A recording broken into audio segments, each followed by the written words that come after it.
ಶ್ರೀಗುರುಭ್ಯೋ ನಮಃ. ಹರಿ ಓಂ. ಜನ್ಮಾದ್ಯಸ್ಯ ಯತೋನ್ಭಯಾದಿತರತಶ್ಚಾರ್ಥೇಷ್ವಭಿಜ್ಞಸ್ವರಾಟ್ ತೇನೇ ಬ್ರಹ್ಮ ಹೃದಯ ಆದಿಕವಯೇ ಮುಹ್ಯಂತಿ ಯಂ ಸೂರಯಃ ತೇಜೋ ವಾರಿಮೃದಾಂ ಯಥಾ ವಿನಿಮಯೋ ಯತ್ರ ತ್ರಿಸರ್ಗೋ ಮೃಷಾ ಧಾಮ್ನಾ ಸ್ವೇನ ಸದಾ ನಿರಸ್ತಕುಹಕಂ ಸತ್ಯಂ ಪರಂ ಧೀಮಹಿ ಜಯತಿ ಹರಿರಚಿಂತ್ಯಃ ಸರ್ವದೇವೈಕವಂದ್ಯಃ ಪರಮಗುರುರಭೀಷ್ಟಾವಾಪ್ತಿತಃ ಸಜ್ಜನಾನಾಂ ನಿಖಿಲಗುಣಗಣಾರುಣೋ ನಿತ್ಯನಿರ್ಮುಕ್ತದೋಷಃ ಸರಸಿಜನೇನೋऽಸೌ ಶ್ರೀಪತಿರ್ಮಾನದೋ ನಃ. ಪ್ರಥಮೋ ಹನುಮಾನ್ ನಾಮ ದ್ವಿತೀಯೋ ಭೀಮಯೇವ ಚ ಪೂರ್ಣಪ್ರಜ್ಞತೃತೀಯಸ್ತು ಭಗವತ್ಕಾರ್ಯಸಾಧಕಃ. ಚಕ್ರಂ ಯಸ್ಯ ಭುಜಾಗ್ರಮೇತ ಲಲಿತಂ ವಿದ್ಯುತ್ಪ್ರಭಂ ರಾಜತೆ ಶಂಖೋ ಯಸ್ಯ ವಿರಾಜತೆ ಕರತಳೆ ಸಂಪೂರ್ಣಚಂದ್ರಪ್ರಭಃ. ಮಾಲಾ ಯಸ್ಯ ಸಚಂಬಕಾ ಸತಿಲಕಾ ಶಾಶೋಕನೀಲೋತ್ಪಲ ಸೋಸ್ಮಾನ್ ಪಾತು ಷಡರ್ಧವಿಕ್ರಮಗತಿಸ್ತ್ರೈಲೋಕ್ಯನಾಥೋ ಹರಿಃ. ಬುದ್ಧಿರ್ಬಲಂ ಯಶೋಧೈರ್ಯಂ ನಿರ್ಭಯತ್ವಂ ಅರೋಗತ ಅಜಾಡ್ಯಂ ವಾಕ್ಪಟುತ್ವಂಚ ಹನುಮತ್ಸ್ಮರಣಾತ್ ಭವೇತ್. ಕಾಮಧೇನುರ್ಯಥಾ ಪೂರ್ವಂ ಸರ್ವಾಭೀಷ್ಟಫಲಪ್ರದ ತಥಾ ಕಲೌ ವಾದಿರಾಜ ಶ್ರೀಪಾದೋಭೀಷ್ಟದಃ ಸತಾಂ. ಭವತಿ ಯದನುಭಾವಾದೆಡಮ ಕೋಪಿ ವಾಗ್ಮಿ ಜಡಮತಿರಪಿ ಜಂತುರ್ಜಾಯತೆ ಪ್ರಾಜ್ಞಮೌಲಿಃ. ಸಕಲವಚನಚೇತೋ ದೇವತಾ ಭಾರತಿ ಸಾ ಮಮ ವಚಸಿ ನಿಧತ್ತಾಂ ಸನ್ನಿಧಿಂ ಮಾನಸೇ ಚ. ನಾರಾಯಣಂ ನಮಸ್ಕೃತ್ಯ ನರಂ ಚೈವ ನರೋತ್ತಮಂ ದೇವೀಂ ಸರಸ್ವತೀಂ ವ್ಯಾಸಂ ತತೋ ಜಯಮುದೀರಯೇ. ಸ್ವಸ್ತ್ಯಸ್ತು ಸತಾಂ ಸನ್ಮಂಗಲಾನಿ ಭವಂತು. ಹರಿವಂಶದಲ್ಲಿ ದೇವಾಸುರ ಯುದ್ಧವನ್ನು ವರ್ಣನೆ ಮಾಡಿದ ಬಳಿಕ ಮಹಾವಿಷ್ಣು ತಾನು ಜಯವನ್ನು ಪ್ರಾಪ್ತಿ ಮಾಡ್ತಾನೆ. ಅಂದರೆ ಕಾಲನೇಮಿಯನ್ನು ವಧೆ ಮಾಡ್ತಾನೆ. ವಧೆ ಮಾಡಿದ ನಂತರ ಆ ದೇವತೆಗಳೆಲ್ಲ ಆ ಮಹಾವಿಷ್ಣುವನ್ನು ತಾವು ಸ್ತೋತ್ರ ಮಾಡ್ತಾ ಇದ್ದಾರೆ. ಕ್ಷೀರಾದ್ಯಥಾ ದಧಿಭವೇ ದದ್ನ ಸರ್ಪಿರ್ಯಥಾ ಭವೇ ಮಧ್ಯಮಾನೇತು ಭೂತೇಷು ತಥಾ ಲೋಕೋ ಜನಾರ್ದನಾಥ್ ಅಂತ ಭಗವಂತನಿಂದಾಗಲೇ ಈ 14 ಲೋಕಗಳು ಕೂಡ ನಿಂತದ್ದು. ಹೇಗೆ ಹಾಲಿನಿಂದ ಮೊಸರನ್ನು ಮಥಿಸಿದಾಗ ಬೆಣ್ಣೆ ಉತ್ಪತ್ತಿ ಆಗತ್ತೆ, ಹಾಗೇ ಕೂಡ ಎಲ್ಲ ಲೋಕಗಳನ್ನು, ಶಾಸ್ತ್ರಗಳನ್ನು ಅಥವಾ ಜನಜೀವನವನ್ನು ಎಲ್ಲ ವಿಚಾರ ಮಥನ ಮಾಡಿದಾಗ ಆಗ ನಮಗೆ ಇದಮೇಕೋ ವಿನಿಷ್ಪನ್ನಂ ಧ್ಯೇಯೋ ನಾರಾಯಣ ಸದಾ ಅಂತ ಇದೆಲ್ಲ ಗೊತ್ತಾಗತ್ತೆ. ಆಗ ನಾರಾಯಣನೇ ಪರದೇವತೆ ಅಂತ ಹೇಳಿ ಯಾವ ರೀತಿಯಿಂದಾಗಿ ಇಂದ್ರಿಯದಿಂದ, ಇಂದ್ರಿಯಾಭಿಮಾನಿ ದೇವತೆಗಳಿಂದ ಭಗವಂತನ ನಾವು ತಿಳಿತೇವೋ, ಅಂದರೆ ನಾವು ನೋಡುವಂತಹ ಇಂದ್ರಿಯವೇ ದೊಡ್ಡದಲ್ಲ, ಇದಕ್ಕಿಂತ ಮಿಗಿಲಾದ ಒಬ್ಬ ಶಕ್ತಿ ಉಂಟು ಅಂತ ಹೇಗೆ ನೀವು ತಿಳಿತೀರೋ, ಅದೇ ರೀತಿಯಾಗಿ ವೇದ, ಲೋಕ, ಹಾಗೆಯೇ ಶಾಸ್ತ್ರಗಳಿಂದಾಗಿ, ದೇವತೆಗಳಿಂದಾಗಿ ನಾವು ತಿಳ್ಕೊಳ್ಳಿಕ್ಕೆ ಬರುತ್ತೆ. ಇವರನ್ನೆಲ್ಲ ನಿಯಮನ ಮಾಡುವ ಭಗವಂತ ಒಬ್ಬನಿದ್ದಾನೆ, ಅವನೇ ಮಹಾವಿಷ್ಣು, ನೀನೇ ಅಂತ ಸ್ತೋತ್ರ ಮಾಡ್ತಾ ಇದ್ದಾರೆ. ಯತೇಂದ್ರಿಯಶ್ಚೈವ ಭೂತೈಶ್ಚ ಪರಮಾತ್ಮ ವಿಧೀಯತೆ ತಥಾ ವೇದೈಶ್ಚ ದೇವೈಶ್ಚ ಲೋಕೈಶ್ಚ ವಿದಿತೋ ಹರಿಹಿ ಅಂತ. ಹಾಗಾಗಿ ಹೇಳ್ತಾರೆ ಸೈನಿಕರಿಗೆ, ಮಿಲಿಟರಿಯಲ್ಲಿದ್ದವರಿಗೆ, ಹಾಗೆ ವೇದಾಂತಿಗಳಿಗೆ ಆ ಭಗವಂತ ತಾನು ಜಾಗೃತ ರೂಪದಲ್ಲಿ ಇರ್ತಾನೆ ಅಂತ. ಅಂದರೆ ಯಾರು ಮಿಲಿಟರಿಯಲ್ಲಿ ಯುದ್ಧ ಮಾಡ್ತಾ ಇರ್ತಾರೆ, ನೋಡ್ತಾ ಇರ್ತಾರೆ, ಅವರ ಎದುರುಗಡೆನೆ ಒಬ್ಬೊಬ್ಬರು ನಾಶ ಆಗ್ತಾ ಇರ್ತಾರೆ. ತಾವು ಮಾತ್ರ ನಾಶ ಆಗದೆ ಇದ್ದಾರೆ ಹೇಳಿದ್ರೆ ಅಯ್ಯೋ ದೇವರು ರಕ್ಷಣೆ ಮಾಡಿದ್ದು ಅಂತ ತಿಳ್ಕೊಳ್ತಾರೆ. ಅದೇ ರೀತಿಯಾಗಿ ವೈದ್ಯನೂ ಕೂಡ ಒಂದೊಂದು ಅವಯವಗಳನ್ನು ಆಪರೇಷನ್ ಮಾಡ್ತಾನೆ, ಕಣ್ಣು, ಕಿವಿ, ಮೂಗು ಎಲ್ಲ. ನೋಡಿದ್ರೆ ಒಂದು ನರ ಆಚೆ ಈಚೆ ಆದ್ರೆ ಆ ಇಂದ್ರಿಯವೇ ಬಿದ್ದು ಹೋಗುತ್ತೆ. ಹಾಗಾದ್ರೆ ಇಷ್ಟು ಒಂದು ಸಿಸ್ಟಮ್ಯಾಟಿಕ್ ಆಗಿ ಮಾಡಿದವನು ಯಾರು ಕೇಳಿದ್ರೆ ಭಗವಂತ.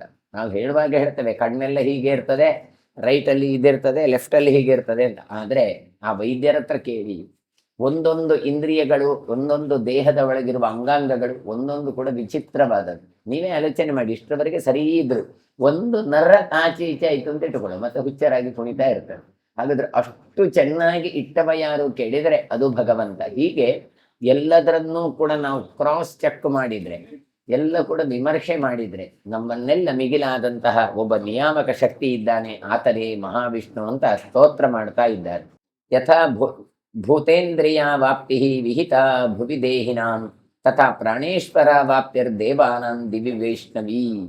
ಮತ್ತೆ ಹೇಳ್ತಾ ಇದ್ದಾರೆ, ಈ ದೇಹವನ್ನು ಹೊಂದಿದಂತಹ ಜೀವನಿಗೆ ಪಂಚೇಂದ್ರಿಯಗಳು, ಪಂಚಭೂತಗಳು, ಇವುಗಳ ಸಂಬಂಧ ಹೇಗೆ ನಿಯಮವಾಗಿ ಇರ್ತದೋ ಹಾಗೆಯೇ ಮನುಷ್ಯನಿಗೆ ಇರಲಿ, ದೇವತೆಗಳಿಗೆ ಇರಲಿ, ಎಲ್ರಿಗೂ ಕೂಡ ನಿಯಮವಾದ ಸಂಬಂಧ ಇರ್ತದೆ. ಅದರಲ್ಲಿಯೂ ಕೂಡ ದೇವಲೋಕದಲ್ಲಿ ದೇವತೆಗಳಿಗೆ ವಿಷ್ಣುವಿನ ಅಧೀನವಾದಂತಹ ಇಂದ್ರಿಯಗಳು ಹಾಗೆ ಒಡೆತನಗಳು ಸಿಕ್ಕತ್ತೆ. ಹಾಗಾದ್ರೆ ಇವತ್ತು ಇಂದ್ರಾದಿ ದೇವತೆಗಳಿದ್ದಾರೆ. ಆ ಇಂದ್ರ ಪದವಿ ಬಂದದ್ದೆಲ್ಲಿಂದ ಕೇಳಿದ್ರೆ ಈ ಮಹಾವಿಷ್ಣುವಿನಿಂದಾಗಿ. ಅಗ್ನಿ ಇದ್ದಾನೆ, ತಾನು ಆಗ್ನೇಯ ದಿಕ್ಕಿಗೆ ತಾನು ಅಭಿಮಾನಿಯಾಗಿ ಕೂತ, ಶನೀಶ್ಚರ ಕರ್ಮಾಧಿಪತಿಯಾಗಿ ಕೂತ, ಕರ್ಮದ ಫಲವನ್ನು ಕೊಡುವವಾಗಿರಬಹುದು. ಒಂದೊಂದು ಗ್ರಹಗಳು ಒಂದೊಂದು ಪೋಸ್ಟ್ ಅನ್ನು ಪಡೆದಿದ್ದಾನೆ.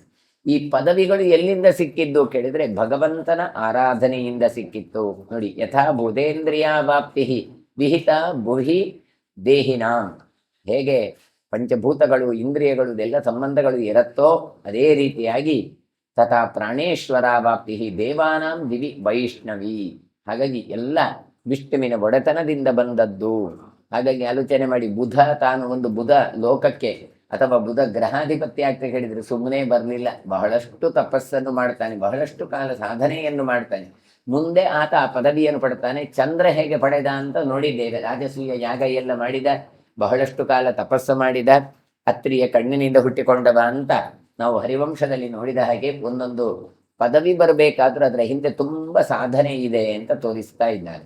ಸತ್ರಿಣಾಂ ಸತ್ರ ಫಲದ ಪವಿತ್ರಂ ಪರಮಾತ್ಮವಾನ್ ಲೋಕತಂತ್ರ ವರೋಕ್ಯೇಶ ಮಂತ್ರೈರ್ಮಂತ್ರ ಇವಾರ್ಚ್ಯತೆ. ದೇವತೆಗಳು, ಋಷಿಗಳು, ಬ್ರಹ್ಮ ಋಷಿಗಳು ಎಲ್ಲ ಬ್ರಹ್ಮಲೋಕದಲ್ಲಿ ಬಂದಂತಹ ಭಗವಂತನನ್ನು ಸ್ತೋತ್ರ ಮಾಡ್ತಾ ಹೇಳ್ತಾರೆ. ಸತ್ರಿಯಾಗಿಗಳೆಲ್ಲ, ಸತ್ರ ಅಂದ್ರೆ ಬಹುದಿನ ಆಗುವಂತಹ ಯಾಗಗಳು, ಅಲ್ಲಿರುವಂತಹ ಯಾವ ವೈದಿಕರಿದ್ದಾರೆ ಅದನ್ನೇ ವೇದ ಹೇಳ್ತದೆ. ಗೃಣೇಶು ವಿಪ್ರರಾಜ್ಯ ಅಂತ, ಅಂದ್ರೆ ಎಲ್ಲ ಪಂಡಿತರಿರುವಂತಹ ರಾಜ್ಯ. ಅಂತಹ ಅವರೆಲ್ಲ ಏನು ಮಾಡ್ತಾರೆ ಕೇಳಿದ್ರೆ, ಸತ್ರಯಾಗಕ್ಕೆ ಫಲ ಕೊಡುವವನು ಯಾರು ಕೇಳಿದ್ರೆ ವಿಷ್ಣು ಅಂತ ಹೇಳ್ತಾರೆ. ಹಾಗಾದ್ರೆ ಇವತ್ತು ನಾವು ಕರ್ಮಾಂಗಗಳನ್ನು ಮಾಡುತ್ತೇವೆ, ಹೋಮ ಹವನ ಮಾಡ್ತೇವೆ. ಆ ಹೋಮ ಹವನವೇ ಫಲ ಕೊಡೋದಲ್ಲ. ಹೋಮ ಹವನದಿಂದ ಪ್ರೀತನಾದ ಭಗವಂತ ಫಲ ಕೊಡ್ತಾನೆ. ನಮ್ಮದೆಲ್ಲ ಗ್ರಾಚಾರ ಏನು ಕೇಳಿದ್ರೆ ಆ ಭಗವಂತನನ್ನು ಮರಿತೇವೆ. ಹೋಮದಲ್ಲಿ ಸಂಖ್ಯೆಯೇ ಪ್ರಧಾನ ಆಗಿ ಬಿಡತ್ತೆ, ಅಥವಾ ಇನ್ನೊಂದು ಯಾವುದು ದ್ರವ್ಯವೇ ಪ್ರಧಾನ ಆಗಿ ಬಿಡುತ್ತದೆ. ಎಲ್ಲ ಕ್ರಮ ಪ್ರಕಾರ ಮಾಡ್ತಾರೆ. ತಲೆಯಲ್ಲಿ ಮಾತ್ರ ದೇವರು ಇರೋದಿಲ್ಲ ಅಂದ್ರೆ ಅದು ಪ್ರಯೋಜನ ಇಲ್ಲ. ಮತ್ತೆ ಯಾರು ವಿಷ್ಣುವನ್ನು ಯಸ್ಮರೇ ಪುಂಡರೀಕಾಕ್ಷನನ್ನು ಸ್ಮರಿಸಿದರೆ ಮಾತ್ರ ಆ ಕರ್ಮ ಎನ್ನುವಂಥದ್ದು ಫಲ ಕೊಡುವಂಥದ್ದು. ಹಾಗಾಗಿ ಹೇಳ್ತಾರೆ ಪವಿತ್ರಂ ಪರಮಾತ್ಮವಾನ್, ಪವಿತ್ರನಾದವ ಭಗವಂತ ಆತನೇ ಫಲ ಕೊಡುವವನು, ಸರ್ವೋತ್ತಮನು. ಲೋಕತಂತ್ರ ಬರೋಕ್ಯೇಶ ಮಂತ್ರೈರ್ಮಂತ್ರ ಇವಾರ್ಚ್ಯತೆ. ಲೋಕಗಳನ್ನು ನಿಯಮನ ಮಾಡುವುದರಲ್ಲಿ ಅಗ್ರಗಣ್ಯ ಯಾರು ಕೇಳಿದ್ರೆ ಭಗವಂತನೇ. ನಿಜವಾಗಿ ಈ ಲೋಕ ಹೀಗೇ ಇರಬೇಕು, ಈ ಕಾಲದಲ್ಲಿ ಹೀಗೇ ಆಗಬೇಕು ಅಂತ ನಿಯಮನ ಮಾಡುವವನು ಮಹಾವಿಷ್ಣು. ಹಾಗಾಗಿ ಅಂತಹ ವಿಷ್ಣುವನ್ನು ಮಂತ್ರಗಳಂತೆ ನಾವು ಆರಾಧನೆ ಮಾಡ್ತಾ ಇದ್ದೇವೆ. ಮಹಾವಿಷ್ಣು ನೀನು ಬಾ, ಕೇವಲ ಬಾಬಾ ಅಂತ ಕರಿತಾ ಇಲ್ಲ, ಅದಕ್ಕೊಂದೊಂದು ಮಂತ್ರಗಳು. ಇವಾಗ ನಾವು ನೀನು ಬಾ, ಕೂತ್ಕೋ, ನಿಮಗೆ ಸ್ನಾನ ಮಾಡ್ತೇನೆ, ಕೈ ತೊಳಿಲಿಕ್ಕೆ ನೀರು ಕೊಡ್ತೇನೆ, ಕಾಲು ತೊಳಿಲಿಕ್ಕೆ ನೀರು ಕೊಡ್ತೇನೆ, ಇದೇ ಅರ್ಥ. ಕನ್ನಡದಲ್ಲಿ ಇರಬಹುದು, ಬೇರೆ ಬೇರೆ ಭಾಷೆಯಲ್ಲಿ ಅರ್ಘ್ಯಂ ಸಮರ್ಪಯಾಮಿ, ಅರ್ಘ್ಯ ಕೊಡ್ತಾ ಇದ್ದೇನೆ ಅಂತ. ಆದರೆ ವೈದಿಕ ಪ್ರಪಂಚದಲ್ಲಿ ಕೇವಲ ಹಾಗೆ ಹೇಳೋದಿಲ್ಲ, ಅದಕ್ಕೊಂದು ಮಂತ್ರ ಇದೆ. ಆ ಮಂತ್ರ ಹೇಳಿ ಆಮೇಲೆ ನಿನಗೆ ಅರ್ಘ್ಯ ಕೊಡ್ತೇನೆ, ಅರ್ಚ ತಪ್ರಾರ್ಚ ಅಂತ ಹೇಳಿ ಮಂಗಳ ನೀರಾಜನಂ ಸಮರ್ಪಯಾಮಿ ಅಂತ, ಗಂಧದ್ವಾರ ದುರಾದರ್ಶ ಅಂತ ಹೇಳಿ ನಿಮಗೆ ಗಂಧ ಕೊಡ್ತೇನೆ ಅಂತ. ಪ್ರತಿಯೊಂದು ಮಂತ್ರಗಳಿಂದಲೂ ಕೂಡ ಯಾಕೆ ಗಂಧ ಕೊಡ್ತೇನೆ ಅಂತ ಹೇಳಿದ್ರೆ ಸಾಕಲ್ಲ, ವೇದ ಮಂತ್ರ ಯಾಕೆ ಹೇಳಬೇಕು ಕೇಳಿದ್ರೆ ಆ ವೇದ ಮಂತ್ರಗಳನ್ನು ಭಗವಂತನೂ ಮಾಡಿದ್ದಲ್ಲ. ಆ ವೇದ ಮಂತ್ರಗಳಿಂದ ಪ್ರತಿಪಾದ್ಯನಾದವ ಭಗವಂತ. ಇವತ್ತು ಭಗವಂತ ಇದ್ದಾನೆ ಅಂತ ಪ್ರೂವ್ ಮಾಡಬೇಕು ಕೇಳಿದ್ರೆ ನಮಗೆ ಬೇರೆ ಯಾವುದೂ ಇಲ್ಲ. ಮತ್ತೆ ಯಾವುದರಿಂದ ನಾವು ಸಿದ್ಧ ಮಾಡ್ತೇವೆ ಭಗವಂತ ಇದ್ದಾನೆ ಕೇಳಿದ್ರೆ ವೇದ ಮಂತ್ರಗಳಿವೆ. ಹಾಗಾಗಿ ಅದರಲ್ಲಿ ಹೇಳ್ತಾರೆ ತದೇವ ಬ್ರಹ್ಮ ಪರಮಂ ಕವೀನಾಂ ಅಂತೆಲ್ಲ ಹೇಳಿಕೊಂಡು ಬ್ರಹ್ಮ ಜಿಜ್ಞಾಸ ಕರ್ತವ್ಯ ಹೀಗೆಲ್ಲ ಹೇಳಿ ಅಂತಹ ಭಗವಂತ ಇದ್ದಾನೆ. ಯಾಕೆ ಇದ್ದಾನೆ ಕೇಳಿದ್ರೆ ಜನ್ಮಾದ್ಯಸ್ಯೇತಃ, ಜನ್ಮಾದಿಗಳಿಗೆ ಕಾರಣಭೂತನಾದ. ಯಾವುದೇ ಒಂದು ವಸ್ತು ಉಂಟು ಕೇಳಿದ್ರೆ ವಸ್ತುವಿನ ಇರುವಿಕೆಗೆ ಕಾರಣ ಅದರ ಸೃಷ್ಟಿಕರ್ತ ಒಬ್ಬ ಇದ್ದಾನೆ. ಒಂದು ಗಡಿಯಾರ ಉಂಟು ಅಂತ ತಿಳ್ಕೊಳ್ಳುವ, ಗಡಿಯಾರ ನಡೀತಾ ಉಂಟು. ಹೇಗೆ ನಡೀತಾ ಉಂಟು? ಅದು ಶೆಲ್ ಹಾಕಿದ್ದೇವೆ, ಹಾಗಾಗಿ ನಡೀತಾ ಉಂಟು. ಬ್ಯಾಟ್ರಿನ ನಡೀತದೆ ಅಂತ ಹೇಳಿ ತನ್ನಿಂದಾನೇ ನಡೀತದೆ ಅಂತ ನಮ್ಮ ತಲೆಯಲ್ಲಿ ಓಡ್ತದೆ. ಆದ್ರೆ ಒಂದು ಆಲೋಚನೆ ಮಾಡಿ, ಆ ಬ್ಯಾಟ್ರಿಯಲ್ಲಿ ಫಿಕ್ಸ್ ಮಾಡುವ ಒಬ್ಬ ವ್ಯಕ್ತಿ ಬೇಕಲ್ಲ. ಹಾಗಾದ್ರೆ ಆ ಗಡಿಯಾರವನ್ನು ಸೃಷ್ಟಿ ಮಾಡಿದ ಒಬ್ಬ ವ್ಯಕ್ತಿ ಹೇಗೆ ಬೇಕೋ ಹಾಗೆ ಪ್ರತಿಯೊಂದನ್ನು ಕೂಡ ಮಾಡುವಂತ ಒಬ್ಬ ವ್ಯಕ್ತಿ ಬೇಕಾಗತ್ತೆ. ಆ ವ್ಯಕ್ತಿಯೇ ಭಗವಂತ. ಹೀಗೆ ಭಗವಂತನನ್ನು ಇದೆ ಅಂತ ಹೇಳುವಂಥದ್ದು, ಇದ್ದಾನೆ ಅಂತ ಪ್ರೂವ್ ಮಾಡಿದ್ದು ವೇದಗಳು. ಹಾಗಾಗಿ ಆಗ ಸದಾಗಮೈಕ ವಿಜ್ಞೇಯನಾದ ಭಗವಂತನನ್ನು ಅಲ್ಲಿ ಸ್ತೋತ್ರ ಮಾಡಿದ್ರೆ ಅವನಿಗೆ ಬಹಳ ಇಷ್ಟ. ಹಾಗಾಗಿ ಹಾಗೆ ಪೂಜೆ ಮಾಡುವುದಕ್ಕೂ ವೇದ ಮಂತ್ರಗಳನ್ನು ಹೇಳಿ ಪೂಜೆ ಮಾಡೋದಕ್ಕೂ ಬಹಳ ವ್ಯತ್ಯಾಸ ಉಂಟು. ಅದಕ್ಕೋಸ್ಕರ ಹೇಳ್ತಾ ಇದ್ದಾರೆ, ನಾನು ನಿನ್ನನ್ನು ಮಂತ್ರದಿಂದ ಅರ್ಚಿಸ್ತಾ ಇದ್ದೇವೆ ಅಂತ ಹೇಳ್ತಾರೆ. ಋಷಿಗಳೆಲ್ಲ ಆ ವಿಷ್ಣುವನ್ನು ಸ್ವಾಗತ ಮಾಡ್ತಾರೆ. ಕಾಲನೇಮಿಯನ್ನು ವಧೆ ಮಾಡಿ ಬ್ರಹ್ಮಲೋಕಕ್ಕೆ ಬಂದಂತಹ ಭಗವಂತನನ್ನು ಸ್ವಾಗತಂತೆ ಸುರಶ್ರೇಷ್ಠ ಪದ್ಮನಾಭ ಮಹಾದ್ಯುತೆ ಇದಂ ಯಜ್ಞೀಯಂ ಆತಿಥ್ಯಂ ಮಂತ್ರತಃ ಪ್ರತಿಗೃಹ್ಯತಾಂ. ನಿನಗೆ ಸ್ವಾಗತ ಅಂತ ನೋಡಿ, ಒಬ್ಬರನ್ನು ಕರಿಬೇಕಾದ್ರೆ ಸ್ವಾಗತ ಅಂತ ಕರಿಬೇಕು. ಅಂದ್ರೆ ಆಗತ ಅಂದ್ರೆ ಬಂದದ್ದು, ಸ್ವಾಗತ ಅಂದ್ರೆ ಚೆನ್ನಾಗಿ ಬಂದಿದ್ದೀರಿ ಅಂತ ಹೇಳುವಂಥದ್ದು. ಅವನು ಏನು ರಿಪ್ಲೈ ಮಾಡಬೇಕು ಕೇಳಿದ್ರೆ ಸುಸ್ವಾಗತ ಅಂತ ಅವ ರಿಪ್ಲೈ ಮಾಡಬೇಕು. ನಾವು ಸ್ವಾಗತ ಅಂತ ಕರಿಬೇಕು, ಅವನು ಸುಸ್ವಾಗತ ಅಂತ ಹೇಳಬೇಕು. ಇದು ನಾವೇ ಸುಸ್ವಾಗತ ಅಂತ ಬರೆದ್ರೆ ಏನೋ ಎಲ್ಲ ಬರೀತಾರೆ, ನಾವು ಬರಿತಾ ಇದ್ದೇವೆ. ಇದು ಥ್ಯಾಂಕ್ಸ್ ನೋ ಮೆನ್ಷನ್ ಅಥವಾ ವೆಲ್ಕಮ್ ಹೇಳಿದಾಗೆ.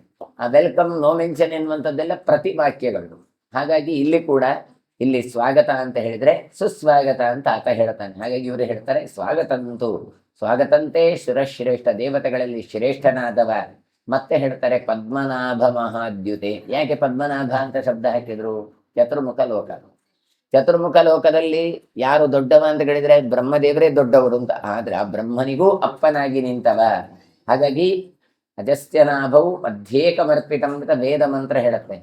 ಪದ್ಮನಾಭ ಎನ್ನುವ ಶಬ್ದ ಉಂಟಲ್ಲ, ಅದು ಬೇರೆಯವರು ಇಟ್ಟುಕೊಳ್ಬಹುದು, ಆದ್ರೆ ಮುಖ್ಯ ವೃತ್ತಿಯಿಂದ ಅದು ಯಾರನ್ನೇ ಹೇಳ್ತದೆ? ಪದ್ಮನಾಭ ಅಂದ್ರೆ ಭಗವಂತನಿಗೆ ಮಾತ್ರ ಕೂಡುವಂಥದ್ದು. ಪುಂಡರೀಕಾಕ್ಷ ಪದ್ಮನಾಭ ಅಂದ್ರೆ ಇವನೇ. ಈಗ ರುದ್ರ ಅಂತ ಹೇಳಿದ್ರೆ ಶಿವ ಅಂತ ಹೇಳಿದ್ರೆ ಕನ್ಫ್ಯೂಸ್ ಆಗುತ್ತೆ, ಇಬ್ಬರಿಬ್ರು ಇದ್ದಾರೆ ಯಾರೋ ಏನೋ ಅಂತ. ಆದ್ರೆ ಪದ್ಮನಾಭ ಅಂದ್ರೆ ಭಗವಂತನೇ ಮಹಾವಿಷ್ಣು, ಮಹಾಕಾಂತಿಯಿಂದ ಕೂಡಿದವ. ಯಾಕೆ? ಜಯಶಾಲಿಯಾಗಿ ಬಂದಿದ್ದೀಯಪ್ಪ. ಹಾಗಾಗಿ ನಿನಗೆ ಸ್ವಾಗತವನ್ನು ಬಯಸ್ತಾ ಇದ್ದೇವೆ. ಈ ಯಜ್ಞದ ಮೂಲಕ ನಿನಗೆ ಮಂತ್ರಾಹುತಿಗಳನ್ನು ನಾವು ಕೊಡ್ಲಿಕ್ಕಿದ್ದೇವೆ, ಅದಕ್ಕೆ ನೀನು ನನ್ನ ಆತಿಥ್ಯವನ್ನು ಸ್ವೀಕರಿಸಬೇಕು. ಯಾಕೆ ಬರಬೇಕು ಅಂತ ಕೇಳಿದ್ರೆ ನಾವು ನಿನಗೆ ಆಹುತಿಗಳನ್ನು ಕೊಡ್ತಾ ಇದ್ದೇವೆ. ನೋಡಿ ಎಷ್ಟು ವ್ಯವಸ್ಥೆ ನೋಡಿ.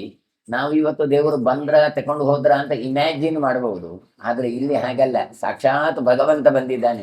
ಹಾಗಾಗಿ ನೇರವಾಗಿ ಅವನಿಗೆ ಅಂತ ಆಹುತಿಗಳನ್ನು ಕೊಡ್ತಾ ಇದ್ದಾರೆ ಬಂದು ಅಂತ. ನೋಡಿ ಈ ಫೀಲ್ ಉಂಟು ನೋಡಿ, ಏನು ಎದುರುಗಡೆ ಭಗವಂತ ಇದ್ದಾನೆ, ಅವನಿಗೆ ನಾನು ಕೊಡ್ತಾ ಇದ್ದೇನೆ ಅಂತ ಈ ಭಾವನೆಯೇ ನಮ್ಮಲ್ಲಿಯೂ ಇರಬೇಕು.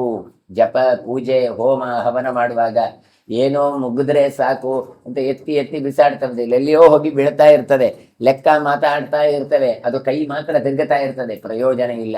ಭಗವಂತ ಕೂತಿದ್ದಾನೆ, ಆ ಕೂತಂತಹ ಭಗವಂತನಿಗೆ ಇದನ್ನು ಕೊಡ್ತಾ ಇದ್ದೇವೆ ಅಂತ ಆ ಕೊಡುವ ಭಗವಂತನ ಚಿಂತನೆ ಇರಬೇಕು, ಕೊಡುವ ಅಗ್ನಿಯ ಚಿಂತನೆ ಇರಬೇಕು. ಅಗ್ನಿಗೆ ಎಷ್ಟು ಮುಖಗಳು, ಅವನಿಗೆ ಎಷ್ಟು ಕಾಲುಗಳು, ಅವನಿಗೆ ಎಷ್ಟು ಕೈಗಳು, ಅವನು ಹೇಗಿದ್ದಾನೆ ಅಂತ ಅದನ್ನು ನಾವು ಅನುಭವಿಸಬೇಕು.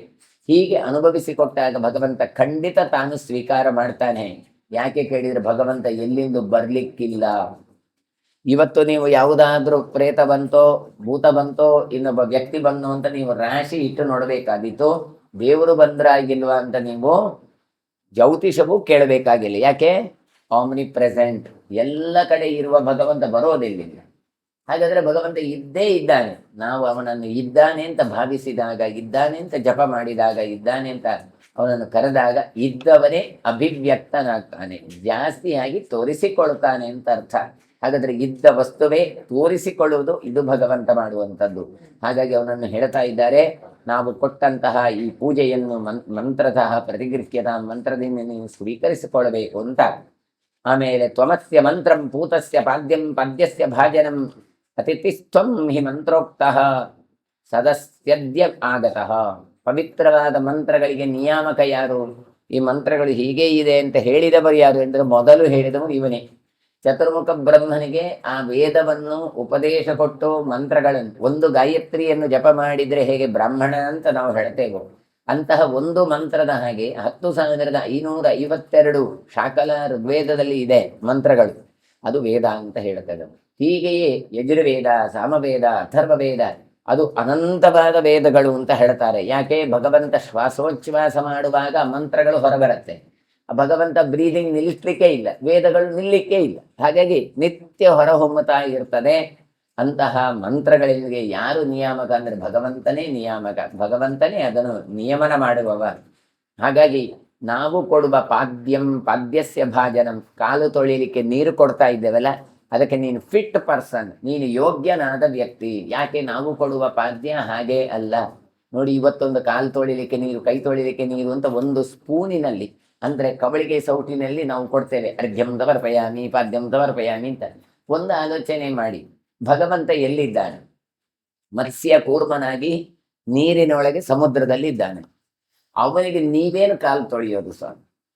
ನೀವೇನು ಕೈ ತೊಳೆಯೋದು, ನೀವೇನು ಅವನಿಗೆ ಸ್ನಾನ ಮಾಡಿಸೋದು, ನೀರಿನ ಒಳಗೆ ಇರ್ತಾನೆ, ಗಂಗಾಧರನಾಗಿರ್ತಾನೆ ಬಾ. ಹಾಗಾದ್ರೆ ಗಂಗಾಜನಕನೂ ಆಗಿದ್ದಾನೆ ಬಾ. ಅಂತಹ ಭಗವಂತನಿಗೆ ನಾವೇನು ಸ್ನಾನ ಮಾಡಿಸೋದು? ಹಾಗಾದ್ರೆ ಇಲ್ಲಿ ಏನು ಭಾವನೆ ಮುಖ್ಯ. ಯಾವ ಭಾವನೆ ಉಂಟೋ ಆ ರೀತಿಯಾಗಿ ಭಗವಂತ ಪ್ರತಿಸ್ಪಂದನೆ ಮಾಡ್ತಾನೆ. ಹಾಗಾದ್ರೆ ನಾನು ಇದನ್ನು ಕೊಡ್ತಾ ಇದ್ದೇನೆ ಅಂತ ನಾವು ಹೇಳಿದಾಗ ಭಗವಂತ ನಮಗೆ ಅನುಗ್ರಹ ಮಾಡ್ತಾನೆ. ಹಾಗಾದ್ರೆ ಅವನಿಗೆ ಕಾಲು ತೊಳಿಬೇಕಾದ್ರೆ ಎಂತಹ, ತಾನು ಬ್ರಹ್ಮದೇವರು ಸತ್ಯಲೋಕದಲ್ಲಿ ತ್ರಿವಿಕ್ರಮನಾದಂಥ ಭಗವಂತ ತನ್ನ ಇದನ್ನು ಆಕಾಶದ ಕರ್ಪರ ಅಂದ್ರೆ ಕವರು, ಅದಕ್ಕೆ ಕಾಲನ್ನು ತಾಗಿಸ್ತಾನೆ. ಅಲ್ಲಿ ಗಂಗೆ ತಾನು ಹರಿತಾಳೆ. ಅದು ಲಕ್ಷ್ಮಿಯಾತ್ಮಕವಾದ ನೀರು, ಬ್ರಹ್ಮಾಂಡದ ಹೊರಗೆ ಇರುವ ನೀರು ಸೋರತ್ತೆ. ಆ ಸೋರಿದ ನೀರನ್ನು ಕಮಂಡಲುವಿನಲ್ಲಿ ಸಂಗ್ರಹ ಮಾಡಿ ಭಗವಂತನ ಕಾಲನ್ನು ತೊಳಿತಾನೆ ಬ್ರಹ್ಮದೇವರು. ನಮಗೆ ಕಾಲು ಕಾಣೋದಿಲ್ಲ, ಏನೂ ಕಾಣೋದಿಲ್ಲ. ನಮಗೆ ಭಗವಂತ ಹಾಕಿದ ಆಭರಣಗಳು ಮಾತ್ರ ಕಾಣುತ್ತೆ. ಓ, ಈ ಅಲಂಕಾರ ಮಾಡಿದ್ದಾರೆ, ಅಲಂಕಾರ ಮಾಡಿದ್ದಾರೆ. ಅಂತಹ ಭಗವಂತನ ಪಾದದಿಂದ ಭಗವಂತನ ತಲೆಯವರೆಗೆ ನೋಡಬೇಕು. ದೇವರ ದರ್ಶನ ಮಾಡುವ ಕ್ರಮ ಹಾಗೆ, ಮೇಲಿನಿಂದ ಕೆಳಗಲ್ಲ, ಕೆಳಗಿನಿಂದ ಮೇಲೆ ಹೋಗಬೇಕು. ಹಾಗೆ ಹೇಳಿದ್ರೆ ಮತ್ತೆ ಒಬ್ಬೊಬ್ಬರು ಅರ್ಧ ಗಂಟೆಯಲ್ಲಿ ನಿಂತಾರು, ಹಾಗಾಗಿ ಕಷ್ಟ. ಹಾಗಾಗಿ ಭಗವಂತನ ಕಾಲನ್ನು ನೋಡಿದ್ರೆ, ಅವನ ಆರಾಧನೆ ಮಾಡಿದ್ರೆ ಎಲ್ಲ ಆರಾಧನೆ ಮಾಡಿದಾಗೆ. ಅವನ ಕಾಲನ್ನು ತೊಳೆಯುವಂತ ಅರ್ಘ್ಯ, ಅಥವಾ ಅವನ ಕಾಲನ್ನು ತೊಳಿಕೆ ಪಾದ್ಯ ಅಂತ ಅರ್ಥ. ಅವನ ಕೈಯನ್ನು ತೊಳೆಯುವಂಥದ್ದು ಅರ್ಘ್ಯ ಅಂತ ಲೆಕ್ಕ. ನಾವು ಕೇವಲ ಒಂದು ಸ್ಪೂನಿನಿಂದ ಕೊಡ್ತಾ ಇದ್ದೇವೆ, ಅದಲ್ಲ. ಭಾವನೆ ಎನ್ನುವಂಥದ್ದು ಪ್ರಧಾನ. ಶ್ರಾದ್ದಾದಿಗಳಿಗೆ ಅರ್ಘ್ಯಪಾದ್ಯಾದಿಗಳು ಹೇಳ್ತೇವೆ. ಅಷ್ಟಾರ್ಘ್ಯಂ ಸಂಪೂರ್ಯತಾನ್ ಎಂಥದ್ದು ಅಂತ ಹೇಳಿ ಭಟ್ರು ಮಂತ್ರ ಹೇಳಿದ್ರು ನಾವು ಮಾಡಿದ್ವಿ. 8 ಅರ್ಘ್ಯಗಳು ಅಲ್ಲಿ ಬೇಕು, 8 ದ್ರವ್ಯಗಳು ಬೇಕು ಅದಕ್ಕೆ. ಅಲ್ಲಿ ಗಂಧ, ಪುಷ್ಪ, ಅಕ್ಷತೆಗಳು, ನೀರು, ಆಮೇಲೆ ದೂರ್ವ, ಯವಧಾನ್ಯ ಅಥವಾ ತಿಲ, ಸುವರ್ಣ, ಬಂಗಾರ, ಇದೆಲ್ಲ ಹಾಕಬೇಕು. ನಾವು ಭಟ್ರಿಗೆ ಕೊಡ್ಬೇಕಾಗತ್ತೆ ಅಂತ ಹೇಳಿ ಆ ಬಂಗಾರದ ಬದಲು ಕಾಯಿನ್ ಇಡ್ತೇವೆ. ಹೀಗೆ ಅದೆಲ್ಲವನ್ನು ಮಾಡಿದಾಗ ನೋಡಿ ಅರ್ಘ್ಯ ಆಯ್ತು. ಈ ಅರ್ಘ್ಯದಿಂದ ಭಗವಂತನ ಕೈ ತೊಳಿಬೇಕು. ತೊಳೆದ್ರೆ ಅದು ಪರಿಮಳ ಇರಬೇಕು. ಇವತ್ತು ನಾವು ಹಾಗೆ ಹೇಳಿದರೆ ನಿಮಗೆ ಅರ್ಥ ಆಗಲ್ಲ. ಇದು ಹಿಂದಿನ ಕಾಲದಲ್ಲಿ ಇವತ್ತು ಕಾಲು ತೊಳೆಯುವ ಒಂದು ಪ್ರಕ್ರಿಯೆ. ಕಾಲನ್ನು ತೊಳಿಲಿಕ್ಕೆ ಒಂದಿಷ್ಟು ದ್ರವ್ಯಗಳು, ಅದಕ್ಕೆ ಲಾವಂಚ ಅಥವಾ ಮಂಜಿಷ್ಟ ಇತ್ಯಾದಿಗಳೆಲ್ಲ ಹಾಕಿ ಪರಿಮಳ ದ್ರವ್ಯಗಳು, ಅದು ಉಳಿದ್ರೆ ಸಾಯಂಕಾಲದವರೆಗೆ ಪರಿಮಳ ಇರಬೇಕು. ಆ ರೀತಿಯಾದದ್ದು ಅರ್ಘ್ಯಪಾದ್ಯಾದಿಗಳನ್ನು ತಯಾರು ಮಾಡಬೇಕು. ಅಷ್ಟು ಮಂತ್ರ ಆಗುದಿಲ್ಲ, ಅದಕ್ಕೆ ಅಷ್ಟಾಕ್ಷರ ಜಪ ಮಾಡಬೇಕು. ಹಾಗಾಗಿ ಮಂತ್ರ ಪೂರಿತವಾದಂಥ ಒಂದು ಪ್ರಕ್ರಿಯೆ ಇದು. ಇವತ್ತು ಕೊರೋನಾ ಬರುವಾಗ ಸ್ಯಾನಿಟೈಸರ್ ಮಾಡಿದ್ರಲ್ಲ, ಅದು ಮತ್ತೆ ಎಲ್ಲಿಯೂ ಅಲ್ಲ, ಇದರದ್ದೇ ಕಾಪಿ ನೋಡಿ. ಎಲ್ಲಿ ಪ್ರತಿಯೊಂದನ್ನು ಮುಟ್ಟಬೇಕಾದ್ರೂ ಕೈ ತೊಳಿಲೇಬೇಕು. ಆ ಸ್ಯಾನಿಟೈಸರ್ ಮಾಡಿದ್ರೆ ಸಾಯಂಕಾಲದವರೆಗೆ ಗಮ್ಮಂತ ಬರ್ತದೆ, ಅದು ಮಾತ್ರ ಆಲ್ಕೋಹಾಲ್. ಇದು ವ್ಯತ್ಯಾಸ. ಹಾಗಾಗಿ ಅದರ ಬದಲು ಅರಸಿನ ಇತ್ಯಾದಿಗಳ ಪರಿಮಳ ದ್ರವ್ಯಗಳನ್ನು ಹಾಕಿ ಭಗವಂತನ ಕೈಯನ್ನು ತೊಳಿತಾ ಇದ್ದೇವೆ, ಭಗವಂತನ ಕಾಲನ್ನು ತೊಳಿತಾ ಇದ್ದೇವೆ ಅಂತ ಈ ಭಾವನೆ ಉಂಟು ನೋಡಿ, ಇದು ಮುಖ್ಯ.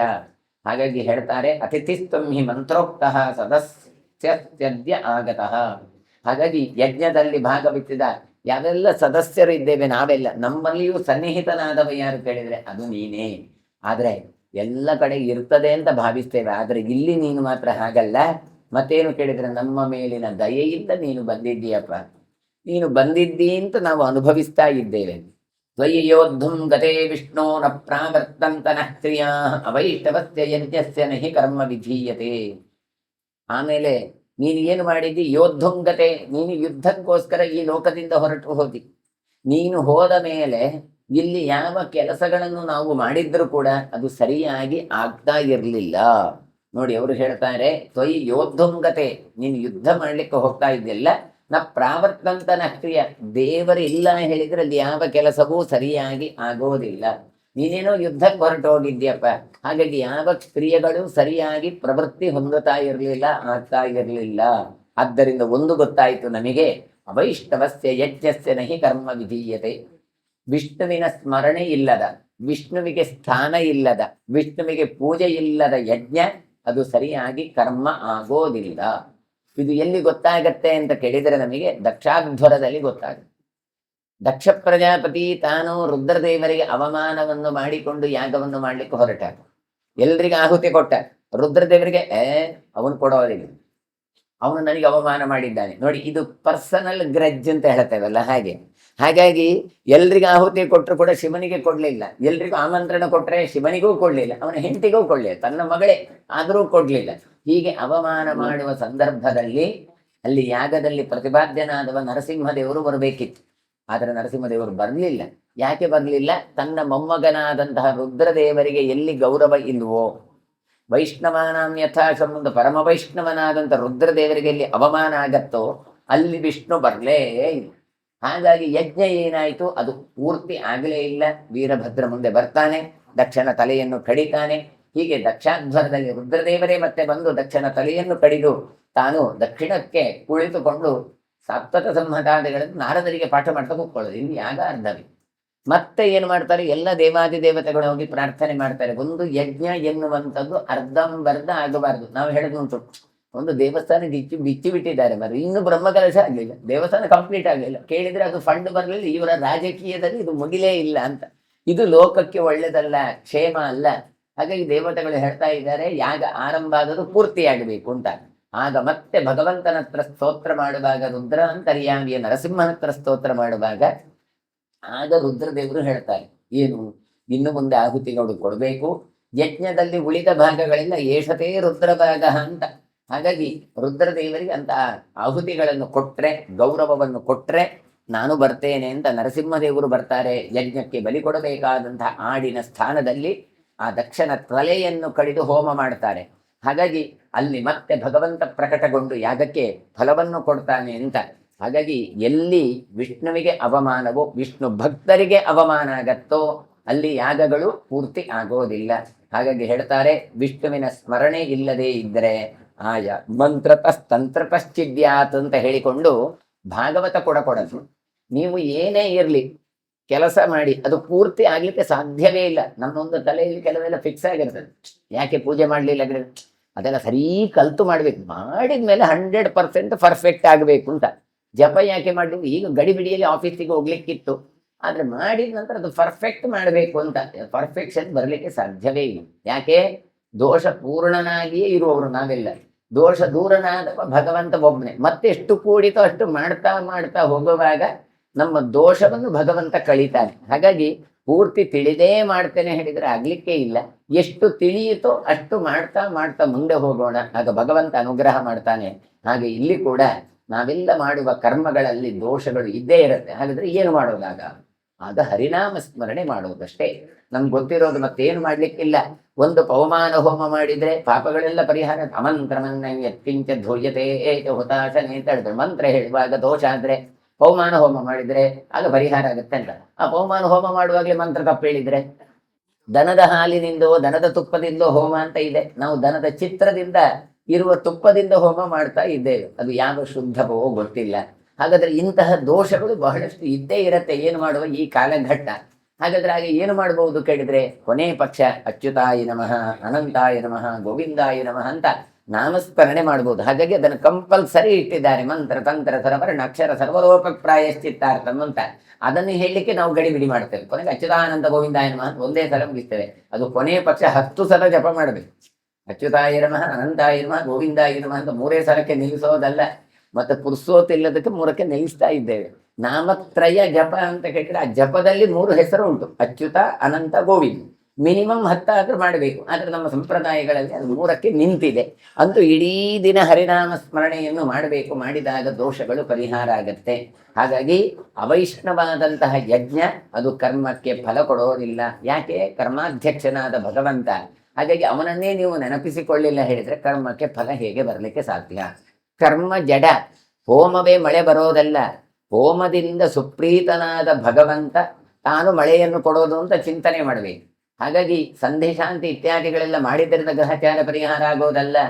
ಸಂಧಿ ಶಾಂತಿಗಳನ್ನೆಲ್ಲ ಮಾಡಿದಾಗ ತದಂತರ್ಯಾಮಿಯಾದ ಭಗವಂತ ಪ್ರೀತನಾಗಿ ಆ ಗ್ರಹಗಳಿಗೆಲ್ಲ ಹೇಳ್ತಾನೆ, ಸ್ವಲ್ಪ ಕಡಿಮೆ ಮಾಡಿಯಪ್ಪ, ಅವನಿಗೆ ಕೆಟ್ಟದ್ದು ಮಾಡಿಬಿಡಿ, ಅವನಿಗೆ ಒಳ್ಳೆಯದು ಮಾಡಿ ಅಂತ ಹೇಳ್ತಾನೆ. ಹಾಗಾಗಿ ಕರ್ಮ ಫಲದಾತನಾದ ಭಗವಂತ ಇದ್ದಾನೆ ಎನ್ನುವ ಎಚ್ಚರಿಕೆಯಿಂದ ಕೆಲಸ ಮಾಡಬೇಕು. ಹಾಗಾಗಿ ನಾವು ಮಾಡುವ ಪ್ರತಿಯೊಂದು ಕೆಲಸವೂ ಕೂಡ ಭಗವತ್ ಪ್ರೀತ್ಯರ್ಥವಾಗಬೇಕು. ಆದರೆ ಹೆಚ್ಚಾಗಿ ಜಗತ್ತಿನಲ್ಲಿ ಯಾರ್ಯಾರದು ವ್ಯಕ್ತಿಗಳ ಪ್ರೀತಿಗೋಸ್ಕರ ಕೆಲಸ ಮಾಡ್ತೇವೆ. ಆಫೀಸಲ್ಲಿ ಕೆಲಸ ಮಾಡುವವರು ಇವತ್ತು ಮ್ಯಾನೇಜರ್ ಬರಲಿಲ್ಲ, ಸ್ವಲ್ಪ ಆರಾಮ ರಿಲ್ಯಾಕ್ಸ್ ಆಗುವ ಅಂತ ಮಾಡ್ತಾರೆ. ಯಾರಿಗೋಸ್ಕರ ಕೆಲಸ ಮಾಡಿದ್ದು? ಮ್ಯಾನೇಜರ್ಗೋಸ್ಕರ. ಇವತ್ತು ಸಂಬಳ, ಇವತ್ತು ಸರಿಯಾಗಿ ಕೆಲಸ ಮಾಡಿದ್ರೆ ಜಾಸ್ತಿ ಹಣ ಕೊಡ್ತಾರೆ ಅಂತ ಅವತ್ತು ಭಾರಿ ಉಮೇದು. ಯಾಕೆ, ಅವರು ಬಂದ ಕೂಡಲೇ ಭಾರಿ ಇಲ್ಲ ನಾವೆಲ್ಲ ಮಾಡ್ತೇವೆ ಅಂತ, ಯಾಕೆ ಅವನು ಕೊಡ್ತಾನೆ ಅಂತ. ಆದರೆ ಅವರಿಗೋಸ್ಕರ ಅಲ್ಲ, ಮತ್ತೆ ಭಗವಂತನಿಗೋಸ್ಕರ ಕೆಲಸ ಮಾಡಬೇಕು. ಭಗವಂತ ಗಮನಿಸ್ತಾ ಇರ್ತಾನೆ. ಹಾಗಾಗಿ ಸೇವೆ ಮಾಡುವಾಗ ಯಾರು ಗುರುತಿಸದೇ ಇದ್ರೂ ಭಗವಂತ ಗುರುತಿಸ್ತಾನೆ. ಅದಕ್ಕೆ ಒಳ್ಳೆ ಉದಾಹರಣೆ ಕೃಷ್ಣನೇ. ಅವನಿಗೆ ಫಸ್ಟ್ ಪೂಜೆ ಕೊಡುವ ಅಗ್ರ ಪೂಜೆ ಅಂತ ನಮ್ಮಲ್ಲಿ ಉಂಟಲ್ಲ, ಅಲ್ಲ ಯಾರನ್ನು ಫಸ್ಟಿಗೆ ವೇದಿಕೆಗೆ ಕರೆಯೋದು, ಯಾರಿಗೆ ಮೊದಲು ಭಾಷಣ ಕೊಡುವುದು, ಯಾರಿಗೆ ಮಾಲೆ ಹಾಕೋದು ಅಂತ. ಒಳ್ಳೆಯಾದ್ರೂ ಮೊದಲು ಕೊಡುವವನಿಗೆ ಮತ್ತೆ ಕೊಟ್ಟರೆ ಗಲಾಟೆಯೋ ಗಲಾಟೆ. ಏನು ಅವನಿಗೆ ಕೊಟ್ಟರೆ ಪ್ರೋಟೋಕಾಲ್ ಬಿಟ್ರಿ, ನನ್ನ ಸ್ಥಾನಕ್ಕೆ ಹೆಚ್ಚುತ್ತಿ ಬಂತಿ, ನನಗೆ ಅವಮರ್ಯಾದೆ ಮಾಡಿದ್ರೆ ಗಲಾಟೆಯೋ ಗಲಾಟೆ. ಆದರೆ ಕೃಷ್ಣ ಮಾಡಲಿಲ್ಲ. ಮೊದಲ ಪೂಜೆ ಯಾರಿಗೆ ಕೇಳಿದ್ರೆ ಕೃಷ್ಣ ಅಂತ ಅನೌನ್ಸ್ ಮಾಡಿದ್ರು. ಕೃಷ್ಣ ಅಂತ ಕರೆದ್ರೆ ಕೃಷ್ಣ ಕಾಣಿಸ್ಲೇ ಇಲ್ಲ. ಮತ್ತೆ ನೋಡಿದ್ರೆ ಬರುವಂತಹ ಯಾರ ರಾಜಸೂಯ ಯಾಗಕ್ಕೆ ಬರುವ ಬ್ರಾಹ್ಮಣರ ಕಾಲು ತೊಳಿತಾ ಇದ್ದಾರೆ ನೋಡಿ. ಎಲ್ಲಿಯೋ ಮೂಲೆಯಲ್ಲಿ ಕೆಲಸ ಮಾಡ್ತಾ ಇದ್ದಾನೆ, ಆದ್ರೂ ಭಗವಂತ ತಾನು ಅವರನ್ನು ಗುರುತಿಸ್ತಾನೆ ಅಂತ ಹೇಳುವುದಕ್ಕೆ ಈ ರಾಜಸೂಯ ಯಾಗದಲ್ಲಿ ತಾನೇ ನಿದರ್ಶನನಾಗಿ ಕೂತಿದ್ದಾನೆ. ಹೀಗೆ ಭಗವಂತ ಎಲ್ಲಿಗಿರ್ತಾನೋ ಅವನೇ ಕರ್ಮ ಫಲಾಧ್ಯಕ್ಷ. ಹಾಗಾಗಿ ಅವನನ್ನು ನೆನಪಿಸಿಕೊಳ್ಳಲೇಬೇಕು. ಸದಕ್ಷಿಣಸ್ಯ ಯಜ್ಞಸ್ಯ ತತ್ ಪ್ರಸೂತಿ ಫಲಂ ಭವೇತ್ ಯದ್ಯಾತ್ಮನ ಮಿಹಾಸ್ಮಾಭಿ ಯುಜ್ಯಮಾನಂ ನಿರೀಕ್ಷಸೆ. ಇನ್ನು ಹೇಳ್ತಾರೆ, ಯಜ್ಞಗಳಿಗೆ ಯಾವುದು ಫಲ ಅಂತ ಕೇಳಿದ್ರೆ ಅಲ್ಲಿ ಹೇಳುವಾಗ ಸದಕ್ಷಿಣಸ್ಯ, ದಕ್ಷಿಣೆ ಸಹಿತವಾದ ಯಜ್ಞಗಳಿಗೆ ನಿಜವಾದ ಫಲ ಯಾವುದು ಕೇಳಿದ್ರೆ ನಿನ್ನ ದರ್ಶನವೇ ಫಲ. ಹಾಗಾದ್ರೆ ಯಾಗ ಯಜ್ಞಗಳು ಮಾಡಬೇಕಾದ್ರೆ ಅಲ್ಲಿ ದಕ್ಷಿಣೆ ಕೊಡ್ಲೇಬೇಕು. ಯಾಕೆ? ಯಜ್ಞನಾಮಕ ಭಗವಂತನ ಪತ್ನಿಯ ಹೆಸರು ದಕ್ಷಿಣ ಅಂತ. ಹಾಗಾಗಿ ದಕ್ಷಿಣೆಯಿಂದ ಕೂಡಿಕೊಂಡಂತಹ ಯಾಗ, ಇದರದ್ದು ಫಲ ಏನು ಕೇಳಿದ್ರೆ ಅದು ಭಗವದ್ ದರ್ಶನವೇ ಮುಖ್ಯವಾದ ಫಲ. ಯಾಕೆ ಇವರು ಹೇಳ್ತಾ ಇದ್ದಾರೆ? ಈಗ ನೋಡಿ, ಯಾಗ ಮಾಡ್ತಾ ಇದ್ದೇವೆ, ನೀನು ಬಂದಿಯಲ್ವಾ, ಹಾಗಾಗಿ ಮುಖ್ಯ ಫಲವೇ ನೀನು. ಆದ್ದರಿಂದ ನಿನ್ನನ್ನು ನಾವು ಪ್ರತ್ಯಕ್ಷವಾಗಿ ಕಾಣ್ತಾ ಇದ್ದೇವೆ. ಹೋಮ ಮಾಡ್ತಾ ಇರುವಾಗ ನಮ್ಮ ಬಳಿಗೆ ನೀನು ಬಂದಿದ್ದೀಯಲ್ಲ. ಯದ್ಯಾತ್ಮನ ಮಿಹಾಸ್ಮಾಭಿ ಯುಜ್ಯಮಾನಂ ನಿರೀಕ್ಷಸೆ. ಹಾಗಾಗಿ ನಮ್ಮ ಅಂತಹ ಯಜ್ಞಗಳು ಸಫಲ ಅಂತ ನಾವು ಭಾವಿಸ್ತೇವೆ. ಹಾಗಾದ್ರೆ ಹೋಮ ಹೇಗಾಯ್ತು, ಪೂಜೆ ಹೇಗಾಯ್ತು, ಕಾರ್ಯಕ್ರಮ ಹೇಗಾಯ್ತು, ಪರ್ಯಾಯ ಹೇಗಾಯ್ತು ಹೇಳಿದ್ರೆ ಹೇಗಾಯ್ತು? ನೋಡುವವರು ಜನ ಸೇರಿದ್ದಲ್ಲ ಲೆಕ್ಕ, ಮತ್ತೆ ಭಗವಂತ ಬರಬೇಕು. ಇವತ್ತು ಭಗವಂತ ಬಂದಿದ್ದಾನೆ ಹೇಳಿದ್ರೆ ಆ ಎಲ್ಲ ಕಾರ್ಯಕ್ರಮಗಳು ಚೆನ್ನಾಗಿ ಆಯಿತು ಅಂತ ಲೆಕ್ಕ. ಯಜ್ಞ ಯಾಗಾದಿಗಳು ಎಲ್ಲದಕ್ಕೂ ಅಷ್ಟೇ, ಕೊನೆಗೆ ಒಂದು ದೇವರು ಬಂದ ಅಂತ ಹೇಳಿದ್ರೆ ಅದು ಸಫಲ. ಹಾಗೆ ಇಲ್ಲಿ ಕೂಡ ಅಂತಹ ಭಗವಂತ ತಾನು ಬಂದಿದ್ದಾನೆ, ಹಾಗಾಗಿ ನಾವು ಮಾಡುವ ಯಾಗಗಳು ಸಫಲ ಆಗಿದೆ ಅಂತ ಬ್ರಹ್ಮರ್ಷಿಗಳು ದೇವತೆಗಳು ಎಲ್ಲ ಸ್ತೋತ್ರ ಮಾಡ್ತಾ ಇದ್ದಾರೆ. ಅಲ್ಲ, ನಾವು ಮಾಡುವ ಹೋಮದಲ್ಲಿಯೂ ದೇವರು ಬರ್ತಾನೆ, ಆದ್ರೆ ಏನು ಹೇಳೋಣ, ನಮಗದನ್ನು ನೋಡುವ ಕಣ್ಣು ಇಲ್ಲ ಅಷ್ಟೇ. ನಾವು ಬಂದದ್ದನ್ನು ಫೀಲ್ ಮಾಡ್ತಾ ಇಲ್ಲ. ಖಂಡಿತ ಭಗವಂತ ಬರೀತಾನೆ. ಹೇಗೆ ಕೇಳಿದ್ರೆ, ಒಬ್ಬ ಭಕ್ತ ತನ್ನನ್ನು ಕರಿತಾನೆ ಅಂತ ಹೇಳಿ ಯುಗ ಯುಗಗಳ ಕಾಲ ತಾನು ತನ್ನ ವಾಹನವನ್ನು ಸಜ್ಜುಗೊಳಿಸಿ ಕಾಯ್ತಾ ಇದ್ದಂತೆ. ಯಾವುದು? ಗಜೇಂದ್ರ ಮೋಕ್ಷದ ಪ್ರಕರಣದಲ್ಲಿ ಗರುಡ ಗಮನನಾಗಿ ಇರುವವನು, ಅವನ ವಾಹನ ಗರುಡ. ಗರುಡನ ಹತ್ರ ಕರೆದು ಹೇಳ್ತಾನಂತೆ, ಅಲ್ಲಿ ಗಜೇಂದ್ರ ಎನ್ನುವ ಆನೆ ಈ ಕಡೆಯಿಂದ ಮೊಸಳೆ ನೀರಿನಲ್ಲಿ ನಿಂತು ಎಳೆದಾಡ್ತಾ ಇದ್ದಾರೆ. ಕಾಲನ್ನು ಹಿಡ್ದಿದ್ದಾನೆ ಆನೆದ್ದು, ಇದು ದಡಕ್ಕೆ ಏರಿತದೆ ಆನೆ, ಆ ಮೊಸಳೆ ತಾನು ನೀರಿಗೆ ಇಳಿತದೆ. ಅಷ್ಟು ಹೊತ್ತಿಗಾಗುವಾಗ ಇಲ್ಲಿ ವಿಷ್ಣು ಹೇಳ್ತಾನಂತೆ ಗರುಡನ ಹತ್ರ, ಏ ಬಾಮಾರೆ, ನಿನ್ನ ತಯಾರಿರ್ಬೇಕು, ಅವ ಇನ್ನು ನನ್ನನ್ನು ಕರೀಲಿಕ್ಕಿದ್ದಾನೆ, ಅವ ಕರ್ದ ಕೂಡ್ಲೆ ಹೋಗ್ಬೇಕು, ಸ್ವಲ್ಪ ಸಹ ವಿಳಂಬ ಮಾಡಬಾರ್ದು ನಾವು ಅಂತ ಹೇಳಿ ಕಾಯ್ತಾ ಇದ್ದಾನೆ. 1000 ವರ್ಷ ನೋಡಿ ಕಾಯ್ತಾ ಇದ್ದಾನೆ. ಇವ ಅಷ್ಟರವರೆಗೆ ಕರೀಲೇ ಇಲ್ಲ. ಯಾರೋ ಆನೆ. ಅದು ಏನು ಮಾಡಿತ್ತು ಕೇಳಿದ್ರೆ, ಈ ಮೊಸಳೆಲ್ಲ ಏನು, ನಾನು ಕಾಡಿಗೆ ರಾಜ, ನನಗೆ ಇಷ್ಟು ನನ್ನ ಫಾಲೋವರ್ಸ್ ಇದ್ದಾರೆ, ನನ್ನಷ್ಟು ದೊಡ್ಡ ಜನ ಯಾರೂ ಇಲ್ಲ, ನಾನು ಮುಂದೆ ಹಿಂದೆ ಹೋದಾದ್ರೆ ನನ್ನೊಟ್ಟಿಗೆ ಒಂದಿಷ್ಟು ಆನೆಗಳು, ಹೆಣ್ಣಾನೆಗಳು, ಮರಿ ಆನೆಗಳು, ಗಂಡ ಆನೆಗಳು ಎಲ್ಲ ಬರ್ತಾರೆ ಅಂತ ಇತ್ತು. ನೀರಲ್ಲಿ ಇಳಿದ ನಂತರ ಗೊತ್ತಾಯ್ತು ಒಬ್ರು ಇಲ್ಲ. ಒಂದು ದಿನ ಒಬ್ರು ಇದ್ರು, 4 ಇದ್ರು, ಮತ್ತೆ 5 ಆಗುವಾಗ ಯಾರೂ ಇಲ್ಲ, ತಾನೊಬ್ಬರೇ. ಕೆರೆ ದಡ ಅಂತ ಆಟ ಶುರುವಾಗಿದ್ದೇ. ಇದು ಕೆರೆಗೆ ಎಳಿಯತ್ತೆ ಮೊಸಳೆ, ಆನೆ ಮೇಲಕ್ಕೆ ಎಳಿಯತ್ತೆ, ಬರಲೇ ಇಲ್ಲ. ಕೊನೆಗೆ ನೋಡಿ, ಭಗವಂತನ ನಾಮಸ್ಮರಣೆ ಬರಬೇಕು ಕೇಳಿದ್ರು 1000 ವರ್ಷ ಆಗಿದೆ. ಕೊನೆಗೆ ಗೊತ್ತಾಗಿ ಬಿಡತ್ತೆ, ನನ್ನಿಂದ ಏನೂ ಅಲ್ಲ. ಜನ್ಮಾಂತರದಲ್ಲಿ ತಾನು ಚೋಳ ದೇಶದ ಪಾಂಡ್ಯ ರಾಜನಾಗಿದ್ದವ, ಯಾಗ ಯಜ್ಞಗಳನ್ನು ಮಾಡಿದವಾಗ ಆ ಪೂರ್ವ ಸ್ಮರಣೆ ಬಂತು. ಹಾಗಾದ್ರೆ ಇಲ್ಲಿ ಪ್ರವಚನ ಕೇಳಿದ್ರೆ ಎಲ್ಲಿ ನಿಮಗೆ ಉಪಯೋಗಕ್ಕೆ ಬರ್ಬೋದು ಹೇಳಿ?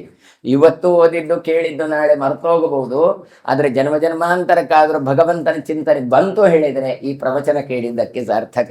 ಹಾಗಾಗಿ ಅಂತಹ ಭಗವಂತನ ನೆನಪಾಗತ್ತೆ ಅವನಿಗೆ. ಕೊನೆಗೆ ನಾರಾಯಣ ಅಖಿಲ ಗುರೋ ಭಗವನ್ ನಮಸ್ತೆ ಅಂತ ಕರೀತಾನೆ. ಕರೆದ ತಕ್ಷಣ ಚಕ್ರವೇ ಬಂದು ಬಿಟ್ಟಿತ್ತು. ಅಂದ್ರೆ ಬಂದಾಯಿತು ಭಗವಂತ, ಮೊಸಳೆಯ ತಲೆಯನ್ನು ಕಡ್ದಾಯಿತು. ಹಾಗಾಗಿ ಭಕ್ತರು ಎಲ್ಲಿ ಕರೀತಾರೆ ಅಲ್ಲಿ ಮೊದಲೇ ಸಿದ್ಧನಾಗಿರ್ತಾನೆ. ನೀವು 1 ಹೆಜ್ಜೆ ಮುಂದಿಟ್ರೆ ಭಗವಂತ 2 ಹೆಜ್ಜೆ ಮುಂದಿಡ್ತಾನೆ.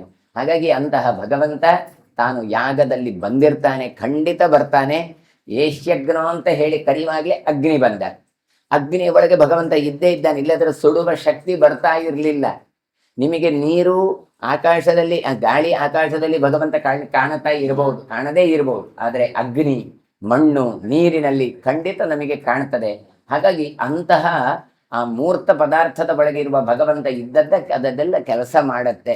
ಅದು ಬಿಡಿ, ನಾವಾದರೂ ಅಷ್ಟೇ, ನಮ್ಮಲ್ಲಿ ಸತ್ ನಾಮಕ ಭಗವಂತ ಹೋದರೆ ನಾವು ಸತ್ತು ಹೋದೆವು ಅಂತ ನಮ್ಮನ್ನು ಯಾರು ಮತ್ತೆ ಗಮನಿಸೋದೇ ಇಲ್ಲ. ಹಾಗಾದ್ರೆ ಅಂತಹ ಭಗವಂತ ಬರ್ತಾನೆ, ಬಂದವನನ್ನು ಕಾಣುವ ಕಣ್ಣು ಬೇಕು ನಮಗೆ ಅಷ್ಟೇ. ವೈಶಂಪಾಯನರು ಹೇಳ್ತಾ ಇದ್ದಾರೆ, ಏವಮಸ್ಥಿತಿ ತಾನ್ ವಿಪ್ರಾನ್ ಭಗವಾನ್ ಪ್ರತ್ಯಪೂಜಯತ ಮಮುದೇ ಬ್ರಹ್ಮಲೋಕಸ್ಥೋ ಬ್ರಹ್ಮೈವಚಪಿ ಬ್ರಹ್ಮೈವ ಹಿ ಪಿತಾಮಹ. ಭಗವಂತರ ಮಾತು, ಭಗವಂತ ಭಕ್ತರ ಆ ಋಷಿಗಳ ಮಾತುಗಳನ್ನು ಕೇಳಿ ಹಾಗೆ ಆಗಲಿ ಅಂತ ಹರಸಿದ ಅಂತೆ ನೋಡಿ. ಹಾಗಾದ್ರೆ ಅವರು ಕರೆದ್ರೆ ಬರ್ತಾನೆ ಹೇಳಿದ್ರೆ ನಾವು ಕರೆದ್ರೆ ಬರ್ಲಿಕ್ಕಿಲ್ವಾ? ಒಂದು ಆನೆ ಕರೆದ್ರೆ ಭಗವಂತ ಬರ್ತಾನೆ ಹೇಳಿದ್ರೆ ನಾವು ಕರೆದ್ರೆ ಬರ್ಲಿಕ್ಕಿಲ್ವಾ? ಖಂಡಿತ ಬರ್ತಾನೆ. ಆದರೆ ಕರೆಯುವ ಹಾಗೆ ಕರಿಬೇಕು. ನಾವು ಹೇಗೆ ಕರಿತೇವೆ? ಅರ್ಧಂಬರ್ಧ ಕರಿತೇವೆ. ಯಾವಾಗಲೂ ಹೇಳೋದು ಅಂತ, ಲಕ್ಷ್ಮೀನಾರಾಯಣರು ಕಾಲನ್ನು ಒತ್ತುತ್ತಾ ಇದ್ದರಂತೆ, ಮಲಗಿದ್ದಂತೆ ನಾರಾಯಣ. ಒಂದ್ಸಲ ಲಕ್ಷ್ಮೀ ತಾನು ಕಾಲು ಒತ್ತುತ್ತಾ ಇದ್ದಾಳೆ, ನಾರಾಯಣ ಮಲಗಿದವ ಅರ್ಧ ಕೂತಿದ್ದಾಳೆ. ಮತ್ತೆ ನೋಡ್ತಾ ಇದ್ದಾಳೆ ಇವಳು, ಮತ್ತೆ ಮಲಗಿದ್ದಾನೆ. ಇವಳಿಗೆ ಆಶ್ಚರ್ಯ ಆಯ್ತು, ನೀವು ಎತ್ತದ್ದು ಯಾಕೆ, ಪುನಃ ಮಲಗಿದ್ದು ಯಾಕೆ ಅಂತ ಕೇಳಿದಂತ. ಭಗವಂತ ಹೇಳ್ತಾನೆ, ಭೂಲೋಕದಲ್ಲಿ ಒಬ್ಬ ಭಕ್ತ ನಾರಾಯಣ ನಾರಾಯಣ ಅಂತ ನನ್ನನ್ನು ಕರಿತಾ ಇದ್ದ.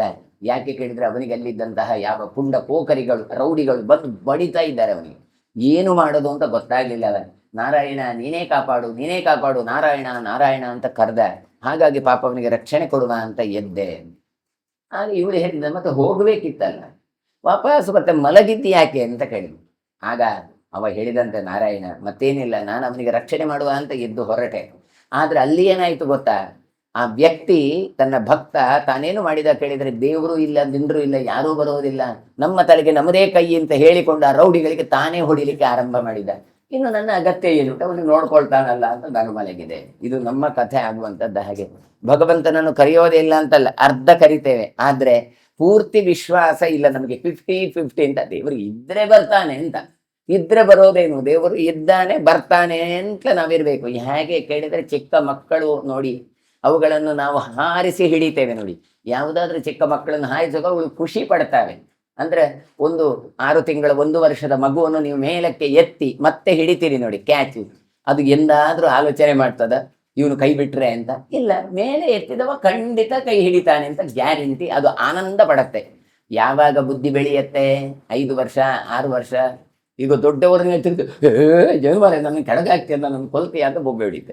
ಎತ್ತಿದವನು ಖಂಡಿತ ಕೈ ಹಿಡಿತಾನೆ ಎನ್ನುವಂಥ ಭಾವವನ್ನು ನಾವು ಕಳೆದುಕೊಳ್ತಾ ಇದ್ದೇವೆ. ಅದಲ್ಲ, ಅದಕ್ಕೋಸ್ಕರ ಹೇಳ್ತಾ ಇದ್ದಾನೆ ಇವನು, ನೀನು ಕರೆದಿದ್ಯಲ್ಲ, ನಾವು ಬರ್ತಾ ಇದ್ದೇನೆ, ನಾನು ಬಂದಿದ್ದೇನೆ, ನಿಮಗೆ ಅನುಗ್ರಹ ಮಾಡಿದ್ದೇನೆ ಅಂತ ಹೇಳಿ ಪ್ರತ್ಯಪೂಜಯತ್, ಅವರಿಗೆ ಮತ್ತೆ ಗೌರವವನ್ನು ಕೊಟ್ಟಿದ್ದಾನೆ ಭಗವಂತ ಅಂತ ಹೇಳ್ತಾರೆ.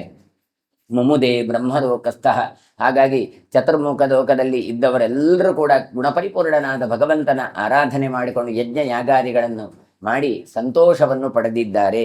ಹಾಗಾಗಿ ನಾವು ಕೂಡ ಅಷ್ಟೇ, ಭಗವಂತ ಇದ್ದಾನೆ ಅಂತ ನೀವು ತಿಳ್ಕೊಂಡ್ರೆ ಸಂತೋಷ ಇರುತ್ತೆ ಅಂತ ತೋರಿಸಿಕೊಡ್ತಾ ಇದ್ದಾರೆ. ಆಗ ವೈಶಂಪಾಯನರು ಮತ್ತೆ ಪ್ರಶ್ನೆ ಹೇಳ್ತಾ ಇದ್ದಾರೆ. ಋಷಿಭಿ ಪೂಜಿತಸ್ಥೈಸ್ತು ವಿವೇಶ ಹರಿರೀಶ್ವರ ಪೌರಾಣಂ ಬ್ರಹ್ಮತದನಂ ದಿವ್ಯಂ ನಾರಾಯಣಾಶ್ರಮಂ. ಋಷಿಗಳಿಂದ ಪೂಜಿಸಲ್ಪಟ್ಟಂಥವನು, ಸಾಮಾನ್ಯವಾಗಿ ಸಂಸ್ಕೃತದಲ್ಲಿ ಕರ್ಮಣಿ ಪ್ರಯೋಗಗಳು, ಇವನಿಂದ ಅವನು ಪೂಜಿಸಲ್ಪಟ್ಟ, ಇವನು ಪೂಜೆ ಮಾಡಿದ್ರು ಅಂತ. ಯಾಕೆ ಕೇಳಿದ್ರೆ, ಇವರು ಪೂಜೆ ಮಾಡಿದ್ದಲ್ಲ, ಮತ್ತೆ ಅವನೇ ಪೂಜೆ ಮಾಡಿಸಿಕೊಂಡದ್ದು. ಸ್ವಲ್ಪ ವ್ಯತ್ಯಾಸ ಉಂಟು. ನಾನು ಮಾಡೋದು ಬೇರೆ, ನನ್ನಿಂದ ಅವನು ಏನು ಮಾಡಿದ್ರು, ದೇವರೆಲ್ಲ ಮಾಡಿಸಿಕೊಂಡ್ರು ನೋಡಿ. ದೇವರು ಮಾಡಿಸಿಕೊಳ್ಳೋದು, ನಾವು ಮಾಡೋದಲ್ಲ. ಈ ಭಾವವನ್ನು ಜಾಗೃತಗೊಳಿಸುವುದಕ್ಕೋಸ್ಕರವೇ ಕರ್ಮಣಿ ಪ್ರಯೋಗವನ್ನೇ ಮಾಡ್ತಾ ಇದ್ದಾರೆ. ಕರ್ಮ ಪ್ರಧಾನ, ಭಗವಂತನೇ ತಾನು ಮಾಡಿಸ್ತಾ ಇದ್ದಾನೆ. ಹಾಗಾಗಿ ಋಷಿಗಳೆಲ್ಲ ಅವನನ್ನು ಪೂಜೆ ಮಾಡಿದ್ರೆ, ಸರ್ವಸಮರ್ಥನಾದ ಶ್ರೀಹರಿ ಅಂತ ಅವನಿಗೆ ಹೇಳ್ತಾರೆ. ಪೌರಾಣಂ ಬ್ರಹ್ಮತದನಂ, ಪುರಾಣ ಪುರುಷೋತ್ತಮನಾದ ಭಗವಂತ ತಾನೇನು ಮಾಡ್ತಾನೆ ಕೇಳಿದ್ರೆ, ಅಲ್ಲಿಂದ ಹೊರಟು ಬ್ರಹ್ಮಸದನದಿಂದ ಬ್ರಹ್ಮಲೋಕದಿಂದ ಹೊರಟು ನಾರಾಯಣಾಶ್ರಮಕ್ಕೆ ಹೊರಟ. ನಾರಾಯಣಾಶ್ರಮ ಅಂದ್ರೆ ಮತ್ಯಾವುದಲ್ಲ, ಅನಂತಾಸನ ಅಂತ ಅವನ ಲೋಕ. ಶ್ವೇತದ್ವೀಪ, ವೈಕುಂಠ, ಅನಂತಾಸನ. ಹೀಗಾಗಿ ತನ್ನ ಅನಂತಾಸನಕ್ಕೆ ಹೋದ. ಸಮುದ್ರದ ಮಧ್ಯದಲ್ಲಿ ಇರುವಂತಹ, ಕ್ಷೀರಸಾಗರ ಸಮುದ್ರದಲ್ಲಿರುವಂತಹ ತನ್ನ ಆಶ್ರಮ ಇದು ನಾರಾಯಣಾಶ್ರಮ. ಅಲ್ಲಿಗೆ ಹೊರಟ. ಅದು ಯಾಕೆ ನೀವು ನಾರಾಯಣಾಶ್ರಮ ಅಂದ್ರೆ ಇಲ್ಲಿ ಅನಂತಾಸನ ಅಂತ ಅರ್ಥ ಮಾಡಿ ಹೇಳಿದ್ರೆ ಮುಂದೆಲ್ಲ ಬರುವ ಶ್ಲೋಕಗಳಿಗೆ ಗೊತ್ತಾಗತ್ತೆ. ಹಾಗಾಗಿ ಇಲ್ಲಿ ಈ ಅರ್ಥವನ್ನು ಮಾಡಬೇಕಾಗತ್ತೆ. ಸತದ್ವಿವೇಶ ಹೃಷ್ಟಾತ್ಮ ನಾನಾ ಮಂತ್ರೈ ಸದೋಗತಾನ್ ಪ್ರಣಮ್ಯ ಚಾದಿದೇವಾಯ ಬ್ರಹ್ಮಣೇ ಪದ್ಮಯೋನಯೇ ಸ್ವೇನ ನಾಮ್ನ ಪರಿಜ್ಞಾತಂ ಸತಂ ನಾರಾಯಣಾಶ್ರಮಂ ಪ್ರವಿಶನ್ನೇವ ಭಗವನ್ ಆಯುಧಾನಿ ವ್ಯಸರ್ಜಯತ್. ತನ್ನ ಹೆಸರಿನಿಂದ ಹೇಳುವಂತ ಈ ಪಟ್ಟಣ ನಾರಾಯಣಾಶ್ರಮ ಅಂತ ಈ ಅನಂತಾಸನ, ಅದನ್ನು ಪ್ರವೇಶಿಸಿದ ಕೂಡಲೇ ಇನ್ನು ಏನು ಮಾಡ್ತಾನೆ, ತನ್ನ ಆಯುಧಗಳನ್ನೆಲ್ಲ ವ್ಯಸರ್ಜಯತ್. ನಾವು ಮಾಡುದು ಹಾಗೆ ಅಲ್ವಾ, ಹೆಲ್ಮೆಟ್ ಎಲ್ಲ ಹಾಕೊಂಡು ಹೋಗಿರ್ತೇವೆ, ಮನೆಗೆ ಹೋದ ಕೂಡಲೇ ಮೆಲ್ಲ ತೆಗೆದಿಡ್ತೇವೆ. ಕೊನೆಗೆ ಎಷ್ಟು ಕೇಳಿದ್ರೆ ಬಟ್ಟೆ ಅಂಗಿ ಇದೆಲ್ಲವೂ ಕಳಚಿ ರಿಲ್ಯಾಕ್ಸ್ ಆಗಬೇಕು ಅಂತ ಮನೆಯಲ್ಲಿರುವಂಥ ಮಿನಿಮಮ್ ಬಟ್ಟೆಗಳನ್ನು ನಾವು ಹಾಕಿಕೊಳ್ತೇವೆ. ಹಾಗೆ ಇವನು ಕೂಡ ತನ್ನ ಮನೆ ಬಂತು ಅಂತ ತಿಳ್ಕೊಂಡು ಪ್ರವಿಶನ್ನೇವ ಅಲ್ಲಿಗೆ ತೆರಳಿ ಆಯುಧಗಳನ್ನೆಲ್ಲ ವಿಸರ್ಜನೆ ಮಾಡಿದ. ಇದ್ರದ್ದು ಉಪಯೋಗ ಇಲ್ಲ. ಯಾಕೆ, ನನ್ನ ಪಟ್ಟಣ ಅನಂತಾಸನ ಅದು ಅತ್ಯಂತ ಸುರಕ್ಷಿತವಾದದ್ದು, ಭಗವಂತ ಇರುವಂಥದ್ದು, ಅಲ್ಲಿ ಆಯುಧಗಳದ್ದು ಅಗತ್ಯ ಇಲ್ಲ ಅಂತ ತಾನು ಇಟ್ಟಿದ್ದ. ಇದು ಬಾಣಭಟ್ಟ ಅಂತ ಒಬ್ಬ ಕವಿ ಇದ್ದ. ಆತ ಕಾದಂಬರಿ ಅಂತ ಗ್ರಂಥದಲ್ಲಿ ಬರಿಬೇಕಾದ್ರೆ ಅಲ್ಲಿ ವರ್ಣನೆ ಮಾಡ್ತಾನೆ ಆ ರಾಜನ ಆಡಳಿತ. ಚಂದ್ರಪೀಡ ಅಂತ ಇದ್ದ, ಅವನ ಆಡಳಿತ ಹೇಗಿತ್ತು ಕೇಳಿದ್ರೆ ಅಲ್ಲಿ ಹಗ್ಗಗಳೇ ಉಪಯೋಗಕ್ಕೆ ಬರ್ತಾ ಇರಲಿಲ್ಲ.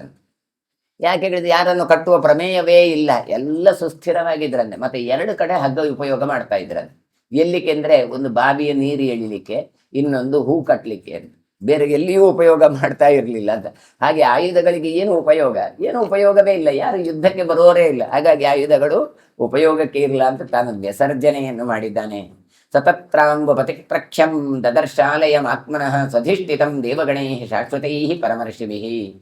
ಆ ವಿಷ್ಣುವಿನ ಅನಂತಾಸನ ಹೇಗೆ ಕೇಳಿದರೆ ಸಮುದ್ರ ತುಲ್ಯವಾದಂತಹ ತನ್ನ ಆಲಯ ಅಂತ ಹೇಳಿದ್ದಾನೆ. ಅದನ್ನು ನೋಡಿದ್ದಾನೆ. ತಾನು ಮನೆಯನ್ನು ಹೋಗಿ ಒಂದ್ಸಲೆಲ್ಲ ಅವಲೋಕ ಮಾಡಿದ್ದಾನೆ.